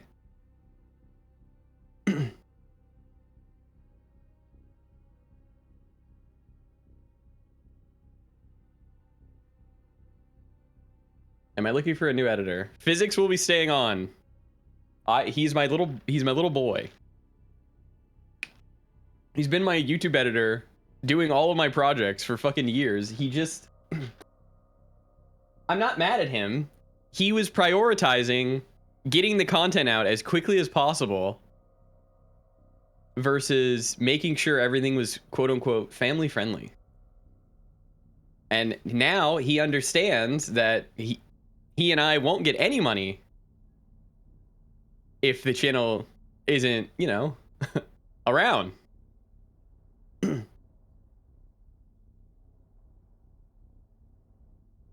But I am going to cut his pay to $1 a month. That's just business. That's just good business. That's good business. Deserved, yeah. Good benefits? If he ever got banned in DGG chat, I'd unban him. That's good benefit.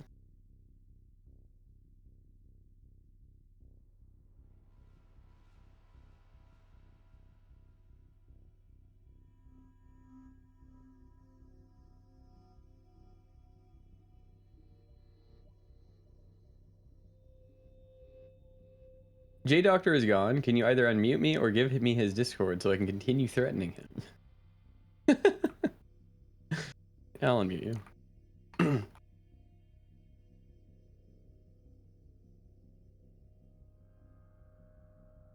This motherfucker is not getting a Red Bull.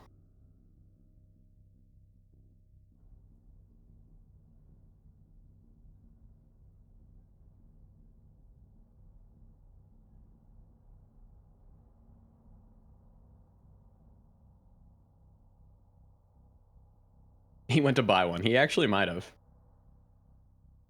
Oh my god, bruh. He's using me again.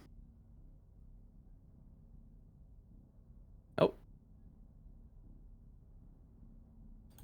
Why are you saying Where's the Red Bull? right here. How do you know I'm coming back if I'm streaming my game to you and... You're not streaming anything, retard. Really? I've had to been watching your fucking YouTube, your actual Kick channel.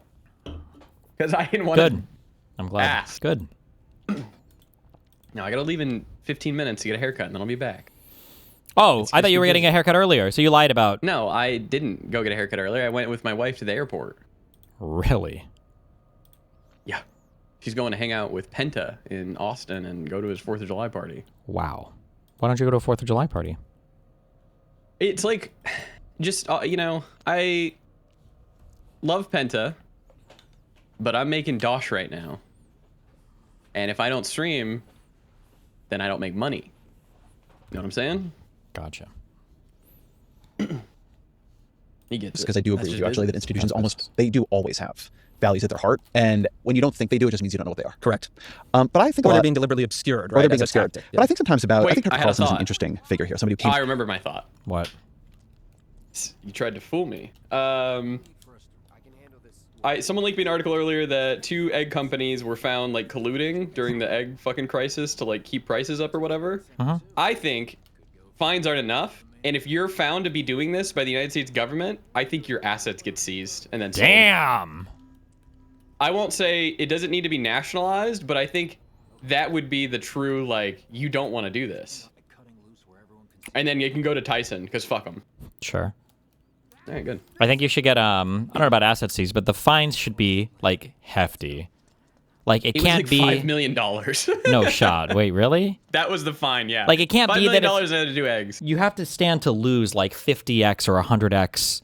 Because you have Whatever to you gain, consider yeah. that, Destiny is wrong. Billionaires taking low-interest loans on unrealized gains is a huge tax. You can go and read articles. I read articles. It's not that much. I think, like, Dan at its asked most... his billionaire friend and said this isn't a thing. So. Well, forget... Well, I mean, it is a thing. You can get these loans. You can go to Wells Fargo. Well, not and- like en masse, not en masse. Oh, sure. It's not. You're just not losing much tax revenue for it. And if you do any, I think somebody even posted a thing on the subreddit where they went because they didn't believe me or whatever.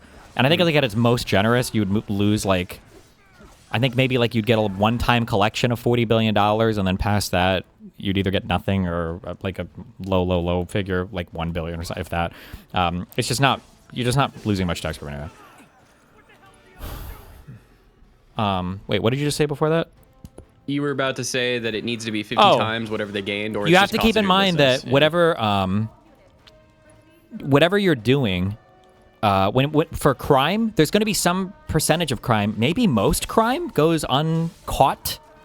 So like if one person is scamming, there's probably like 10 scammers that you didn't catch. I guess it probably depends on the type of crime, but like so that means that your fines need to be adjusted appropriately. So let's say for instance that you get fined 2 times the amount of anything that you do wrong, right? So if you make $10 million, you get fined $20 million. If you made that 10 million illegally, right? Or through some kind of scam.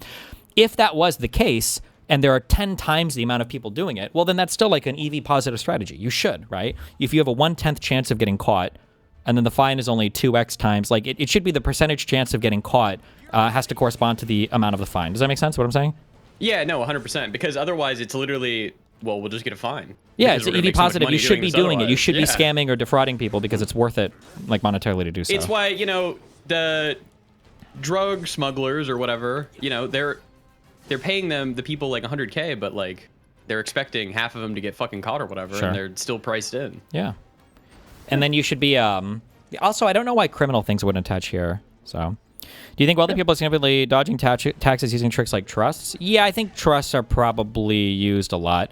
But I also think that one issue you have to keep in mind, too, is like, what are we, when we say somebody's like dodging taxes, sometimes we use that to just mean that like a person is using the tax code like as intended. So like maybe it is the case that we do want to incentivize certain types of behaviors, like charitable donations are a thing that we probably want in society, right? That's good. We want people to be donating to charities. But then people will complain. It's like, oh, this guy donated to charity so much that he was able to reduce his tax footprint. It's like, but we want him to do that. That's why the tax code exists. So sometimes people get mad because people are using the tax code as intended and they call it like a loophole. So like in terms of how trusts function, there's a reason why they're structured the way they are in a tax manner. So it's, yeah, I don't know. What are you going to do? Destiny, they waited like a day before responding.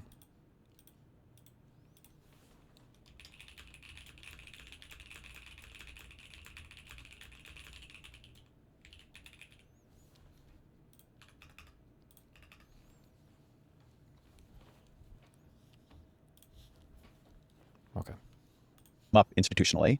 I think sometimes about this speech he gave at the 2009 Conservative Political Action Conference. And I saw conservatives create many of their own media organizations, and I saw many of those organizations prosper, and I saw some of them fail. And here's the difference. The ones that failed refused to put accuracy first.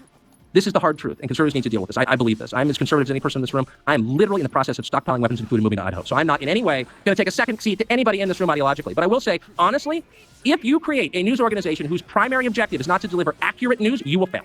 You will fail.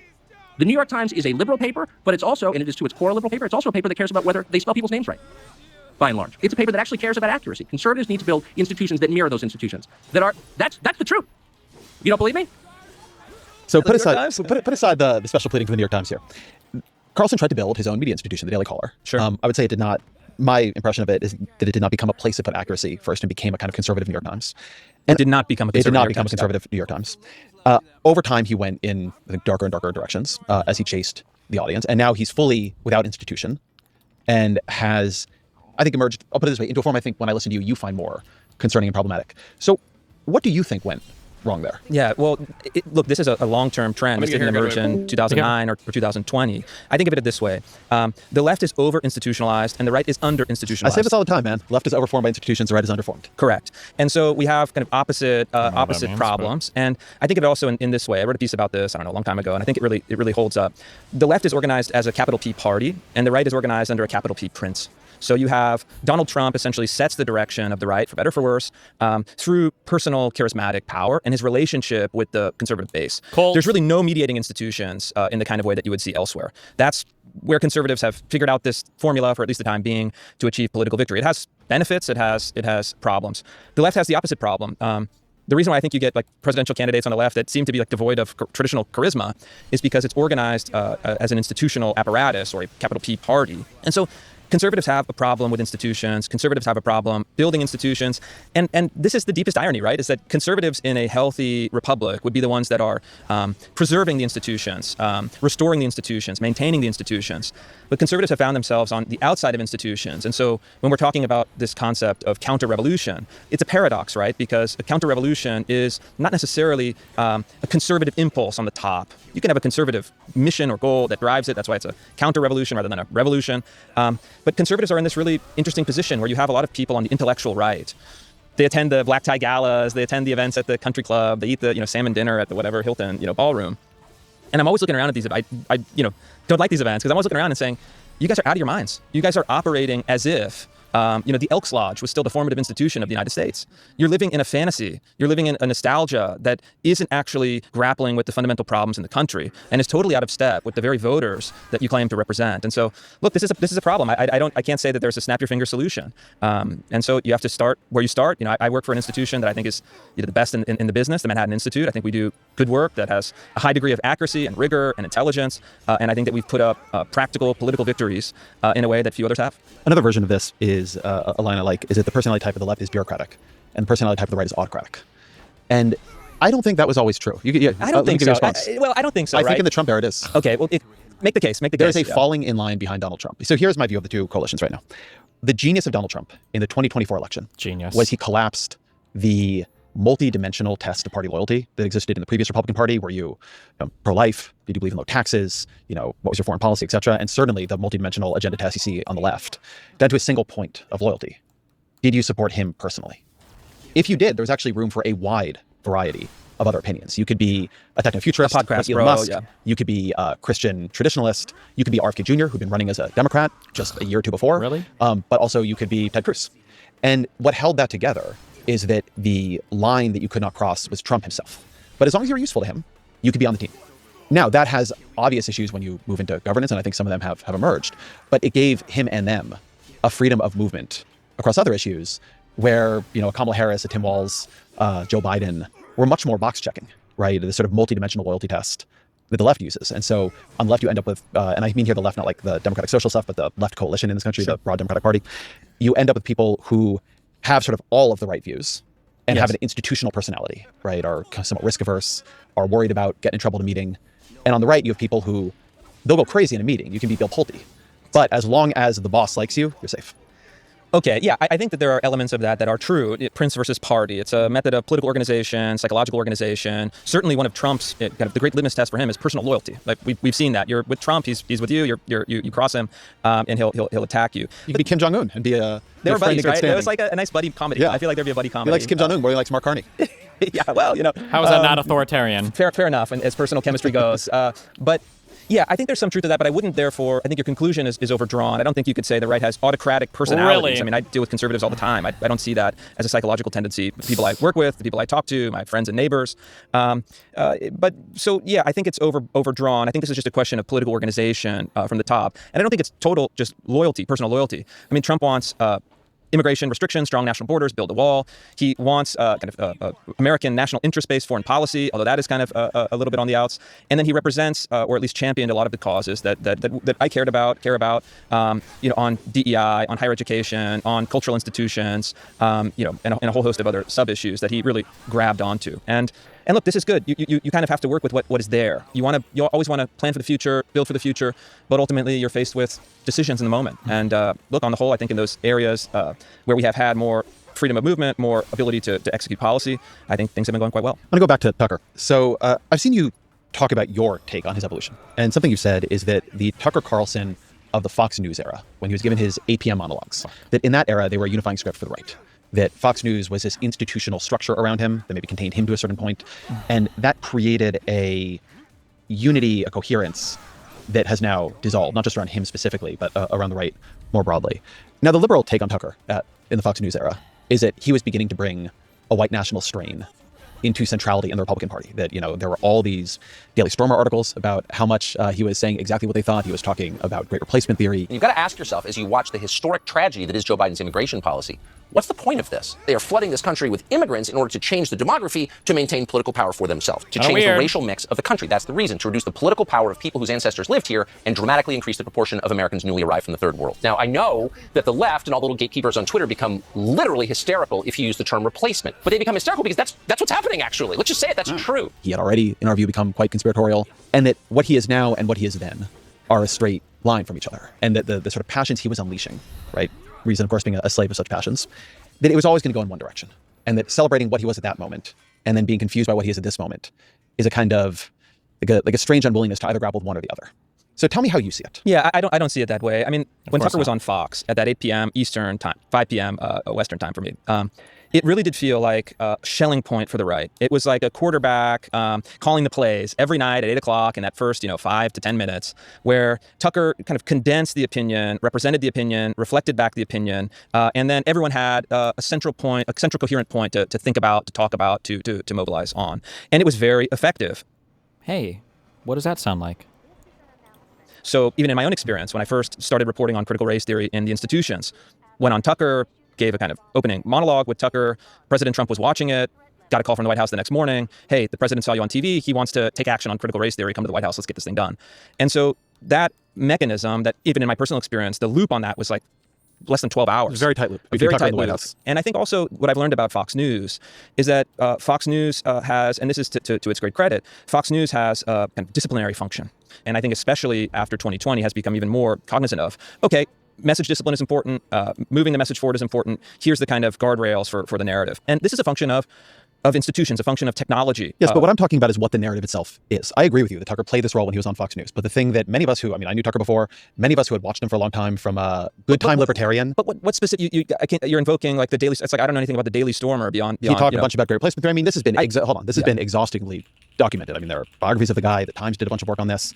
The bringing in of a macro narrative that there was a function, I would call it a cabal of elites, importing brown voters to replace you, that you were being betrayed by elites representing foreign interests and foreign people to sort of alter the culture of this country to their benefit, was something he hammered all the time. Fox News is reporting tonight that the administration awarded a $172 million grant to a George Soros-linked organization which exists to, quote, help young border crossers avoid deportation.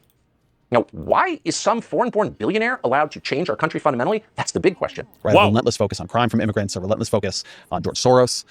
And so to me, I see Tucker now and I see What did he say? Foreign-born billionaire? Who's that? Now, why is some foreign-born billionaire allowed to change our country fundamentally? That's the big question. Right, a relentless focus on crime from immigrants, a relentless focus on George Soros.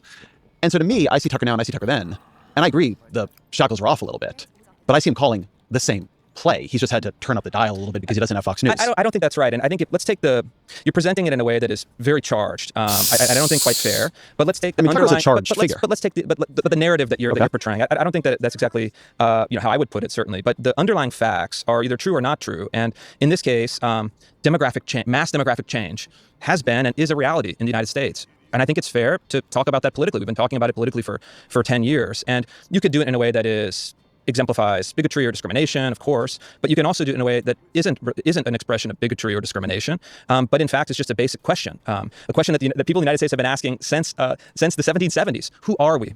What is an American? And if we are a sovereign nation, we have not just the right, but really the obligation to determine these great questions of who comes in, who doesn't come in. And so I don't think that it is right to say that someone who is concerned about rapid and large-scale demographic change is kind of a white nationalist. That seems like the kind of I'm smear. saying that the reason I think Tucker is a white nationalist is due to all the white nationalists. Like that. I'm sorry. I'm sorry. I'm not trying to. I guess I kind of lost it on Ezra a while ago. I don't think Ezra should be having these conversations, right? Like, what he just said is the equivalent of. So yesterday, sorry to do this, but it's the easiest thing, right? So yesterday, my wife raped me. Okay. Yesterday, I was raped by my wife. Okay, and that's the story I'm going to tell to the media. And then Ezra's like, so we know that that's not true, right? We know that didn't happen. And then this guy over here is like, well. But hold on. Okay, so rape is a way of framing it. But, we do know that they did have sex, correct? We know that, right? And we need to look at the underlying facts. And, yeah, you can frame it in different ways if you want, But, there is a legitimate thing to be talked about here that sex did occur between these two parties. Now, they decide to frame it as rape. But, we have to talk about the underlying facts. No, fuck you. The reason why you point to the abstract framing of things is because you're trying to invoke other ideas. And you can't do this thing. I don't know why people like Ezra let him do this. When you run away from the abstract framing, which is where you're summoning all of your prescription, all of your normative power to these underlying facts, which aren't even contested. Yeah, there's a lot of people that immigrate to the United States. You're not saying anything profound there. Everybody knows that. Nobody denies that. But when you frame it as though there's an intentional invasion happening, either due to external forces trying to destroy the United States or internal forces that are trying to subvert the white man in the United States to bring in outside people to invade us, that's a totally different claim than just the raw factual analysis of immigration. And for him to run away from that abstract framing to say, well, they did have sex, right? That's not what we're talking about. It's a totally different... I hate it. That seems like a large-scale demographic change is kind of a white nationalist. That seems like I'm smear. Saying that the reason I think Tucker is a white nationalist is due to all the white nationalism. Well, let me ask a question. No, because that is a huge charge. And I just again, what is the evidence of that? You could be concerned. Can you be concerned about mass demographic change without being racist? I think the answer is yes. Can you be concerned about the unequal treatment of certain races in this country over time, and you want to solve those inequities using government policy? No. They'll ask you for all of this charity when it comes to framing their beliefs. But if you talk about affirmative action or DEI or whatever, they will do everything. They will fight these things with every fucking bone in their body. They won't give a fuck about any of the underlying facts or analysis. They know this. They know the game they are playing. They know they're doing this. And Ezra is being taken along here for a fucking ride. I don't know if he realizes it. Holy shit, it's so fucking annoying. Oh my God. Nationalist. Well, you make the charge. You define it and substantiate your point. So I think that Tucker's view is that take Tucker out of it. Just make it an general argument. A general argument of what and then white you can nationalism. kind of layer in Tucker. So I think that there is a straightforward view in white nationalism, that there is such a thing as a white race. That race is fundamentally European. People can't look Came white. here and founded this country. That race has, depending on the variant of white nationalism we're talking about, genetic advantages or cultural advantages, and that race deserves to should have dominance, particularly over this country. There are harder and softer versions of this, right? In some versions, Jews are included in that white race. Sure. In some versions, they are not included in that white race. In some versions, we are talking about something I would describe primarily as a kind of nationalism, right? If you have too much of a country not sharing a common heritage, you lose solidarity. In some cases, we're talking about something much darker than that, right? There are people who just don't like the way their community is changing, and there's the KKK, right? Everything exists on a spectrum. But would you say someone who is, for example, hesitant about rapid, large-scale demographic change is just a kind of 1% white nationalist? Yeah, because that would be the majority of the country. Yes, I don't think it is a... that's not what we're... this is another thing that I've talked about in the past, finding difficulty, explaining this, that, once something approaches a certain magnitude of expression, it becomes a different thing in kind. It's not just like a little bit more of the thing, you know, where it's like, oh, well, I'm really thirsty, and then I had 1 sip of water, but if I could have like 5 sips of water, that would be better. And if I could have 10 sips of water, that would be better. So let me have 5 gallons of water forced into my body. Well, no, hold on. We're not talking about just drinking water that way. You're killing the person. We're talking about a totally different thing at this point. To be concerned about, and actually, I'm sorry, you don't even have to do a magnitude argument. There's a difference between being concerned about immigration changing the way that this country functions or having too much of it for economic or cultural reasons or whatever else. There's a difference between believing that and believing there's an intentional subversive plot that's being executed from the top down to bring invaders, foreign invaders into the country to dilute the will of the average European descended American. These are completely and totally different things.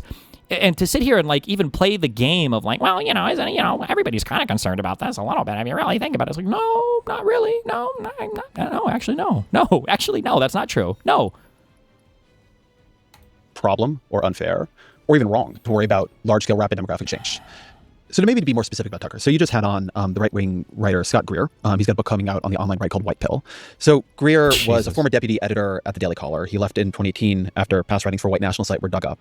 And he once said of Tucker, so this is Greer speaking, Tucker is ultimately on our side. He can get millions.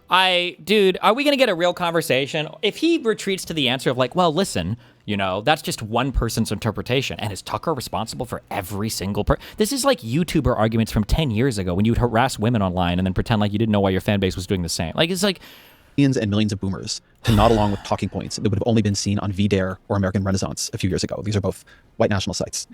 So I guess what do you make of that?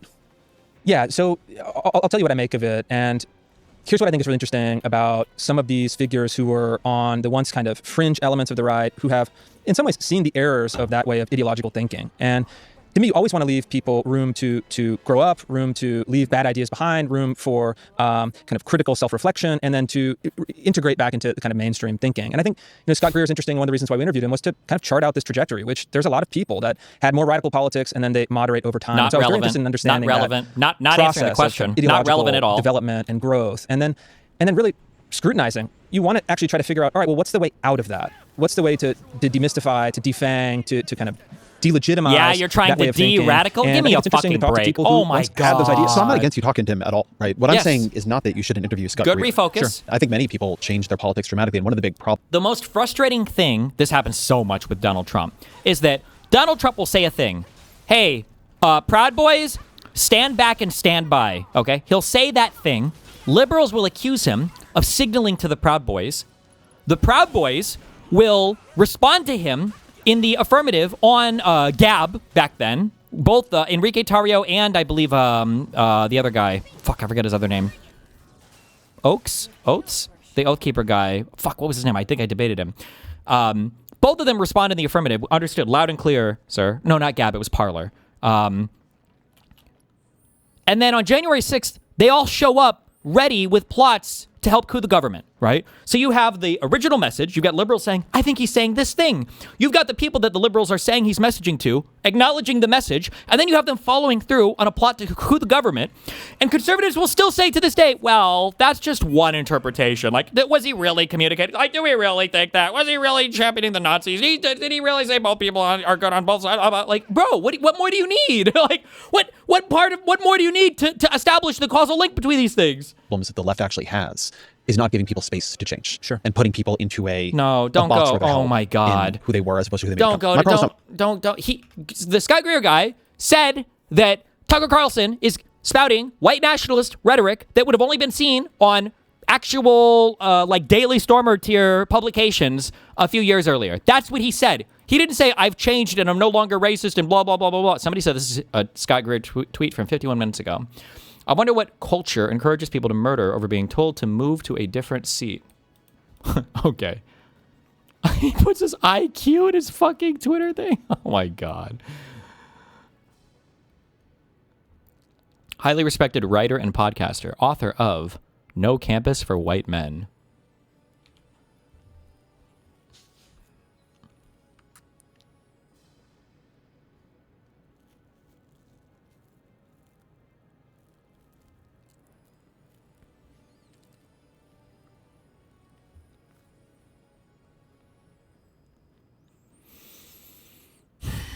Jesus Christ.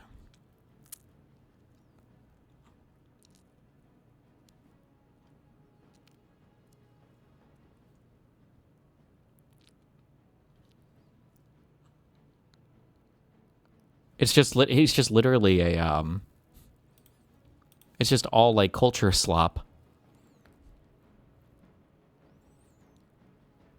Black nationalism isn't based, the end result of it, demanding more free stuff from whites while rewarding the worst pathologies of the black community.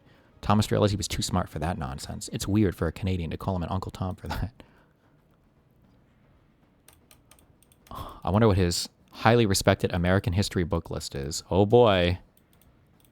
Never would I pay for this shit. Sorry, okay. So this is the guy he's defending as a reform, whatever. Not with you and I'm saying that I looked at Tucker in that period and thought, he's going in this direction that I understand this to be. The argument of, a VDARE, and they all celebrated him. But I guess the question is whether, to phrase the question precisely, which maybe I haven't yet, whether one of the lessons of where he has gone and where some of the right has gone. Did he get to run away from that question? People like you on the right were a little insensitive to when something wasn't just a breaking of a liberal tab. Insensitive? Like, he's raping your mind, Ezra, and you're like asking him to do it gently. Like, it's so crazy. Does Ezra realize how much is being taken for a ride on this? Like, we're just asking you guys to acknowledge that maybe you were insensitive to some of the more... Also, because when you say insensitive, the implication there is that there were just kind of like pussy loser liberals that just had like a white nationalist feeling. But like, obviously that's not true. But like, maybe they should have just been a little bit more sensitive to the lib cucks that were crying about it. Meanwhile, the actual right nationalists, the white nationalist people are like, fucking Tucker Carlson? When did he become based? Oh my God, bro. Boo. But was a movement towards a politics that was much more, let's call it white identity focused. Oh my God. Okay. Huge point. I would break it down in a couple ways. One, I don't think that's quite accurate. I actually think that the statement you're reading, and you could probably read it from a number of other people, right? If you remember in 2016, Richard Spencer famously held like some sort of conference or group, and he said, "Oh yes, Trump has adopted. Trump is a creation of the alt-right." We willed Donald Trump into office. We made this dream our reality. And if we will it, it is no dream. A quote I'm sure our friends at the Anti-Defamation League know very well. It was completely delusional, totally self-serving, and a product of narcissism that I wouldn't take at face value. And so I think a lot of the radical elements you're talking about overstate this relationship because they desperately want it to believe it. And I think that someone like Tucker, I don't think it's accurate to say that Tucker on Fox in 2021 was laundering in talking points from American Renaissance. I don't think that's true. I think it's conflating. But he was superficial opposition to immigration, and the conflation game is really. Let's go. Can we find what's an old dude? Tucker started to get crazy. There were terms for this. It wasn't just mass migration. It was the Great Replacement. This was a year ago. I think he said this. Didn't he say this on Fox News? I hate how fucking dog shit YouTube has become. I don't need this person's response to it. Okay, whatever. Anton recently coined a term called the celebration parallax. As Anton described it, the celebration parallax means the same set of facts is either true and wonderful or false and outrageous, depending entirely upon who asserts it. See how that works? There's no greater example of the celebration parallax than the issue of the so-called Great Replacement theory. So Democrats can talk about engineering demographic change for political advantage all they want. It's wonderful. It's glorious. I'm so sorry, but that's like a neo-Nazi. That is the neo-Nazi idea, is that our demographic change is being engineered, it's artificial, and it's being done by the elite in order to suppress the will of the white race. In this case, in favor of the Democratic Party. It's just missing the Jewish element. But this is the Great Replacement theory that neo-Nazis and white identitarians and white Europe and everybody else used to talk about. This is it. Wholesale. Like, that's it.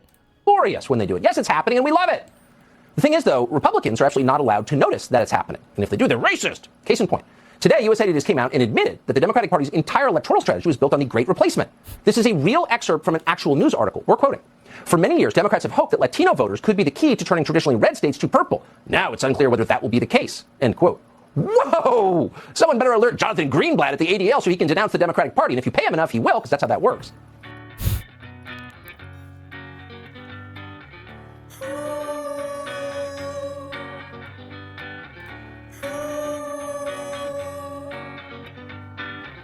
also known as genocide. Oh, is this person pro Great Replacement theory, maybe? I can't even tell for Amy Adams. Why are immigrants a source of strength to our country, but not their own? The Kalergi plan? Oh my god, I just got sucked back to 2015 debating neo-Nazis. What was this conspiracy that a Jewish guy wanted to basically ship in a bunch of BBC cock to Nazi Germany to fuck all of the German women to breed out the Nazism from them? Jesus, fuck. Unironically, that was the idea. And that was like the blueprint for the Great Replacement that we see the Jews doing here today. This is the replacement that was like 3 years ago, and I don't even know when that was on Fox News. I might have been even older on Fox News. theory, but it was not a theory, it's a reality. It's the Canadian population, like the American population, the European population, replaced. American and European, that concept of like the American white is a European white. And when I'm speaking about mass immigration, people don't understand that last year in Canada, we had 1.3 million foreigners coming to our country for a country of 40 million people. That is mass immigration. That's an invasion. Yeah, 97% of the growth of our population last year was coming from mass immigration. The immigrants that are coming here, the foreigners that are coming to Canada, coming from countries that doesn't share our Western civilization values. This is Western. So it's like every single, like they hit them, bing, bing, bing, bing, bing, bing, bing. Really, I think, dishonest. And unfortunately, for a lot of time, it worked. And so I think that, in fact, we're in a much better place than in the past. And I remember some of these groups like ADL, SPLC, Media Matters. You know, they came after me with many, many smears, trying to destroy my reputation, trying to get me deplatformed from social media, trying to kind of eliminate me from the public sphere. None of it worked, thankfully. The ACLU, I would also add. And in fact, as I look back, the arguments that they were making were preposterous. And they only succeeded because people felt fear. And so I'm glad that we don't live in that condition of fear anymore. And today we can talk very reasonably across a table, which I think is good. But I'm certainly not going to forget the emotional tone and the political vulnerabilities of that era. And again, the SPLC that was coming after me because of God knows what was at the same time giving money to neo-Nazis and white nationalists.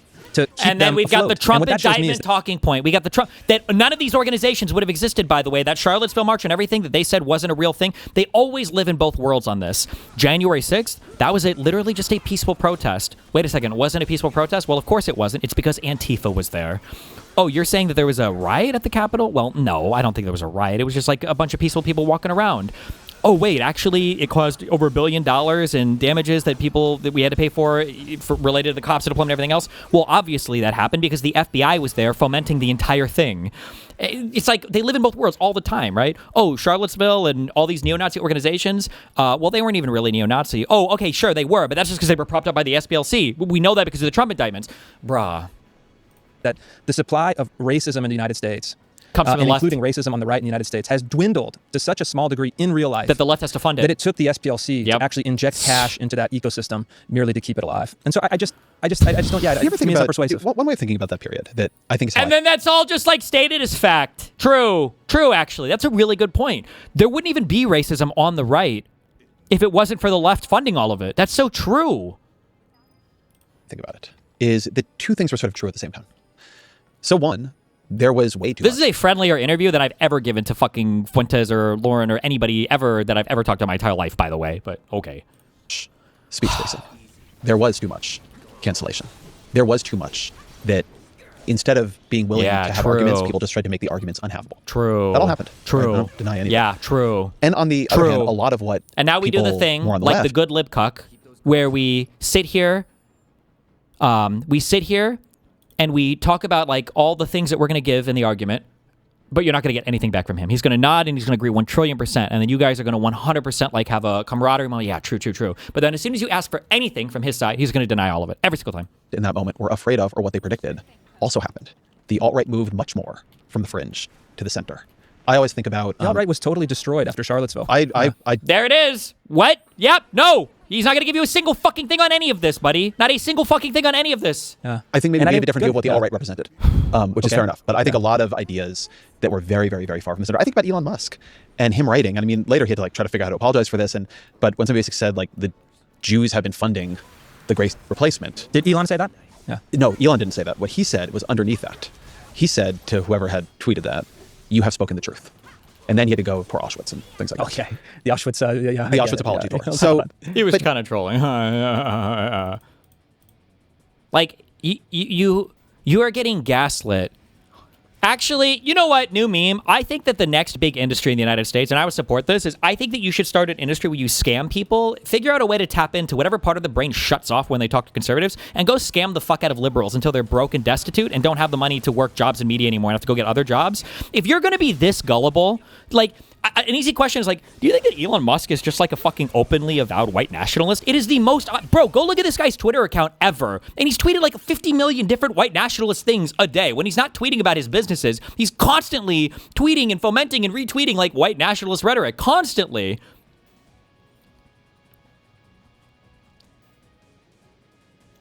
When it's either his businesses or Starlink.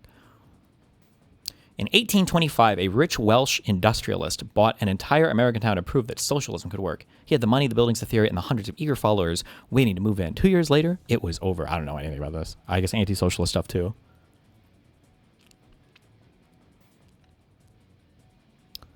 Warren identified the deeper problem. This is true. I hate all the one-word fucking tweets that he does as well. Good analysis of rent control. Hold on. Don't worry. We're only 7 hours in. We'll find some white identitarian talking point today. I know we can do it. I know we can do it. Free money, housing, etc. acts as a massive financial forcing function to draw illegals to America and Europe. Quote tweeting a guy that says, I think ending welfare for immigrants would solve most of our immigrant problem. Imagine believing the United States of America has a generous welfare state. That's why people come here? It's not to work?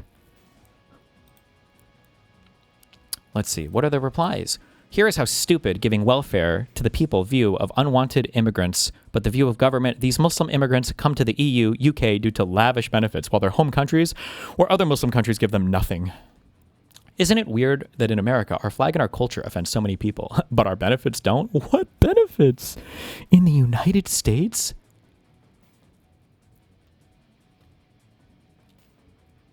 Oh, nice. This guy's fighting him.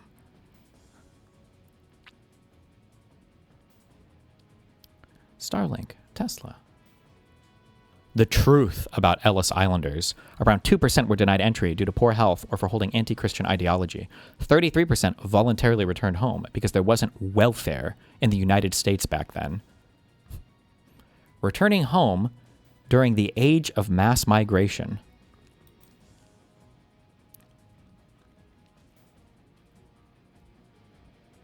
Nice. Orwell was a genius. Orwell was talking about the other guys, by the way. Orwell is always talking about the other guys. Never your guys, always the other guys.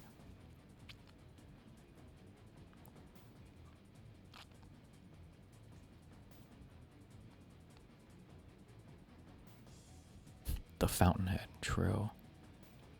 Oh my god, Ayn Rand solved all of politics with 2 books. Grok, grok, grok.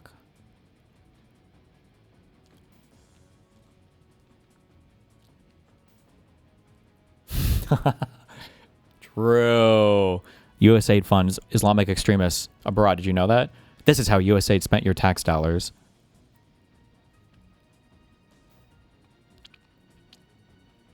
Four-story elevator. Wow, real man of the people he is. Damn, 4-story elevator? Loser? Treasury ditched numeracy test to increase diversity hires. Jesus Christ. Yeah. You know, even now, Musk is very conspiratorial, and where he is in 2026 now, the world's first trillionaire, owning, you know, what used to be Twitter. And the things he like kind of pumps He's laughing because it's epic, and he thinks it's base, by the way. Considered incredibly marginal, even in Trump's first term. So 2 things I think were true, right? I think there are many ways in which the left went too far, and the forces the left was worried were there are much closer to the center. Yes, there are parts of the alt-right that are not significant today. Richard Spencer is not a significant figure. Nick Fuentes has a bigger audience than Richard Spencer ever did. Sure. And there is, I mean, when I'm on X and other places, the amount of just constant anti-Semitism and anti-Indian racism I see just happening in people's mentions is wild to me. And I mean, I don't think he'll win, but you look at Fishback, who's running for governor in Florida, it's sort of almost unimaginable to think of somebody like him being a figure in Republican Party politics who would be commanding the support of practically anybody. And I think the reason that people worry about him is they don't think he's going to win, but he seems to be doing very well among the young right. Sure. And so I think you can hold your view, which I at least partially share, that there are many ways in which the left and the speech policing and the boundaries went too far. And also, a lot of the people who were most hair on fire in that period had a point, and some of their more kind of nope, he's not going to grant it. He's not going to grant any of it. But let's see, maybe he will. Maybe he will. HHS secretary and Tulsi Gabbard, DNI, and try to make the triumph of bipartisanship, and try to make Matt Gaetz attorney general, I would have thought that was like an unhinged, like, resistance Substack page. And then it all happened. So it's like the fact that you can have these things be true at the same time. You can always tell by the demeanor, like these retarded little fuck quips that this fucking loser is inserting here. I don't even know if Ezra can pick up on it. Maybe it also might be that people in lib-left media have autism and they can't pick up on like subtext or human communication. Maybe they should only talk to each other on Discord. Maybe if he did Discord interviews, that would be better, since he can't pick up on like human body language or anything. Like he's literally giggling and chuckling along at all of this. And so I think you're kind of understating the dynamic on one side. I mean, it wasn't just about speech policing. Understating. It was actually even worse than like Ezra. Even as much as Ezra granted, this guy's not going to agree that Ezra granted enough, and Ezra downplayed the fuck out of how crazy the right has gotten, and this guy's not even going to acknowledge that. After 2020, the left maintained a kind of apparatus of social annihilation. And I went through it myself. I had the ACLU subpoena me and harass me with a lawfare campaign that cost me a lot of money. I had the SPLC and the ADL put me on some sort of... A lawfare campaign? I'm trying to think if the word lawfare has ever been used to apply to, like, civil suits. Like, I know that, obviously, corporations can bully people with civil suits, and people don't like that, and that is a thing. But I feel like, generally speaking, when we say lawfare, I feel like usually that was in reference to, like, the Department of Justice. Like, when people say lawfare against Trump, they were talking about New York State. They were talking about improper use of, like, the federal authorities. But I don't know. I guess we can make the civil suits, too. I'm so curious what he actually got sued for. Every time you dig into these suits, they're always way crazier than these people say. Subpoena me and harass me with a lawfare campaign that cost me a lot of money. I had the SPLC and the ADL put me on some sort of hate list that was totally bogus, trying to destroy my reputation. And so I had people, threats of violence against me that were very credible at the time. And so, people trying to get what does that have to going do after my very credible? Family, my kids. What happened? We shouldn't forget just how awful that period was and how insane that Infinite period was. victimhood. And unfortunately, I think that many of the institutions... It's so funny. They advertise their own strategies with their projection, right? We can't forget how horrible that period was in 2016, right? This is the same thing that they accuse the Jews of doing, right? Oh my God, you're going to sit here and talk about the Holocaust some more? Why? You want to talk about the Holocaust forever so that what, you can make us feel guilty and get to do whatever the fuck you want in society? This is what he's doing right here. On the left have learned, after having suffered some consequences for enabling that, the movements that they have sparked are in fact alive and well. And look, I think the difference that maybe you're not seeing is that the radical, nihilistic, and violent left-wing movements have the full support of the left's institutions. And what we're talking about is a radical, nihilistic movement. Not even remotely close. If Ezra has spent more than 2 microseconds looking at any news outlet or any social media platform ever, we're literally at a civil war point right now inside the Democratic Party between the institution and the radicals. How could you ever even remotely expect that point to come across as true? It's on the right. Do not have any institutional support and are bubble up in your Twitter comments, which again don't agree, but is different in kind, not just in quantity. And in the case of someone like James Fishback, I think it's a great test. Fishback is very charismatic. I think we would all agree on that. I talked with your colleague Michelle Goldberg about this. But even with a kind of individual charisma, if he's like the Groyper candidate for governor of Florida, which is again like kind of a crazy thing that is happening, I want to see the actual vote tally, because that's going to show me where he is, where he stands with the actual conservative population, the conservative voter, the conservative movement as a whole. I suspect that he's going to get absolutely trounced. It happened with Vivek running against the guy Casey Putsch in Ohio. He got blown out by, 60, 70 points. And so by contrast, you look at something like the kind of trans ideological movement that I think is both kind of a lie, it's grounded in a series of falsehoods, maintained this suppressive, threatening, censorious power in the kind of pre-Elon Twitter days and in the general kind of woke years. And then look, another uncomfortable fact, per capita has committed more mass violence than any other group. And so they're so happy for like the one, or I know that one person that did the church shooting was a trans person, and I think there was one other, right? They so love the fact that the 2 trans people did those shootings, because now they can have this per capita thing basically forever, because trans people are such a low percentage of the population. They can always say that trans people commit more shootings per capita, more shootings per capita, more shootings per capita. Willing to indulge in and I think it's important to have a kind of criticism of, let's say, wait, there's like 14 trans shooters? I thought there was I know there was the big one that looked into the church, and then there was at least one other. Were there 12 other trans shootings? I feel like I would have heard about these a ton more. There are 10 or so ever? Oh, I'm talking about like recently, over the past like couple years. There were 2 pretty big ones, I think. Elements on my own side. But I also think that if we were to just measure it out, to put it on a scale, It's looking a lot more like this. Assassination's attempt against President Trump, the assassination of Charlie Kirk, the kind of security posture that's required for conservatives just to go on a college campus. That's how I measure it. It's like I'm looking at it, I'm feeling it, I'm seeing it with my colleagues. After Charlie Kirk was killed, I called all the people, friends and colleagues in the business, and I just was completely distraught for weeks. And again, while I don't support James Fishback for governor, again, I think that it's kind of an empty symbolism, whereas on the other side, it feels like these ideologies have the support of the institutions, they've wielded power irresponsibly in the past, and still have the kind of ultimate political threat of violence that I know everybody in my world has seen, has experienced, has feared. And so, I mean, I guess, do you not see that? Is that I don't have the same view of it, but let me hold as saying that your experience of it. Even what he's saying there, I don't have the same view of it, implies that there's just as much truth and fact on the other guy's side that Ezra has on his side. Right? We can have two different views on this. I understand. We can agree to disagree in here. There is no world where you believe that the radical left has support from the establishment Democrats. It's just, that is a delusion. That's a lie. That's a propaganda talking point that you use to sell your own party's radical extremist side. I understand, right? And as somebody who also, sometimes deals with threats of violence and other things of that nature, I think the way this often looks to people on the left, particularly looks right now, is that when you say these nihilistic, I think you call them, ideals, ideas are not held at high levels of the right, they're only supported institutionally on the left. I see it the opposite way. Really? Right? I see it the opposite way, and I'll explain why. Really? I don't see the SPLC, the Southern Poverty Law Center, as a powerful, potent left-wing actor. They're not really. They could 10 years ago they could nuke you. I'll go through my thing.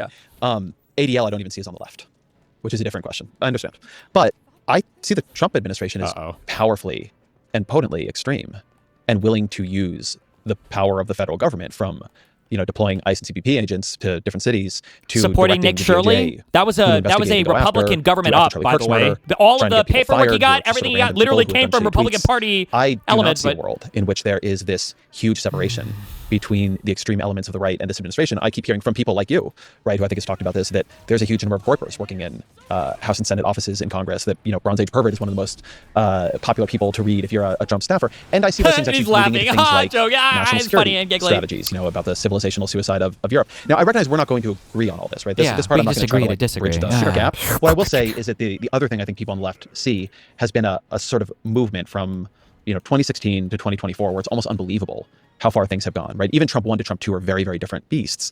And so all of a sudden, it doesn't look impossible to imagine that Fuentes and Carlson and Fishback are the future, not the fringe. I think a lesson that has been burned into many of us is that it is dangerous to dismiss something that seems to have a lot of energy around it as a fringe, because what is today's fringe is tomorrow's. No one subscribed to Ezra Klein's podcast is getting converted by this guy's talking points. It's useful for understanding his thinking, though. What? No, it's not. It's not useful for anything. The guy is just speed running neo-Nazi talking points, basically. Maybe not quite neo-Nazi, but he's just speed running all the mega talking points. I'm not getting anything from this. What is the... at least on Gavin Newsom talking to Charlie Kirk, there was some strategy there. This guy is just giving us his revisionist take of history that has absolutely zero foundation in reality whatsoever. Maybe not center, but much more live and potent political force.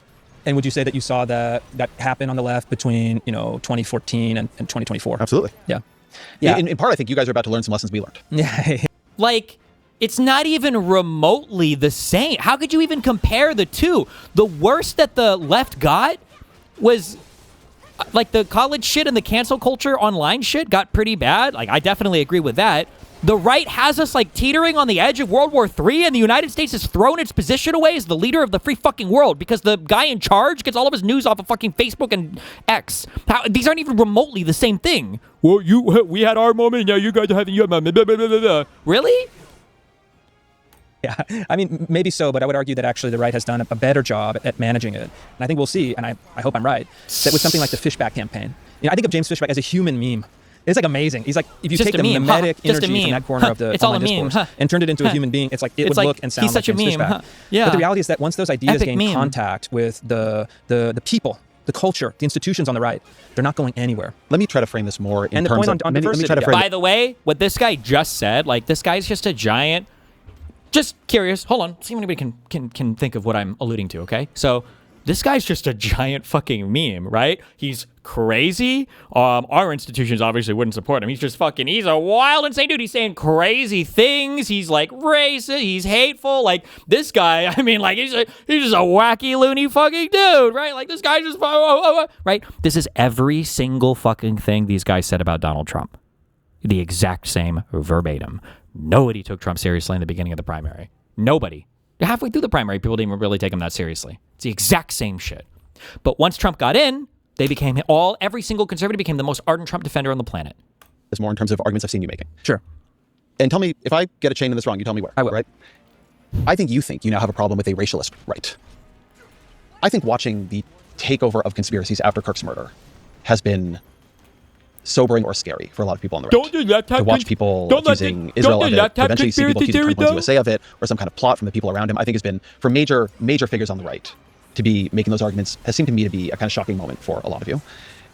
And then I've watched you and others, on X and elsewhere, like look in your mentions and be like, oh shit, there's a lot of racism here. But don't do that. Something's happening. So you tell me which part of this you don't agree with. Yeah, well, I mean, here's how I see it, and your general analysis is correct. So there is a racialist right, let's say. I've been writing about this for a number of years, but I think a lot of it is something of an optical illusion, where, and you see this on let's say on the left, where a small group of people that is very loud online appears to represent a larger share of a political coalition or the general population than it really does. And so, look, I don't want a racialist right. Remember, Steve Bannon, okay, like the fucking co-founder or the inheritor of Breitbart, the guy who calls himself like the founder of the modern alt-right, was a Trump campaign surrogate and then was a White House surrogate that advised Trump on elections for like 2 years or whatever into the Trump presidency in the first one. Steve Bannon, by the way. But yeah, we'll pretend it's the same on both sides. Political coalition or the general population than it really does. And so, look, I don't want a racialist right. That is like a clear position on my part. And I think to the extent that we have like anti-Semitic conspiracy theories bubbling up from the digital sphere, it's a problem that we have to deal with, an untruth or a falsehood that should be called out for what it is. And what I think it is at heart is that, and I've talked to a lot of young right-wing guys, so sometimes I'll have lunch or dinner when I'm in DC or elsewhere with younger guys and just say, hey, kind of walk me through like what's happening for people. Like we're older now. You and I are middle-aged now. So say, hey, walk me through this thinking. And in kind of non-judgmental, just kind of help me understand what's happening with some of the more kind of radical or racialist young men. And this is the description that they give. It's because they say, culture and society has left us so out in the cold. Now he's about to justify why everybody is getting that way after saying that people really aren't getting that way, but somehow it's going to be all the left's fault. Okay? God, I'm so ready for this. These are guys who hit high school during COVID. They COVID transitioned lockdowns. into an almost a purely digital life. Yeah, because with all the various rabbit holes you could get into. They came of age as a function of your kind of entering adulthood during the kind of George Floyd hysteria, where their teachers at school, their media, institutions, government, everyone was saying, you're a young white man, you're the problem, you're the oppressor, you're evil, you should be denied opportunities because of your biology, because of your ancestry.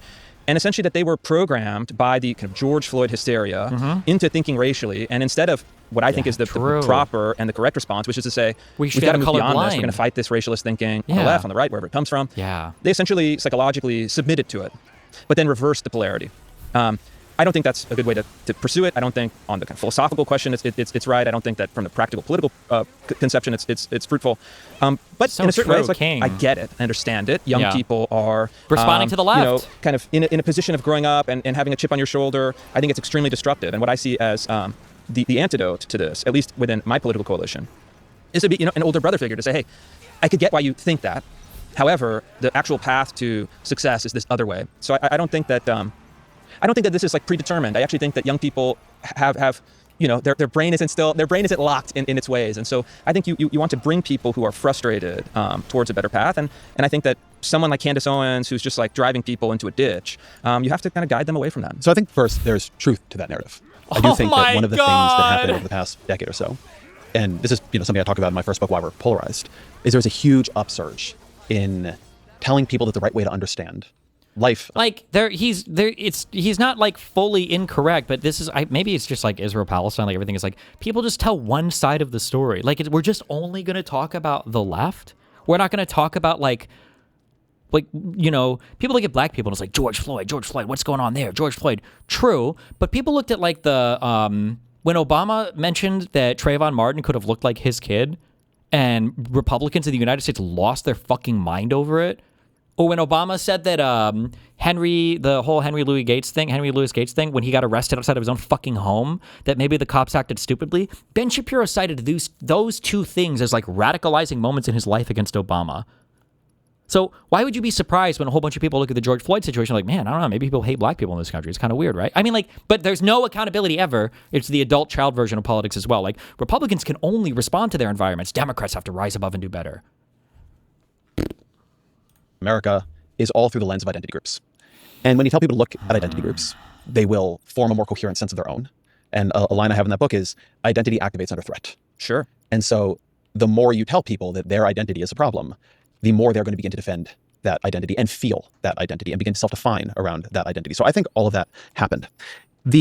And I think that you would also agree, perhaps, that the institutions, the legal system, the prevailing narrative at universities, corporations, et cetera, was explicitly anti-white for a number of years, that for these young people were formative. I think it's sometimes moved into being anti-white. I would not say it was all explicitly I did anti-white. hundreds of reports on this from institutions, from banks, corporations, universities, white man bad. If you wanted to just put it into kindergarten language, white man bad. And that was the dominant position for the institutional left. I remember telling people around me that this thing where people are putting out like papers on what are the negative traits of whiteness was a disaster, right? So I don't necessarily disagree with that. I think there's truth to it. And legally, affirmative action, DEI, was institutional, government-backed discrimination against one racial group. So the thing that I'm interested in, though, here is that... No, it would be at least two, because Asians complain. That's one of their talking points, but he's not using that one now, I guess. You're now in power. And I live on a farm in Washington State. Your executive orders get past the whole thing. And these things can all go in better or worse directions. These are all long-standing energies in American life. The sort of argument I'm going to make, to be, cards on the table about what I'm doing, is that I think the empirical and epistemological structures on the right and the habits they took on in order to win are playing with passions that are very dangerous. Like, I'll give a good example of this. Sure. You can believe what you want about whether or not the immigration of Haitians into Springfield, Ohio. My issue with that guy earlier in chat who was like, it's not like Ezra Klein's audience is listening to this and falling for it. My issue is that, like, when you come away, like, who do we think we're listening to right now, okay? We think that we're listening to, if we were to draw the political party lines here, if this is the center, okay, Ezra Klein is generally speaking, I feel like if we have our, we'll say center left, we'll say progressives, and then we'll say our communists, okay? Communist socialists.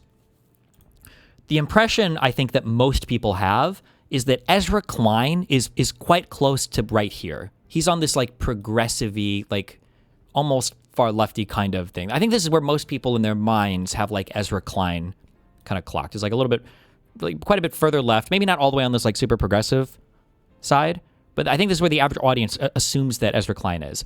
And then on the right, we've got, I don't even know how the fuck you would draw these anymore. I guess we can just say MAGA. And then you've got, I guess, just like full-on neo-Nazis over here or whatever, right? Coming in, I guess, Chris Rufo, I guess. I don't know. Where do we think he's going to be at? I guess based on the entry and his political strategy, I would have expected to be around like kind of this MAGA line kind of area, I guess. In this area he would be. But then when we actually listen to this interview, the positions that these guys are defending, right? So we imagine that this conversation is going to be like fighting a little bit. It's going to come across as kind of like this center-left fight here. These are going to be the grounds we're fighting on, I guess. But Ezra Klein has conceded every single fucking thing right up to the center or beyond. Like at least he's conceded like all this ground, and this guy is defending Chris Tucker's great replacement theory, and he's defending James Fishback as like, oh, well, he's a really charismatic guy, and we can kind of see where the party is, right? And he's not conceded a single fucking thing. So the actual ideological ground that we end up fighting over is like way the fuck over here. It's like what this podcast is basically promoting. And it's like, what the fuck are we doing right now? What is this? Like, this is the ground that we're fighting on. It's like, it's just insane to me. I don't know. Whatever. The people of that city had mixed views on it. I mean, the mayor and others were very pro, and it had been good for the economy, and Springfield had been in a period of decline, and then you had a large Haitian influx. And then you get into this thing that happened in 2024 about Haitians eating cats and dogs, where there's a Facebook post, and the right, all the way up to Donald Trump in one of the debates, begins adopting it. you sort of go on a quest to try to figure out if it's true. And, you know, to shorthand a long story, maybe in Dayton, Ohio, there was somebody who wasn't Haitian. Correct. Who maybe somebody thought, but other people didn't think had eaten a cat. Somebody and other people is quite important. People can read your piece. They can read the Dropsite News article. I'm not going to convince you one way or the other. But the Dropsite News article, they went out to debunk my story, and they ended up finding another independent corroborating witness. So it's not how I read it. I read it. But I, on some level, am not even focused on that. What I'm saying is that when you get very into moves like, we are going to accuse broad communities of eating cats and dogs, which I think we can all agree, Haitians are not in general eating cats and dogs. Not conceded, but granted. You're debate brain, dude. In conversation, you can grant things to explore further down the logical chain instead of parking at the first issue in it. No, you fucking retard. If you're granting too many, like, actual facts, then the moral question is boring at that point. It's like having a trial for a person who's accused of murder, and it's like saying, okay, fine, let's grant that he murdered the person, okay? What are we going to do? Well, what do you mean? It's a capital offense. It's a felony. He's electric chair or whatever, right? He's going to die. He's sentenced to death. It's like, well, hold on, bro. And then you're like, come on, Destiny, you don't have to debate on every single fucking fact, okay? Can't we explore further what we do? No! That's it. If you grant the facts that Ezra Klein has granted, then everything this guy's saying is true. There's not even an argument to be had here. If it is the case that the left were way too aggressive with all their cancel culture, that the right is really only responding to a heavily aggressive leftist environment where all of the far left figures also enjoy broad institutional support from the Democratic Party, and they've been working in conjunction with each other to constantly attack and threaten conservatives, then everything this guy's saying is pretty true. I'm sorry, you're doing the thing that I accused earlier where people are like, oh, it's just a soft science of politics, so it can be whatever. No, these like weird intellectual fucking masturbatory sessions where we just have like the soft conversations of politics. No, talk about facts. This would be like me debating somebody else on like the many worlds theory of quantum mechanics without being able to explain the double slit experiment or without being able to have like even an understanding of what like a quantum field is. But it's like, well, I just want to talk because I think that like every time I make a choice, like couldn't it be that like another universe is being created? I kind of feel that way when I have dreams sometimes, right? Well, let's just grant all the hard, like the math and the theories and the quantum mechanics. Let's just grant all of that, and let's just have the really interesting conversation of whether or not I feel like it would be really cool if a whole bunch of universes existed. I want to argue the many worlds interpretation of quantum mechanics without even being able to explain like what a quantum field is. Because I think that that's the really interesting. Like, do you understand how fucking retarded that sounds? To grant all the facts and then have the interesting conversation? You are going to unleash forms of anger and hatred and fear that are not controllable. And I think one of the mistakes the right has made, and frankly people like you have made, is thinking these passions can then be corralled again. This idea that you can find these really high passion, like mimetic containers. The thing say, well, the real issue here is just we want to have a conversation about how much is the appropriate level of Haitian immigration into Springfield, Ohio. But that the way you get people to care about it, J.D. Vance said this very explicitly, is that, well, people really care about the cats and dogs. The American media totally ignored this stuff until Donald Trump and I started talking about cat memes. If I have to create stories so that the American media actually pays attention to the suffering of the American people, then that's what I'm going to do, Dana, because you guys are... He's about to say, that quote is out of context. J.D. Vance didn't mean that he was going to create stories. He just wanted to highlight stories. Ezra... completely letting Kamala Harris coast. Which, again, I think my view is that there's never been any hard evidence of that happening in the Haitian community in Springfield, Ohio. Like, nobody has substantiated that, and nor have you. Correct, yeah. Right. I haven't made that. And in fact, I've said, look, there's no evidence of this particular claim. We should be more careful. And so there's been I like how that guy gave a stronger position on that than Ezra did. Ezra's like, there's been no hard evidence of that. There's no soft evidence of that! Of Haitians eating cats and dogs on the street, Ezra! What are you talking? There's no hard evidence of that. What the fuck are you saying, bro? You're crazy! A kind of consistent, like, this idea that you could unleash, like, really, I think, quite terrible passions and then hold it to a level that is controllable. And what you're seeing with Candace Owens... Illuminator, thank you for the gifted subs. I think I missed him. 10 gifted kick subs altogether. I've missed it today. Thank you. You're seeing with the new Tucker Carlson or the old Tucker Carlson, however you want to call it, what you're seeing with Nick Fuentes and the rise of Nick Fuentes, who we've not really talked about, but I think is a necessary figure of thinking in How the way long we think is about Fuentes this, going to be rising is that for? there My wasn't God. a way to stop that move. Like, once people began to move in that direction and there weren't sort of institutions that were strong enough and respected enough to stop it, that the place it's going on the right, when you talk about it becoming a third world click farm, is quite dangerous and quite grim. And now I will let you say everything you think. Well, oh man, all right, where do I start?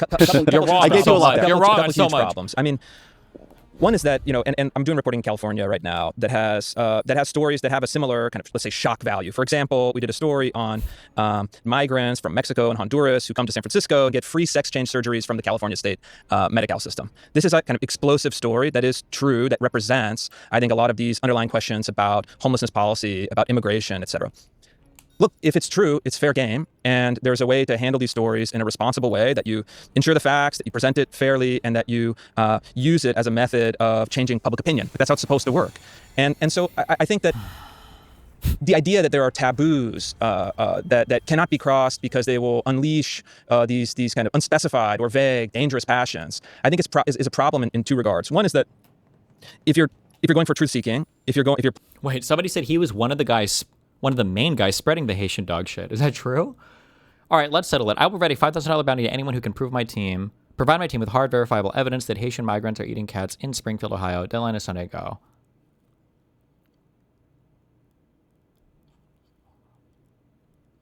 Well, hold on. Oh, wait, hold on. We have discovered that migrants are, in fact, eating cats in Ohio. We have verified with multiple witnesses and visual cross-references that African migrants in Dayton, the next city over from Springfield, barbecued these cats last summer. Yo, what is this they got on the grill? Man, listen, man. There go a cat right there. His ass better get missing, man. What the fuck are we even looking at? Man. What is this they got on the grill? The grill's not even on. I don't even know what the fuck this is. Are these supposed to be cats, I guess? I don't even know. Okay, good verification. Nice one. Good one, Chief. Playing a kind of responsible... Thanks, Pizza Cake, for the $50. Rhetorical game. No, I don't think that these questions are out of bounds at all. But second, the predictions have always been, that it's going to unleash some kind of horrible nativist violence sentiment, etc. But the only example of an ideological-driven assassination that we talked about today is the assassination of Charlie Kirk. Yep. This kind of prophecy of political violence is really comes... if Ezra... I'm sorry. If Ezra doesn't even mention the Minnesota lawmakers, the right just mind fucks the media so much. They're so good at it. I am watching a rape in real time of Ezra Klein's mind being fucking disintegrated by every conservative that he talks to. If he can't even bring up the Minnesota lawmakers, let alone there are other people. Who was the one lady, the one lawmaker that got shot in the face? What about the Whitmer plot to fucking abduct her out of her fucking home? What about the who was the guy that threw the thing into Josh Shapiro's? Was that a right-winger or a left-winger? It was a guy who was trying to convince his family to vote for Trump, right? A little bit crazy. What about the Paul Pelosi thing? What about the pipe bombs found in the January 6th thing? What about, any of this? What about all the pipe bombs that were supposed to be mailed to all of the Democratic Party members by that crazy Trump guy that we don't even talk about? What about January 6th? From the institutional ideologies on the left, not the institutional ideologies on the right. And I think that Jan 6 literally fact on has been hammered home Trump. over and over and over these last few years. Yeah. And look, those of us on the right who are in this... Yeah, what about the Buffalo shooter? That guy that went and walked... We don't even talk about these shooters. Everybody knows about, the Charlie Kirk thing. Everybody knows about the Trump assassination attempts. Nobody knows about the guy who I'm pretty sure was on a live stream. I feel like I watched this a while ago. He was on a live stream. He's shooting and murdering black people in his store. Comes across a white person. Like, oh, no, not you. You're chill. And then goes to kill more black people. Business. Probably have to have the problem is the Democratic media, they just get bored and then they move the fuck on. No, it's not that they get bored. It's that they don't have a fixation point. They don't have a media control thing where it's like, we need to talk about this for the next 3 weeks, guys. These people do. Firmness to say, no, the facts are not on your side in this argument. So let me be more specific about what I'm saying, because I'm not making... Really? No, I guess they didn't die in Minnesota. True. That was a meme. Good job, Ezra. Ezra, nice. Good one. True. I changed my mind. The Jews are controlling everything, and Ezra Klein is part of the Jewish conspiracy controlled by the right to launder these people's reputations and image. True. A vague prophecy of political violence. And I'm also not saying that there are these taboos you shouldn't touch. I think where I'm disagreeing is to say that there actually isn't truth-seeking here. There isn't enough truth in these arguments. There's too much of an attraction. Which arguments? So, arguments like the Haitian cats and dogs. We'll talk about others in a second. Which is fine. Yeah. And that the thing I'm worried about has arrived, right? I'm not talking about an unspecified future in which I am concerned the right will increasingly be taken over by conspiratorial, racist, misogynistic elements. I'm looking at a world where Nick Fuentes is a major figure on the American right. Well, you guys are doing a great job at raising his profile. Tucker Carlson is the guy who raised his profile, which I think was a mistake. I think who the fuck cares about Nick Fuentes? What about Donald Trump? We're about to give Iran the greatest amount of power that it's enjoyed in the history of the entire country. Why the fuck are we talking about fucking Nick Fuentes? Nobody cares about Nick Fuentes. No, it's not. Why? Who the fuck cares? He's a nothing. He's literally nobody. We've had the federal government has fucking shipped off fucking federal murderers of people in the United States to other, like, why do we care about this? Why are we talking about this? Legitimate to say Tucker is the biggest figure in right-wing media. Oh my God. And he brought on Nick Fuentes and gave him such a gentle, kind interview. And Tucker, here's one thing I don't underestimate with Tucker. He's fucking good. He's a good interviewer. He has incredible talent as a media figure. If he wanted to cut that guy apart, he could have. As he did to Mike Huckabee when he wanted to do that, or to Ted Cruz when he wanted to do that. Those who bless Israel will be blessed, and those who curse Israel will be cursed. And from my perspective, I want to be on the blessing side of things. Those who bless the government of Israel? Those who bless Israel is what it says. It doesn't say the government of it, says the nation of Israel. So that's in the Bible. As a Christian, I believe that. Where is that? I can find it to you. I don't have the scripture off the tip of my... You pull out the phone and use it. It's in Genesis, but... So you're quoting a Bible phrase, you don't have context for it, you don't know where in the Bible it is, but that's like your theology? I'm confused. And he didn't, because I think Tucker understands quite well where the passions are and where the energy is. And when I hear you No, they just had, that was just another example, just like Ezra's team and Ezra know nothing about the online media sphere or know nothing about where the more radical movements are in the United States. That was an example of Ted Cruz having no fucking idea. I think Ted Cruz legitimately thought he was going to talk to the host of Fox News, Tucker Carlson, for that interview. He had no fucking idea what he was walking into for that. Times I hear you being more concerned about this. You're a little chiller in this, and I recognize you're talking to, in a New York Times podcast studio. But what I'm saying is I actually don't think the balance is right. That I think for some time people have been, and Donald Trump himself is like the king. Like, Ezra is like presenting this as though this is supposed to be like a mindfuck big reveal that they're about to fight passionately over. Like, I actually think that the right has more political power. I actually think, the people with the 6-3 Supreme Court that stole a fucking judge from us, that have been ruling from the fucking White House for the past year and a half. They're about to get another, by the way. No, he's not retiring. We'll see. Like, wow, what a huge mind drop. And that's going to be the ground we fight on, is whether or not the conservatives have had more power in government over the past year and a half than fucking Biden. That's the ground we're going to fight on, bro. Of this. There's a view to, it's the old take him seriously, not literally view. That, the thing that is being said maybe doesn't hold up. I'm hoping that you can give me a little bit more, though, because I'm saying, well, what are you actually saying? All right, so I'll give you a little Nick bit more. Nick Fuentes was on a podcast. I mean... Are you saying Nick Fuentes is not a big figure now and is not influential among young people on the right? Who cares, is that really, bro? Would you really make that argument? No, I would make a slightly different argument. I think that Nick Fuentes is not a fundamentally political figure. He's a hyper-real figure of spectacle. That, again, is you can read my writings on the question. You can read my writings on this. You can agree with him if you want, Ezra. You just have to make a real fucking argument afterwards. He's a hyper-real figure on the right who's more of a spectacle than a politically active figure. I could even sort of almost agree with that, but so was Donald Trump. That question. I think he's a bad influence. What I've cautioned people on the right about that genre of personality is that when someone goes on a video and says, I love Hitler. Obviously, we don't love Hitler. Neither of us are fans of Hitler. But you should resist the temptation to be scandalized and shocked and lose your capacity to reason and perceive it correctly. Because what this is, it is a hyper-real spectacle optimized for digital algorithms to harvest attention and to harvest clicks. It's not actually political in that sense. It's not what could be more hyper-real than literally I don't even know if Ezra knows what these words fucking mean. I think, I don't even truly, hyper-reality is, I think this is a Baudrillard concept, but it's like the idea of like a fabricated reality where you have your simulacrums and your symbols within this hyper-reality that are in some way symbolic of the things that exist in reality. So like the micro Disney castle that exists in the background, but it almost seems like it's large enough to be a castle because of the perspective thing, and then it doesn't actually even resemble the castle that exists. You're living in a hyper-reality, right? But what that guy, what could be more of a hyper-real thing than pretending that Haitians are eating cats and dogs, for that to be some kind of simulacrum that stands in for how immigrants conduct themselves in the United States, especially black ones, that you can actually cash out with some form of political action, like causing people to vote a certain way related to immigration, because this is what you've mindfucked people into believing. I don't even know if Ezra understands anything's even being spoken about by the other guy here, though. It's okay. To harvest attention and to harvest clicks. It's not actually political in that sense. It's not optimized towards any political outcomes. I just reject this idea that, some dumb kid that has, hijacked the algorithm with, superficial dumb kid hijacked the algorithm with superficial ideological positions. Spectacle is somehow therefore a symbolic. Who does that describe, Mootin? Dumb kid hijacked the algorithm, superficial No, close. One more. Think. Dumb kid. Yes. Yes. I know. My you do. mind melded. I just gotta remember his name. You got it. The YouTuber who went and did the. Yep. Close. Oh, Nick. Yes. No. Yes. Oh, Nick Shirley. Yes. Correct. Yes. And what happened as a result of that? Dumb kid, superficial positions, hijacks the algorithm, literally, definitionally, causes ICE to be deployed to Minnesota in record numbers that results in federal killings of U.S. citizens unseen in the U.S. history since fucking, I don't even know when. Like, and Ezra can't connect the dots on any of this. He can't even have the conversation. He's not following the...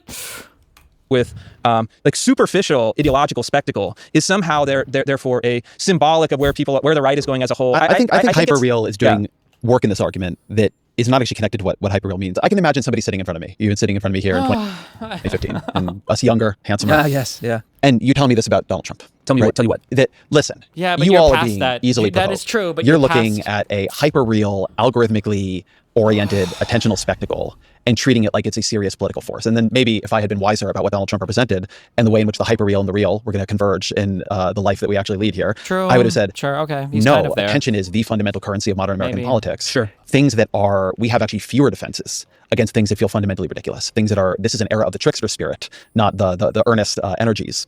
And many people like me, I mean, you may remember this, Huffington Post initially would only cover Donald Trump's campaign in its celebrity and entertainment news section. Is that right? I don't remember that. Because he was a ridiculous hyperreal. I don't remember that. I don't remember that. He absolutely does. And he's lying because the whole talking point about Trump, and I guarantee you, I would fucking bet my balls on it. God crush my balls if I'm lying on this. That this guy himself has said the line, Trump got millions of dollars of unearned free advertising. Nobody took Trump seriously in the beginning, and that was their problem. They didn't take us seriously. Nobody took Trump seriously, and they tried to make a mockery out of him, but he resembled and represented the average American way more than the fucking out-of-touch loser fucking media, blah, blah, blah, blah, blah. Guarantee you this guy has said these exact words before. And now he's like, oh, I don't remember the media not taking Trump seriously. Oh, you're right. Spectacle, and to treat it as a serious thing would have been absurd. I think many of us were perfectly willing to say Nick Fuentes is a marginal, absurdist figure. And then it became clear in the Tucker Carlson moment, and given where Tucker has gone, that there's like a conveyor belt of these ideas, and they go from the fringe to the far right to the slightly less far right to Donald Trump. Okay, well here's where I would disagree. And you actually have a real world test, right? These kind of ideological media figures are playing a very different game than Donald Trump was playing, and you know that because Donald Trump actually played the game. He announced for president, and he, against the odds, against many of the institutions, he won. And so you have to say, yeah, Trump also uses media, but that's like, that's a superficial comparison. You have to say, what is the actual goal? And the goal for like the streamers is not to pass legislation, it's not to win elections, it's not to cobble together a majority, but it's in fact, it's kind of a narcissistic endeavor to get personal attention. And so, but that's the end point. There's no actual bridge that can go over. And look, that's a lie. He's correct in that. He is right in that analysis, but there is a bridge, and the bridge is the conservative party that's realized that. Imagine what narcissistic streamer YouTuber people, they don't care about policy outcomes. True, so let's make them care.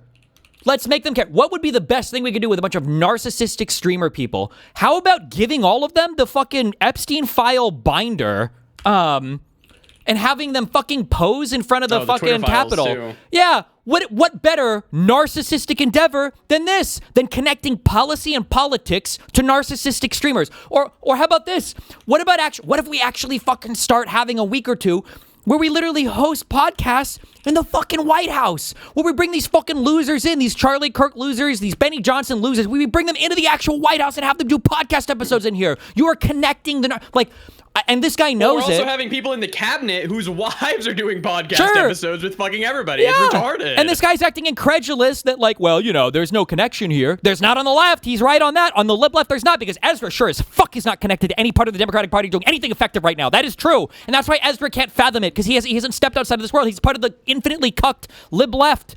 He's part of the infinitely cucked lib left. Being the lib left is like doing mushrooms or LSD, but instead of fractals, it is infinitely generated images of BBC plowing your fucking party for tunnels and tunnels and tunnels for infinite periods of time. That's what it's like being on the lib left. Ezra's in the tunnel right now, and he's taking us all along for the ride. But can't it change minds? Can't it change people's politics? It could change minds, but not to the extent that you think, because people look at it more as a form of entertainment. But But the White House connects it. They intentionally connect it, and Ezra can't even fathom that because the lib left, the Democrats can't do it. The Democrats can't connect it. They can't. They haven't. Ezra's not a part of this. Soap opera, personality drama, than an actual viable political move. And so, yeah, I think that you're kind of conflating the media spectacle with the fundamental political arena. And I think that boundary is not as permeable as you're suggesting. And in fact, to make that boundary... That boundary is non-existent for the Republican Party, for MAGA. They have taken spectacle and they have turned it into politics. All of it. Trump is a spectacle person.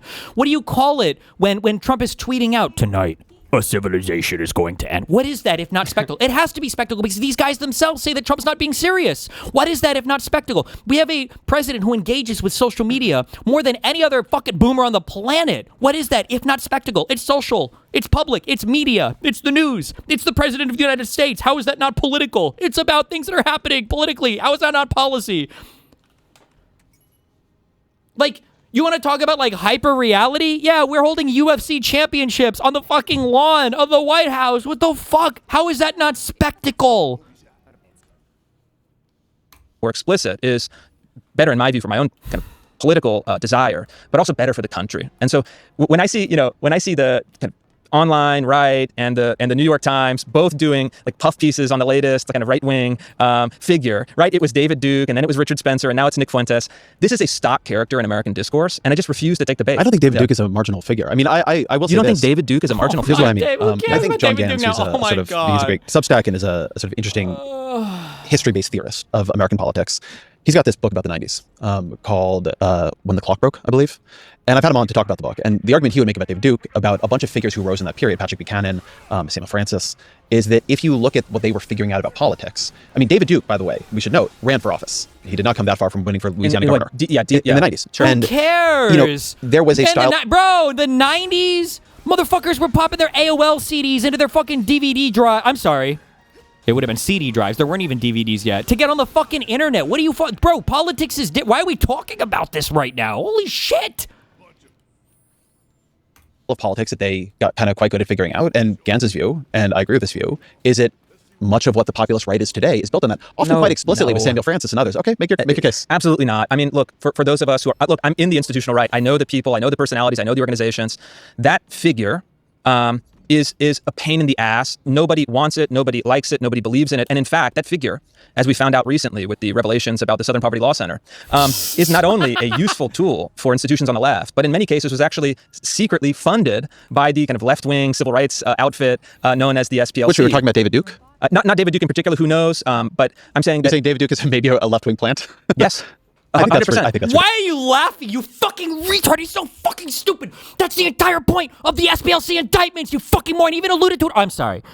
That was the entire point of the SPLC indictment. That was the entire thing that he was referencing earlier. When he said earlier, he literally said these movements would have been too weak to exist if not for the massive funding coming from the SPLC, which ironically enough was a right-wing obscure talking point that was then made politics and mainstream by the Department of Justice, by Trump's Department of Justice. Another example of connecting a fucking meme that, everybody's an Antifa plan, everybody's blah, blah, blah, into a fucking political reality, which is, here we've got some bullshit indictments for the SPLC, so every fucking loser can use the talking point that all of the Nazis that we disavowed in the past and said weren't even real, now we're going to acknowledge they were real, but they were funded by the left. This is how is Ezra surprised by that statement?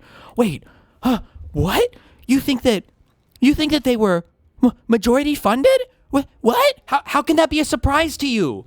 What do you think the point of those indictments were? Does Ezra Klein legitimately think that the only way those organizations could exist was with SPLC funding? Is that what he thinks? Who knows? But I'm saying that... You're saying David Duke is maybe a left-wing plant? Yes. 100%. I think that's ridiculous. I'm not saying that in the sense of totally wholly created, but certainly used by, right? The whole idea was... Please bring up... hold on. Oh, God, I'm so close. I'm going to come. Please bring up the fact that... wasn't Hillary and Bill like in a picture with fucking David Duke like 50 years ago or something? Wasn't this a talking point at one point? I forget all the older KKK talking points for the conservatives. I feel like this was a thing or something, or he attended a wing or something. Was this kind of smear effect where the media would go out and say this bad person, supports your campaign, and then you'd have to disavow and go through this whole kind of routine. But the point I'm kind of interested in here is, I mean, my view, and I think this is a fairly wide held view, is my worry is that the institutional right is getting steamrolled. By whom? Yeah. In many cases, in order to survive, it is dramatically changing what it is, like the Heritage Foundation. Sure. In other cases, by Donald Trump. Donald Trump was not the candidate of the institute. Sure. Notice how the only thing that guy agreed with her is the Heritage Foundation. Why? because it's a little bit too like mainstreamish Republican. I don't know if the Heritage Foundation is fully bought into like the Jews control everything. Like that was the only really. That's the thing that you're going to agree is like, oh yeah, they're maybe a little bit too captured. The Heritage Foundation, really? Institutional right. If the institutional right had its way, Jeb Bush would have been the nominee. I mean, the idea that the institutional right has been racking up victory after victory is ridiculous. I mean, the Republicans saw speaker after speaker after speaker until they got one who was more like properly compliant. Sure. The institutional right has not had a strong winning record. And again, part of my argument here is that I think this is because has not had a strong winning record, bro. They were entirely supplanted in 2016. I'm sorry, where have you been, Ezra? The entire institutional lawmaker, every part of the right has been supplanted for a decade. Are you not in politics? Am I crazy right now? Where the fuck are these people at? What have they been watching or doing? Because it keeps thinking it can maybe control these forces and it can't. You asked me earlier to sort of be more specific on a story. So I want to talk about a story you did. In November, you wrote a piece with the title, "The Largest Funder of Al-Shabaab is the Minnesota Taxpayer." Tell me what the piece was about. Sure. So this was a feature investigation that we did in Minnesota looking into organized Somali fraud. And so we spent a number of months on this piece. We went out to Minnesota. We reviewed court documents. We interviewed law enforcement, both on the record, on background. And then our story, and this had been kind of bubbling up in local press and bits and pieces, was that in fact Somali fraudsters were exploiting Minnesota and federal welfare programs, autism programs, daycare programs, Medicaid programs, and looting billions of dollars from American taxpayers. And this was a story that really blew open the Somali fraud story on the national stage. And then since then, it was a huge amount of money. I thought it was $250 million for the big case for the Feeding Our Future, whatever. Is there something else released about this? There might have been that I missed it. And as sometimes happens when you report on an explosive story, it kind of ricocheted into an entire movement, really looking at large-scale fraud in American public institutions. So this really large-scale fraud. It ricocheted into large-scale fraud for the American public institutions. That's it. That's where we're gonna just that on all, for all of them. It wasn't hyper-focused on one particular thing or one particular type of people or. A couple pieces of this. So as you know, the fraud had been, reported elsewhere at the Star Tribune. It had been in national news. Yeah, there are bits and pieces. There were prosecutions, right, which is where a lot of the information came from. It began in 2022 under the Biden administration. The big sort of move you made in this was to say, this is financing foreign terrorism. What was that argument? Sure. I mean, the argument is pretty simple, and the mechanics of it are this. So we have billions of dollars being stolen by Somali fraudsters in Minnesota. We then have huge amounts of money being transported out of Minneapolis Airport, Seattle Airport, in cash, in actual physical currency, in suitcases that goes to Mogadishu. And then when in Mogadishu, it is distributed through various parts of the country through what is called the Hawala Network. Hawala Network is the name for kind of informal, cash-based, clan-based financial institutions. They don't have a strong formal banking system in Somalia. It's a rough part of the world. And so they have these couriers that move money in cash. And all kinds of think tanks, military, U.S. government, Department of Justice, Republicans. I don't know anything about this story, so I haven't done any research. Do you think Ezra Klein knows anything about this story and he's done some level of research, or? Probably not. Democrats have essentially made the case that Al-Shabaab is taking a cut of Hawala financing. And so when we talked with federal law enforcement agents and investigators who have been working on this case, they told us that the flow of funds was this: from the taxpayer out of the airport in suitcases to the Hawala networks in Somalia, and therefore to the Al-Shabaab terror networks taking their cut. Essentially, like we have Visa that takes like 3% of your credit card transactions. In parts of Somalia, Al-Shabaab takes a cut. Not exactly sure how much that is, and federal investigators say, hey, once it exits the country into the Hawala system, you can't claw that money back. There are no written receipts or banking transactions. But the scale of that money that was remittances from fraud was so enormous that over time we're talking about huge sums of money. So I want to take a beat on whether or not this turned out to be true. So the key named source in your story was a retired terrorism investigator named Glenn Kearns.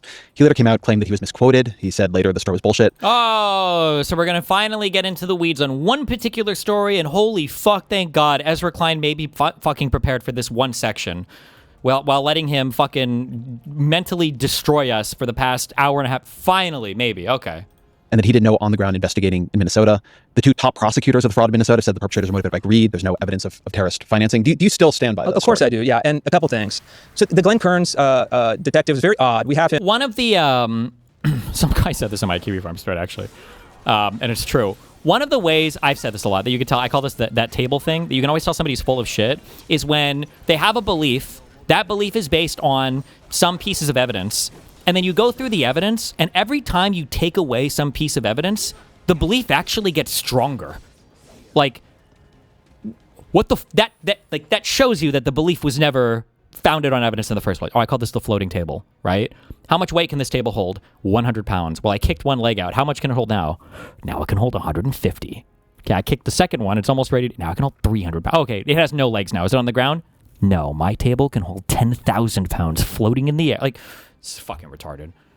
On the record, we have a transcript of his interview. I'm not sure what happened. My suspicion is that when this story blew up into a huge national story, he got spooked or scared. But the paper in Minneapolis tried to go through our piece and with a kind of criticism, couldn't lay a glove on it. Didn't debunk or even really contradict any of our points.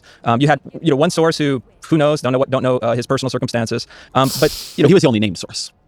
I don't think he was the only named source in the piece. He was the only named source making this terrorism argument. Incorrect. So we had multiple high-level federal officials who confirmed to us the flow of funds. We substantiated it with contextual reporting from Foundation. Confirmed the flow of funds? As in, once funds were in another country, they could go anywhere? Like, I don't understand, like, the argument that, like, I fund terrorism in every country on the planet if we're going to make that argument. Because when I buy something, if I donate $20 to Melina's stream, I send her $20 and she goes and she spends that money on Swedish extremist terrorists. Am I funding terrorism? Like, what is that argument? The connection is so loose. You need an intentionality at the start to say that it's funding terrorism. Otherwise, the argument is bullshit. Or you need a significant percentage of the funds to be hijacked.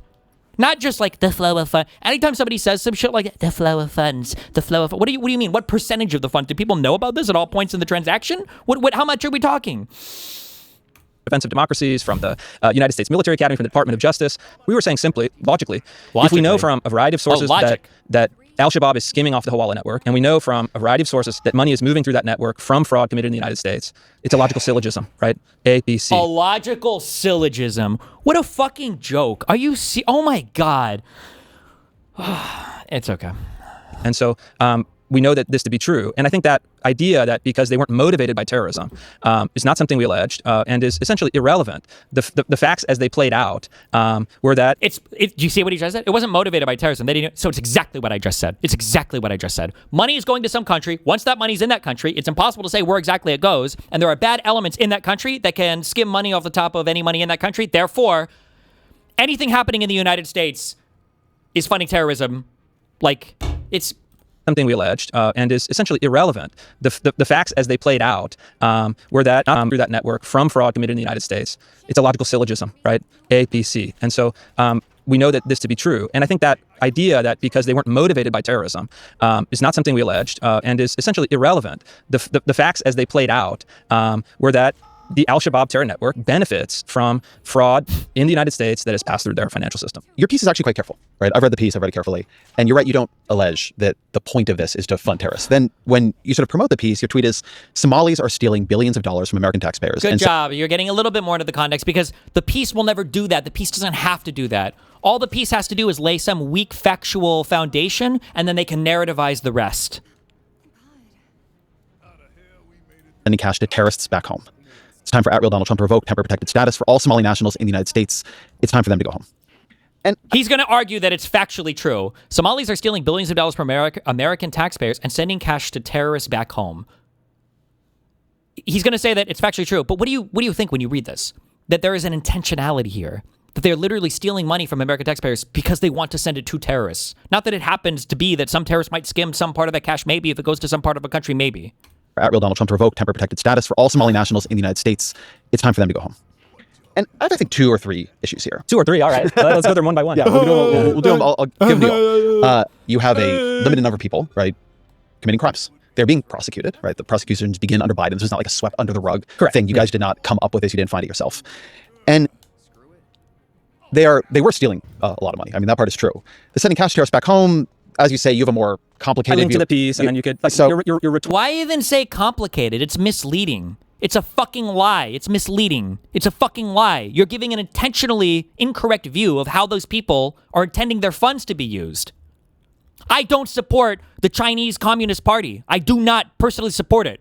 Would you ever come out and make the argument that Destiny has supported the Chinese Communist Party with thousands and thousands of dollars? In fact, Destiny and his groomed minor friend, Mr. Mooten, were directly sending money to Chinese communist state-owned enterprises in the form of buying skins on League of Legends that had a percentage, huge equity stake was owned by Tencent, which is a Chinese Communist Party state-owned enterprise company. Like, it's such a stupidly fucking misleading statement. Like, you're not even remotely in the realm of truth or truthful reporting here. Why even pretend? Why even give them any credit at all? The sending cash tariffs back home, as you say, you have a more complicated link to the piece, and then you could, so your rhetorical, and then none of the people, as far as I can tell, who are doing this were under temporary protected status, which is only about 750 people, right? So there's this move to say it's not just like some criminals, it's Somalis, and it's not just some money is being scammed because of a weak banking sector, it's they're funding terrorism, and then it's to get Donald Trump to deport people who are unrelated to the crime.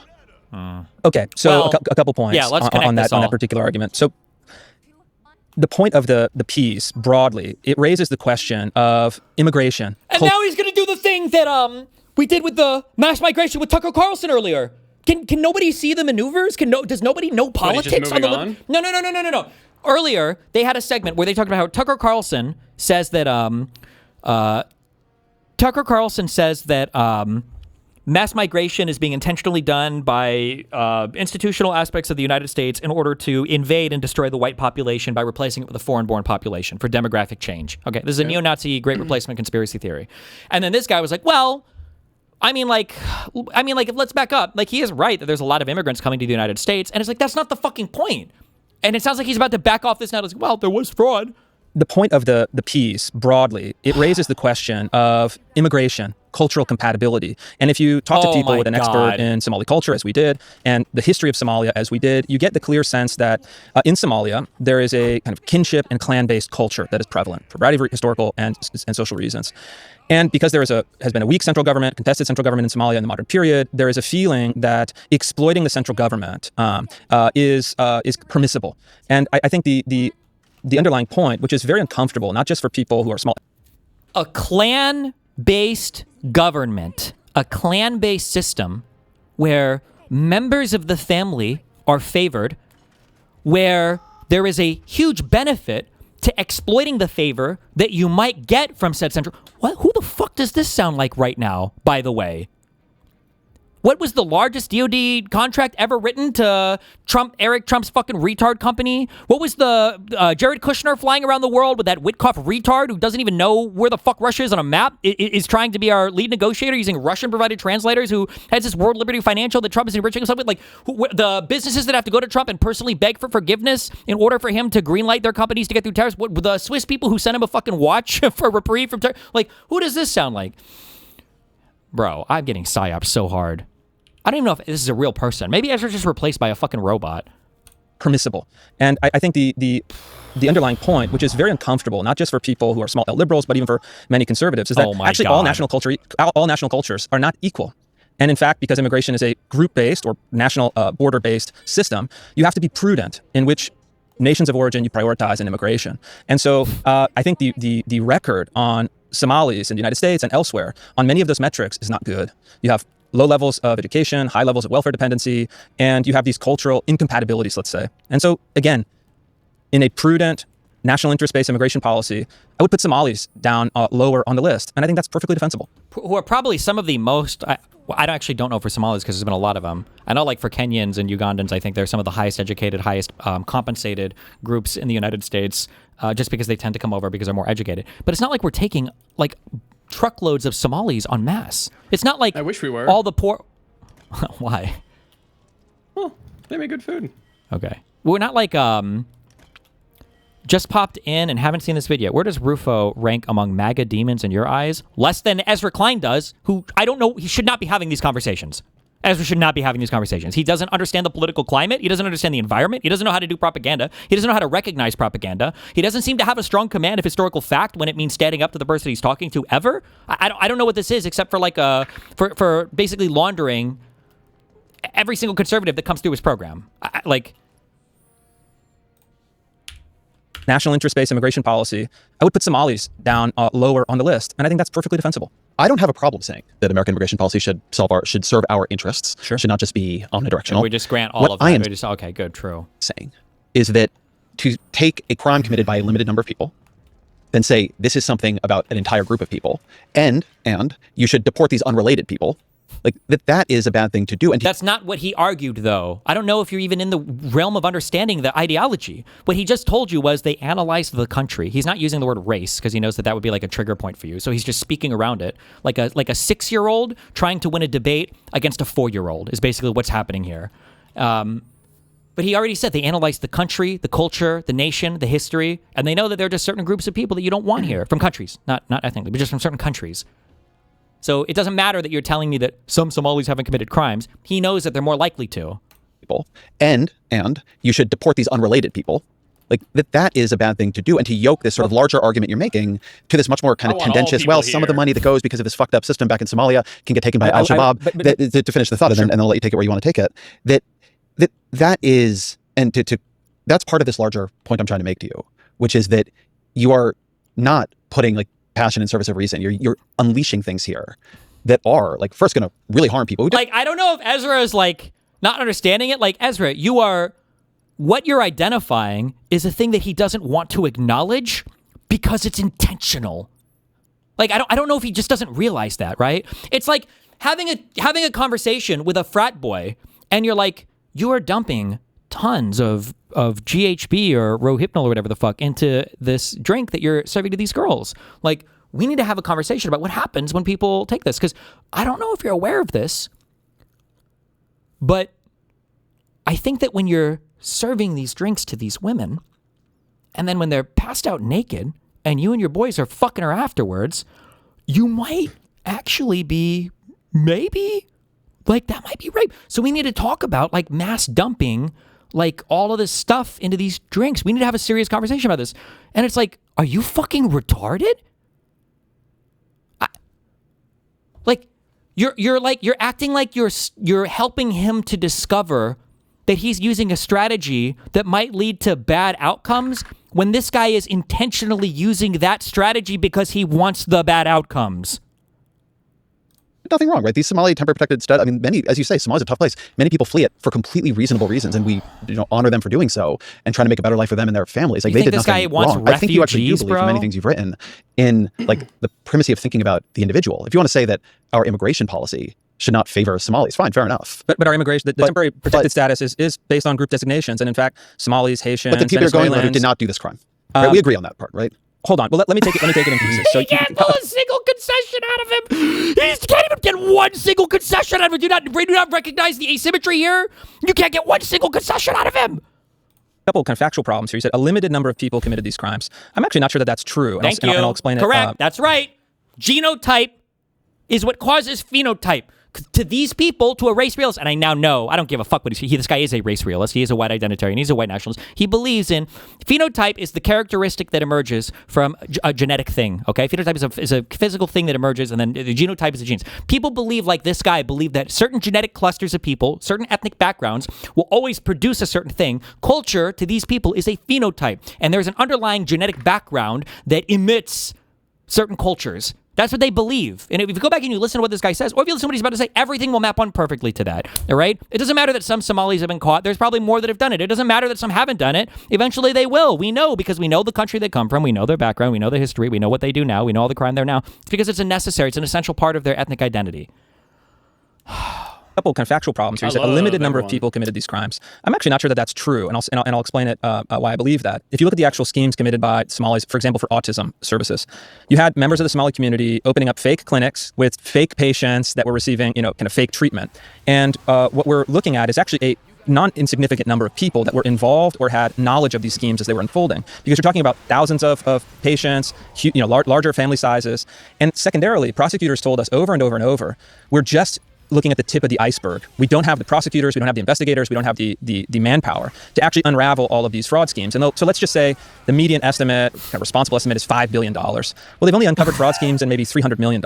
And so, like, we're doing an estimate from an estimate from an estimate. You're saying, well, they didn't have the resources to get everybody, so we're just going to go ahead and assume that the same level of fraud exists all throughout this. Like, it's not even a good way to make an estimate.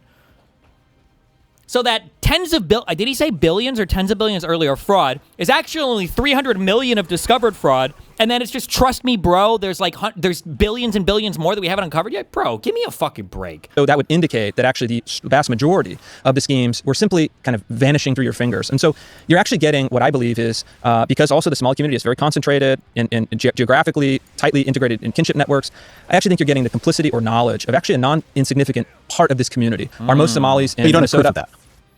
I think it's just logical, and I think that we can make this syllogism. He used this term earlier when he said syllogism, logical. Like I just don't think Ezra. I just don't think he's just not equipped to have these conversations. Whatever, dude. And make the argument with a high degree of certainty based on the court documents, based on the total of fraud committed, and based on how these things are structured. And then look, this is mass fraud committed in Minnesota, committed now in other states that we're uncovering. And one West Coast police detective who has been looking into this said, I've been looking into this for 30 years, and organized fraud rings. One investigator we talked to, one prosecutor we talked to, one investigator we talked to. Remember, when it comes to Donald Trump, having like a story where it's like 5 sources inside the State Department, by the New York Times. 5 sources. What? Doesn't matter. Anonymous. Don't believe him. Doesn't matter. Anonymous? Why the fuck would I believe this person? Meanwhile, there are guys. We talked to an investigator. We talked to a guy who. None of this is in court documents. None of this is in charging documents. None of this has been shown or leaked from subpoenas, grand jury testimony. Nothing. Right? But trust me, bro. Give me a break, bro. His experience are committed to a massively disproportionate amount by foreign nationals and groups of originating from migrant groups. So foreign nationals and groups of originating from migrant groups. So what kinds? This is a fact. It's uncomfortable. It's uncomfortable. I didn't argue. I didn't argue that. It's an uncomfortable truth, bro. I've not done my own reporting on this, but hold on. But the question then is, how do we respond to that politically? And so I actually think I want to talk about how it got responded to politically. So Donald Trump did what you wanted. Oh my God! So we grant all of that he now. He put up a Truth Social post on Thanksgiving Day. Did you call it iconic? Is that right? You know this. You called it iconic. In which he said, I didn't know. I didn't even know. But Truth Social post on Thanksgiving Day, which you call iconic. Is that right? You know this. You called it iconic. In which he says, you sure did. All right, let's hear in it. which he says, hundreds of thousands of refugees from Somalia are completely taking over the once great state of Minnesota. Somalian gangs are roving the streets looking for prey as our wonderful people stay locked in their apartments and houses, hoping hope that they will be left alone. But then it kind of moved. If you were reading like a tweet from like Joe Biden or Kamala Harris saying things like, we believe that black people have faced inequities in this nation's history, this guy's frown would be fucking falling off his face. His frowny face would be he would look like the girl from Obsession. Like, are you saying bad things about American treatment of black people? He would be so fucking ass pained if he was saying it. But Trump, it's all giggles and laughs and sunshine because he agrees with it all. Make no mistake. Streets looking for prey as our wonderful people stay locked in their apartments and houses, hoping hope that they will be left alone. Yeah. But then it kind of moves on from there. So then Nick Shirley, the right-wing influencer, launches his own investigation of Somali fraud in Minnesota. He starts going to daycares and knocking on them and being like, hey, are there kids here? And these women come out and they don't speak English and they're like looking at him strangely. This gets, I think, like 130 million views across platforms. It goes crazily viral. But I want to play this clip. You did this podcast conversation with Richard Hanania where you guys were talking about this, and I think what you say is interesting. Sure. If you look at the Nick Shirley video and you really dig into it, there are 2 things happening. Okay, on the surface, he's shining a spotlight on something that is very real, that is a kind of endemic form of corruption, and he's bringing it to life through kind of Zoomer style, YouTube, kind of gonzo video production. Okay. It draws attention to a real issue. It's driving politics in the right direction, and it's, I think, overall beneficial. Granted, your critique of what's happening under the surface is also true. I mean, I couldn't publish the conclusion. Nick Shirley gets in there, sees the building is empty, and then assumes, they're committing $70 million of fraud or whatever. As a journalist, as someone who has to go through fact-checking, legal review. Holy shit, and he does understand it, right? He understands the concept, this hyper-reality concept, right? He goes in, he sees an empty office, and he says, there's fraud. Ha ha ha ha ha. Like, so what, like an empty office in some hyper-reality, like that kind of is a stand-in or represents, it's a sort of symbol that's created that resembles like mass fraud in society because an office is supposed to be a place that has people staffed with it, and since there's no staffing, it must be fraud. He understands the concept, right? That this is a fucking loony weirdo that is engaged in some kind of that is showing us a hyper reality and then is about to do politics based off that. So he does understand all of this. He's just taking Ezra around for a ride in the driveway on his tricycle. That is what he's doing for this podcast. They're committing $70 million of fraud or whatever. As a journalist, as someone who has to go through fact-checking, legal review, kind of peer scrutiny, I kind of clam up and I'm like, oh, wow, man, you're about to get sued because what you're saying is just not defensible as a journalistic process.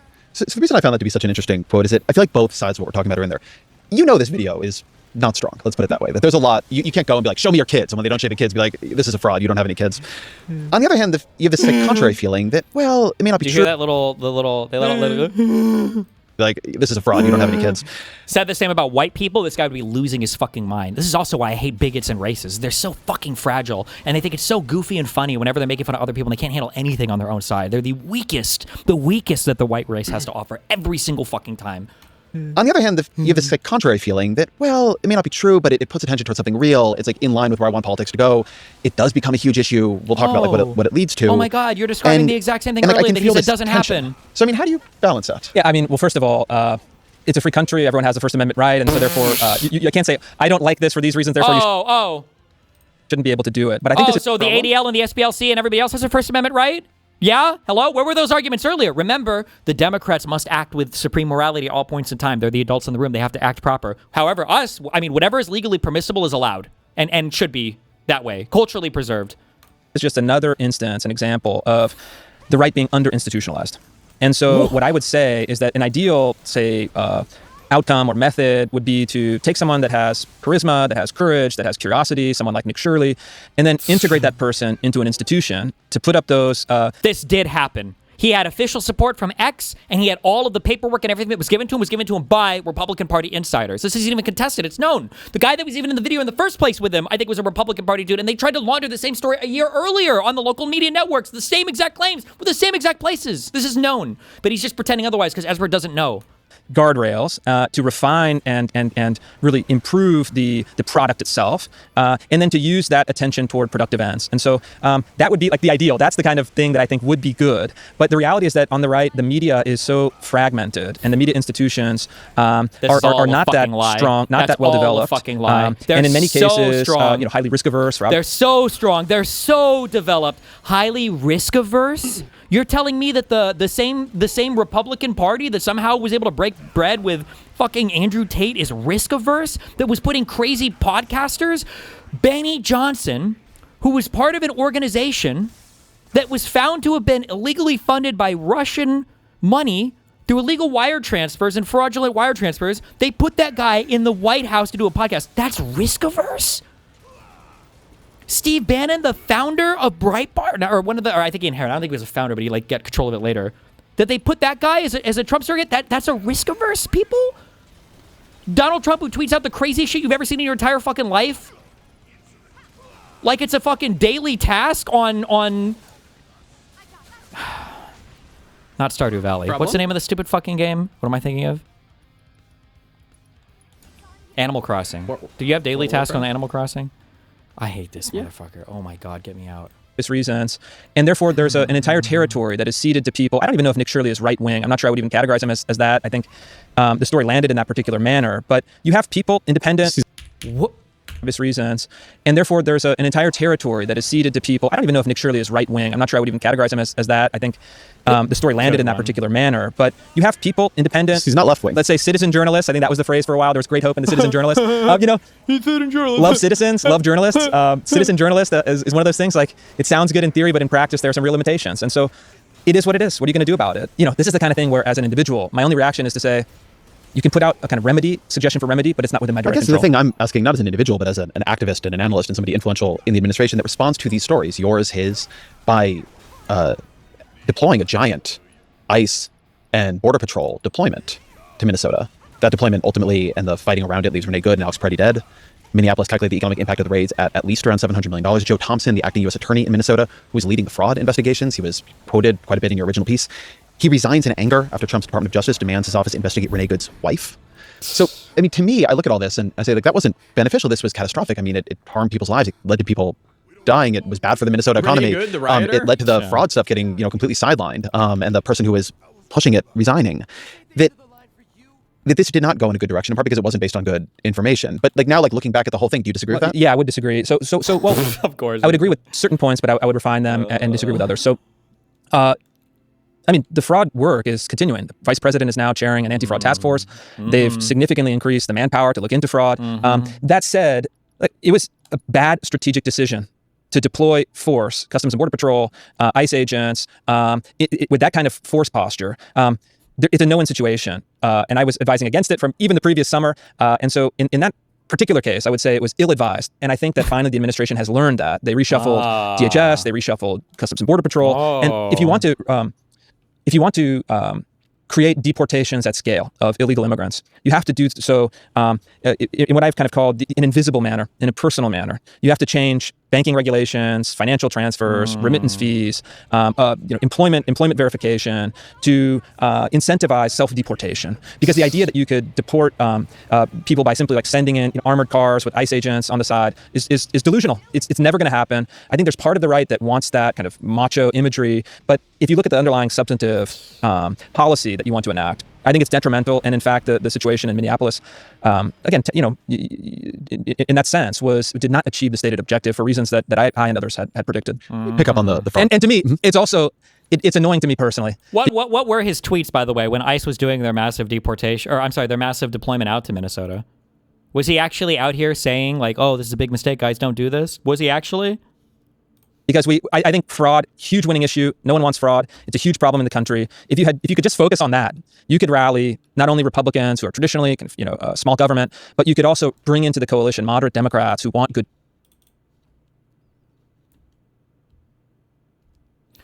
The courts will determine whether the shooting of Alex Preddy was justified, but we can put, no, they won't, by the way, but we can put to rest the notion that he was a random bystander or legal observer. He was a radical leftist seeking conflict with law enforcement. This is the Antifa playbook. The guy we're listening to right now. Oh, okay. That Ezra Klein has his assistant sucking off under the table while he's doing this interview. Good governance. And so to me personally, I found it very, very upsetting because it's like, hey, we have this winning issue, focus on the issue, execute the policy at scale, save the taxpayers' money.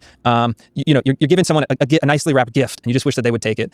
In this case, it didn't happen that way. It feels to me like the fraud problem for you all is bigger than this. According to a Times analysis across 2 terms, Trump has granted clemency to more than 70 allies, donors, and others convicted in fraud. This guy cried over the, quote, cruel, end quote, Renee Good shooting.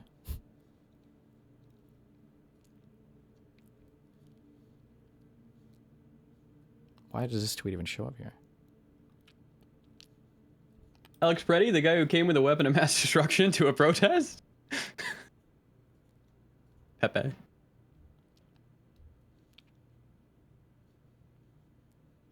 Wait.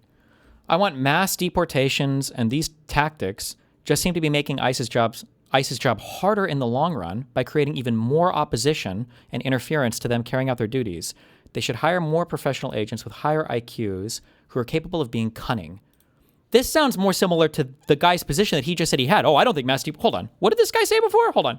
Very who want good governance. Traditionally, country. If you could just focus on that, I think fraud, huge pickup act. I think it's detrimental, but if you look at the underlying substance, never going to happen. I think there's part of sending in armored cars with self-deportation because the employment verification to incentivize self-deportation. Because the idea that you could deport people by simply like sending in armored cars with ICE agents on the side is delusional. It's never going to happen. I think there's part of the right that wants that kind of. Whoa, wait. This is Scott Greer, the other guy he was defending. This is not Rufo. Sorry, but it's funny because this guy is saying we just do need to send in like ICE agents. To what? Just in general? Just to do shit. Well, some guy was like, we should be more strategic, and the Scott Greer guy, who this guy was defending, was saying that, these events are caused just by ICE agents simply doing their job and having to deal with leftists violently disrupting their activities. All the agents involved have years of experience. I don't think that was true, but Republicans are fucking insane. Wait, holy shit. Gavin Newsom has spent $1 billion subsidizing mass border crossing, anti-ICE protests, and a wave of undocumented migrants with AIDS. It's a scandal. Good one. To be fair, that was in April.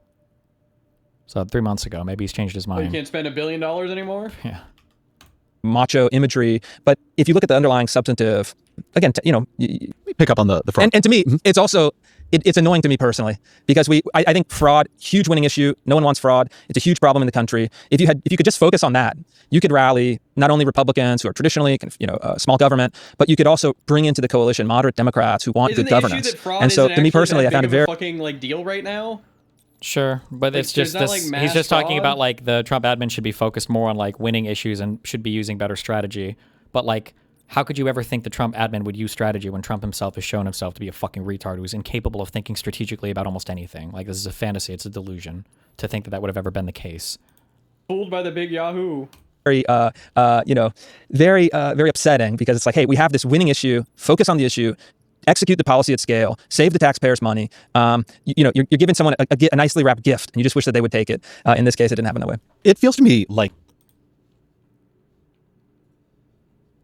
And these guys also cheer on the barbarism the entire time. Barbarianism?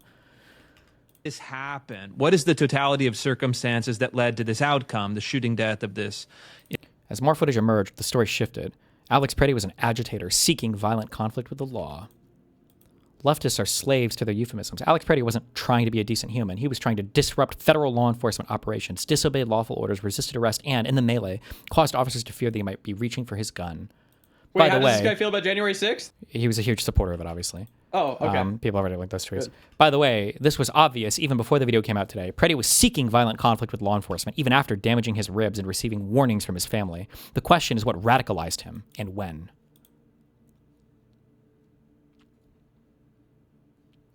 YouGov poll. Who's the greatest American in U.S. history? Republicans. Trump, of course. 24% think Donald Trump. Jesus. Sheesh. Edison at 6%. Tesla at 4%. Based. Like the fraud problem for you all is bigger than this. According to a Times analysis across 2 terms, Trump has granted clemency to more than 70 allies, donors, and others convicted in fraud cases, including Philip Esformis, who stole $1.3 billion from Medicare and Medicaid in a fraudulent billing scheme. It was the FBI's largest ever criminal healthcare fraud case against individuals. Trump commuted his 20-year prison term. You're not going to get me to defend it. I would, in fact... But I don't see you really attacking it either. Exactly. I'll attack it right now. Okay. Oh, we'll take it now on your show. And in fact, you shouldn't have done it. If these people were convicted of fraud at that scale, 20 years seems like a light prison sentence. I would double it, personally. And so, this is... The push I'm making, and I recognize you're not going to defend this, but there is this movement on the right now to focus on fraud. You've been very much leading this. Meanwhile, I look at Trump, and he's gutted the machinery of anti-fraud enforcement all across the federal government. He gutted it at the IRS. There's a tremendous amount of fraud in tax returns. We all know that. And huge amounts of money are being stolen under those terms because now the audit capacity has gone way down. He gutted inspectors general across the federal government, people seeing what is happening inside these organizations. He destroyed the Consumer Financial Protection Bureau, which did a lot of anti-fraud work. Debatable. I recognize we would debate it, but what I don't think is debatable is that Trump and this administration have sort of systematically gone across the federal government and taken apart parts of the government that are supposed to watch if the government itself is committing fraud. He doesn't care. And if he likes the that. taxpayers That's good to him. and He thinks others it's good. are. He thinks it's good, I look Ezra. at the country right now, and I see Donald Trump has, like, you like using piracy around the Somalis. I think of the Trump and the Trump family as pirates. I think that they are looting the country for their benefit. I think that that's what the Qatari plane is. I think that's what the crypto investments are. I think that's how Trump and his family have increased their net worth by billions of dollars. And I'm not saying you support it, but I don't understand how you think you're going to have like a right that is doing good governance and that is taking these things institutionally seriously and have that be what is happening at the very top. Sure. And let's take pardons as the most concrete example. Biden did a bunch. Yes, I agree. I think you and I would agree. And I'm political, but in a sense, not partisan in that way. I'm not going to reflexively defend every decision by someone in my camp or the president of the United States. And in fact, a lot of those pardons, ill-advised, shouldn't have done it. And because in the reporting that I've read, a number of those individuals had also been putting money into various lobbies and various attempts to influence and various, campaign funds or committee funds or however the finances work. You create a perception of corruption that is not good and does, in some ways, undercut the good work of combating systematic social service fraud as a whole. But from my point of view and how I have to look at it is, okay, you live in an imperfect world. You don't have ultimate control. My influence is great on the things I care about, on DEI, on higher education, defunding NPR, whatever. Like go down the list of NPR. You've been very influential. I agree. But the that was one of the top political things of all of things you think of for why I would support Trump. Defunding NPR was one of the big important. Really? That's how petty. That's how much of a fucking loser you are. Seriously. The implicit premise of your criticism, which again I take seriously, and I think it's a fair criticism, is therefore you should give up, you should turn against the good work that's being done. It's kind of canceled out or invalidated because of something that's happening over here. And my personal policy is, let them fuck around a little bit. Where there's necessary criticism, I'll give the criticism, but I'm not going to stop to work in that little sphere of influence that I have to do good. And so, I'm kind of walking the line, right, where I will issue the criticism as necessary, and if that reduces my influence in a certain regard, I'm willing to accept it. And while I would certainly, speak out against, I think the crypto thing was just, and it is ongoing. It's ongoing, yeah. Yeah, their crypto plays are ongoing. Not a big deal, though. It's okay. Sure, yeah. And it's at the end bad. of What the do you want day, to say? when I sit down in my office, at 7:30 a.m. every morning, I'm like, all right, how can we win? How can we move the ball forward? How can we do good policy? And ultimately, at the end of the day, that's all that's within my control. And And that's the attitude that I bring to the fight. I think you underestimate yourself. The point I'm making is, well, explain it to me. The point I'm making is actually a little bit even larger than you. Look, one reason I have you here for this conversation is I think you're very, very good at what you do. I think you're probably the most successful activist, certainly right-wing activist of this era. But maybe overall, you're saying? Huh? Maybe overall, maybe left and right in general. Maybe, right? I'll take it. And look, you and I are not going to agree on a million things, right? My point is not to convert you to my politics. I'm not going to do that. You should try. I mean, why not? I'm trying to convert you. Listen, we talk. Yeah. But I think that the right's inability to hold itself to certain epistemological or institutional standards of, let's not call it neutrality, let's call it impartiality at the institutional level, at the federal government level, what the right is accepting that Donald Trump is doing is insane in my view. Okay. And Ezra keeps thinking that this guy is not aware of what they're accepting and what's happening. And Ezra's like trying to warn him about what's going on. Like, there's got to be a fucking comic you can make in a way that's not just a rape joke, because that's all I can think of. Like, but he's watching the frat guy pouring all the GHB powder. I don't even know how you take GHB. But he's like, dude, don't you realize that if you give your girlfriend that drink that she's going to pass out? How are you going to have sex with her then? Like, I can't imagine how fucking clueless he is. It's crazy to me. Epistemological standards and Nick Shirley stuff is, and some of your things in my view, which go, again, I think you're careful in like the body and then not always in the promotion and the weaponization of it. Why do you think that? You're so careful in your theory, but you get a little bit sloppy when you're promoting it publicly. No, he's not. It's all intentional. How do you not notice that it's all intentional? What are you... Being careful in the written pieces that are defensible, but I think I take the rhetorical flourish too far. And then beyond you, I think there's a generalized view that we need to unleash these passions. There's been too much that has been unsayable, and we need to make sure we can say it all again. And the result of this is like a hydraulic process, not like some future result, but a current result. Where when I look at the Spotify rankings, the right of center figures on the top have become highly conspiratorial, and there are figures like Fuentes rising. And we need a strong right in this country. Ezra Klein attacked Sam Harris and essentially accused him of racism for not having enough black guests on his podcast, and then gave Chris Rufo the most softball and deferential interview I could have ever imagined. It's actually bizarre. Something is really off about it. Chris Rufo tweets, "Huh? That's it? What? He just says, huh? No, what? He tweets the GigaChat picture because he knows he fucking played him again. It's always them playing us." Country. I'd ask you a question then. Mm-hmm. Has the New York Times editorial line, right? The editorial line, has it moved more in my direction since 2020, or have I moved more in its direction since 2020? I'm not sure the way you have moved since 2020. I haven't moved at all. Okay. So if I'm the baseline. So I think you're saying it's moved in your direction. Of course. Okay. You look at the big piece on DEI, you had editorialists saying that I was, some sort of villain on DEI. Let's agree. And then Let's the agree. Times Once kind some of fights. moves back. Let's agree. You've won some fights. Yeah. I'm saying that they're like the right, in my view, right, as somebody who I think actually has a good record of criticizing my own, right. I pushed Joe Biden to, when that was like a much more dangerous thing for me to do. Agreed. I wrote Abundance, which is entirely a critique of democratic governance. And where the right has gone, I think is not going to work. And what's interesting to me about you, I think this is the crux of my discussion with Ezra Klein. The left has sought to tarnish the right as a white nationalist movement, but as Klein concedes, it is completely reasonable to, quote, worry about large-scale, rapid demographic change, end quote. This is literally like a verbatim white nationalist talking point. Large-scale, rapid demographic change. Why would you even use this framing? Like, it's just... right now is I'll watch your show and I can see you and your co-host wrestling with these questions. Sure. Right. I don't think you're comfortable. Oh my God. Ultimately, there's like two problems that I see the right having that it really does not know how to solve. One problem is its attentional sphere. Yes. Is pathological. Parts of it are. Yeah. Parts of it are. And it doesn't have a lot of institutional strength there.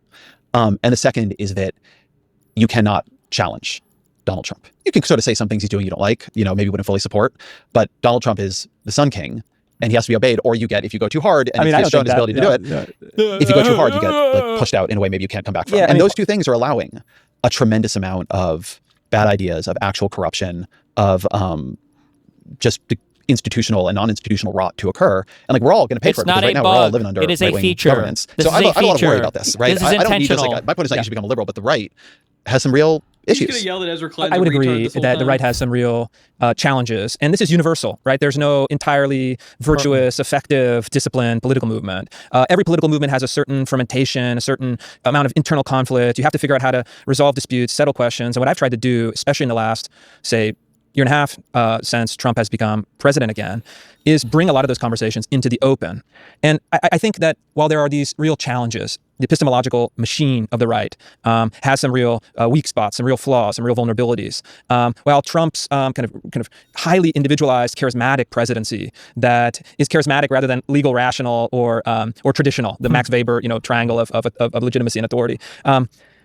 The reality is that, okay, then let's solve it. This is the conversation we need to have. These are the problems we need to grapple with. The charismatic leadership has enormous benefits. It also creates a series of underlying problems to solve. But I think that all of these can be resolved productively. I think the people in charge of the conservative institutions still, in general, have good epistemological judgment, intuitions, attitudes. And I think that politics moves forward. And I think actually after Trump is in his last term. Depending on how things go with the House, this might be the really last kind of truly effective moment for the Trump presidency. And then we ask the next question. And so the reality is that you have to move forward. You have to work within imperfect conditions. One of my critiques of the right now, and I have my own of the left, and I've talked about many of them, but I think the right likes to talk about virtue and doesn't insist on it. And virtue, to go back to what we were talking about around telos and your telos, is very much in part about restraining the passions and channeling them productively. Doesn't care. There's a lot of talk about virtue, but the people who are leaders on the right, Donald Trump very much included, are not virtuous often. And if they have enough power, that is looked past. If they have enough strength to their passions, that is fine. And similarly in the informational sphere, in the attentional sphere, there is a lot of playing with stories that are designed, like mimetically constructed, to arouse very, very, very base passions. So stories are often much more complicated, if they're true, beneath them. And there's a view that can be channeled in the right direction. And I think the opposite is happening, that in fact, the people who are restrained are really losing out in the right attentional sphere, because it's this constant, you can't get heard if you're not now playing this game of incredibly weaponized, explosive allegations, which of course is going where that ultimately always goes, which is towards anti-Semitic conspiracy theories, like the oldest intentional move in the book. God. You're raising, I think, a really important philosophical question, and the conservative tradition offers a lot of good debate, discourse on this question. The question is this: you have what we might say Aristotelian virtue or Christian virtue, and then Machiavellian virtu, which is it's the same word, but a totally different conception. And for Machiavelli, virtue, the political virtue, was the virtue of how to win power, how to maintain stability, and in his book on republics, how to have a flourishing republic, which often requires cunning, ambition, design. And so politics is always a conversation between virtue and virtu. And you're essentially reconciling means and ends. And there are people who will argue, academics in particular, even those on the right, well, we need to have deontological principles that you can make, the means always have to be 100% pure towards 100% pure ends. And I laugh. It's like, well, only an academic could really make such a case, because the reality is that in politics, it's an imperfect world, and you're constantly balancing means and ends. You're constantly taking the measure of virtue and virtue, and so you have to figure that out. You have to figure out where you're personally comfortable, where you personally can feel that your work is justified, and then as a movement, as a whole, this is a constant negotiation. And look, in my mind, political leaders are not your friends. Political leaders are not your priest. Political leaders are kind of blunt instruments. Political leaders are means to an end. And there's no easy answer there. There's no immediate answer there. But what I would say is that those are the people that are my compatriots, the people that I'm fighting every day alongside and along with, are high integrity people, very smart people, conservative institutionalists who understand the moment, who understand that we need to kind of deliver tangible political victories. We can't retreat just to abstract speculation, and who, look, we're playing the game. And in my view, the game is simultaneously to improve our own capacities, but also to win in the arena. And so I oftentimes, and this conversation is interesting, because oftentimes you're moving forward. All right, what are we going to do? How are we going to hit this? Where are we going to push next? What kind of victory is available? And you have to do that knowing that the system you're operating in is littered with imperfections. And again, at the end of the day, my calculation is, I'm very mindful, and even try to be, some people wouldn't believe this, try to even be humble as to the little part of the world that I can influence. And I think I've changed it for the better. I think institutions that I'm working with are improving over time. And I think this epistemological question and the individual charismatic question are questions that can be and will be resolved in the, say, short to medium term. I'll leave it there. I really appreciate you doing this conversation. Always our final question. What are 3 books you would recommend to the audience? Okay, so we're going to do 3 books from Rufo's personal conservative canon. The first I would recommend is a book by my mentor, John Marini, Claremont Institute scholar, called Unmasking the Administrative State, which I think has helped me more than anything understand the deeper philosophical and political underpinnings of our modern dilemma. The second book that I think all conservatives should read and all liberals should read is a biography by Stacey Schiff called The Revolutionary, which is a biography of the American founder Samuel Adams. And Adams is the most political founder. I think he kind of kind of clarifies through example all the questions that we've been talking about propaganda, about passion, about institutions, about political change. He's the kind of key and the forgotten founder, really. He's been downgraded for centuries now, but I think he's actually the most important founder. And then, third, I would recommend a number of books by the kind of conservative journalist, former NYU professor, James Burnham. Wrote a book called Managerial Revolution, another called The Machiavellians, another called Suicide of the West. And for me, Burnham is someone who has the kind of sophisticated analysis that helps illuminate these questions. His work is quite good and might even be interesting for people who don't share my But which book of ambitions. his would you start with? I would start with Managerial Revolution, again, because it kind of describes, it's in the 1940s, it's unbelievable. You read it now and he's describing the world we live in, but he's describing it from a point of kind of optimism, American optimism, but he already saw some of the problems that were starting to emerge. Chris Rufo, thank you very much. Thank you. I canceled it. Nice.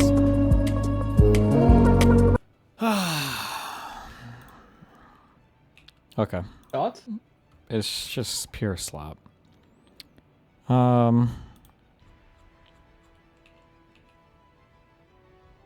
You should get ice cream today. True. I think you deserve it. You know, you're kind of like Joe Biden in that regard. Yeah. Somebody linked a 1 minute of HaSlop to play us out. To call District 1. Oh, okay.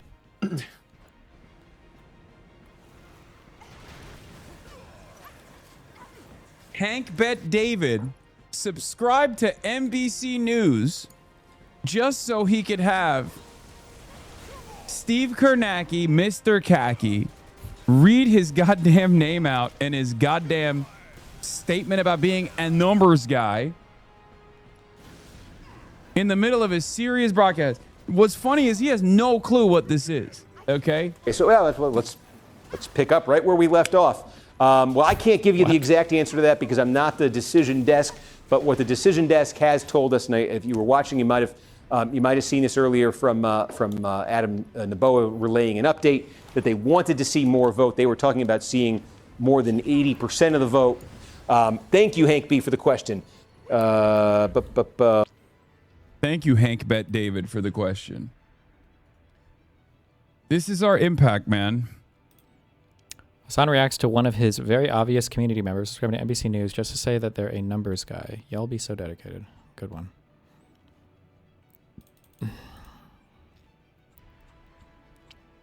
Read the comments here. I don't know if I can without an archive link or whatever, because I don't, and now it's not even fucking loading. Smash it.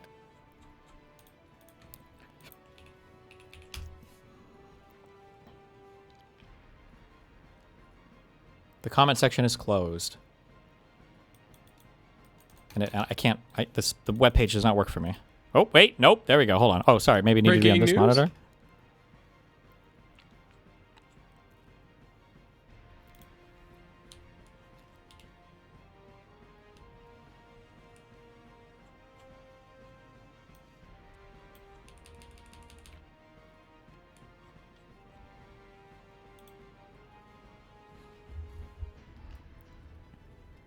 Christopher Ruvo in his own comment section. Good one, dude. Good propaganda.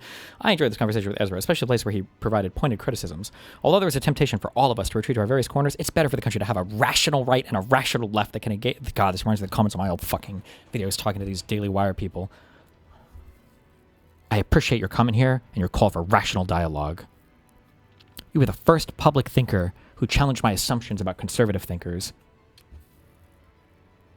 You reminded me that it's possible to disagree while still recognize intelligence, good faith, and nuance. Unreal. I wonder how an average New York Times listeners, viewers, do lib left people feel like they're represented by shows like this, or do they get super triggered? I have no idea. Can I not see anything, or all? Really enjoyed this interview and found it highly informative on multiple levels.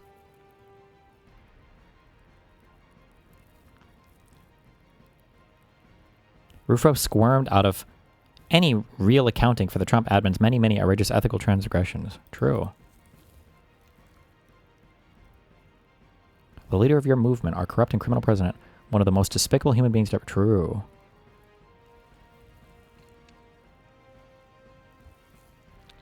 This guy got mad about the id pulse section. If you had to fight a moose or a bear, which one would you rather fight?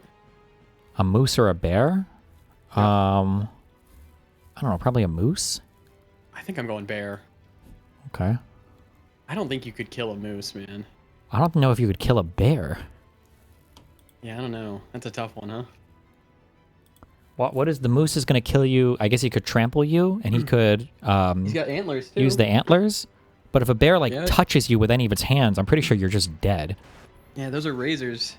Well, for razors, I guess, but they're also huge, and he'll go through your entire body with nothing. But do you with know no how big force. a moose is, though? Yeah, but bears are fucking big too. Well, it depends on which bear. You didn't ask. Well, it depends on Checkmate. which moose you didn't ask. What about a child moose? Okay, why is it always children with you? Well, we're talking about killing things, so Okay, let's say it's a black bear versus a moose. Does that change your I answer? don't remember which bears are the most. Black violent bears are the bears. bitch bears. They're the smallest ones. Really? Yeah. I'd rather fight a black bear, but I would probably rather fight a moose than a brown bear. Really? Yeah. Okay. All right, I'm leaving. right. I'll be back tomorrow. Stay safe. Get some ice cream. I get so much ice cream. Sorry, I was so close on this to having everything in the play log. I felt like I just wanted to get everything, which I do. I have everything now. I just need to assess this Bahamut dude. And then I have every single thing in this play log and all the achievements, because fuck it, why not?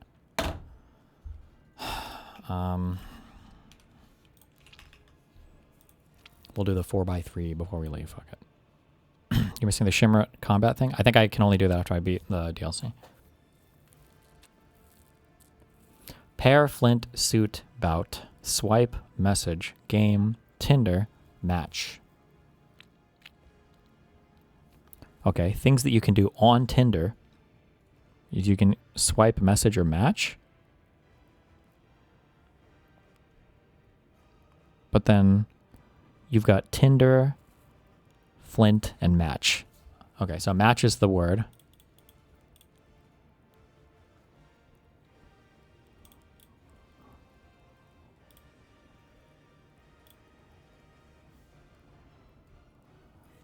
And then you've got a pair, a suit, and a match. I guess something to do with cards, right?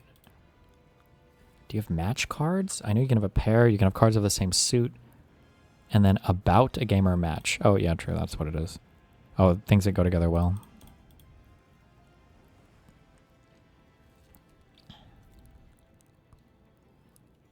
Ooh, easy. Crushed it.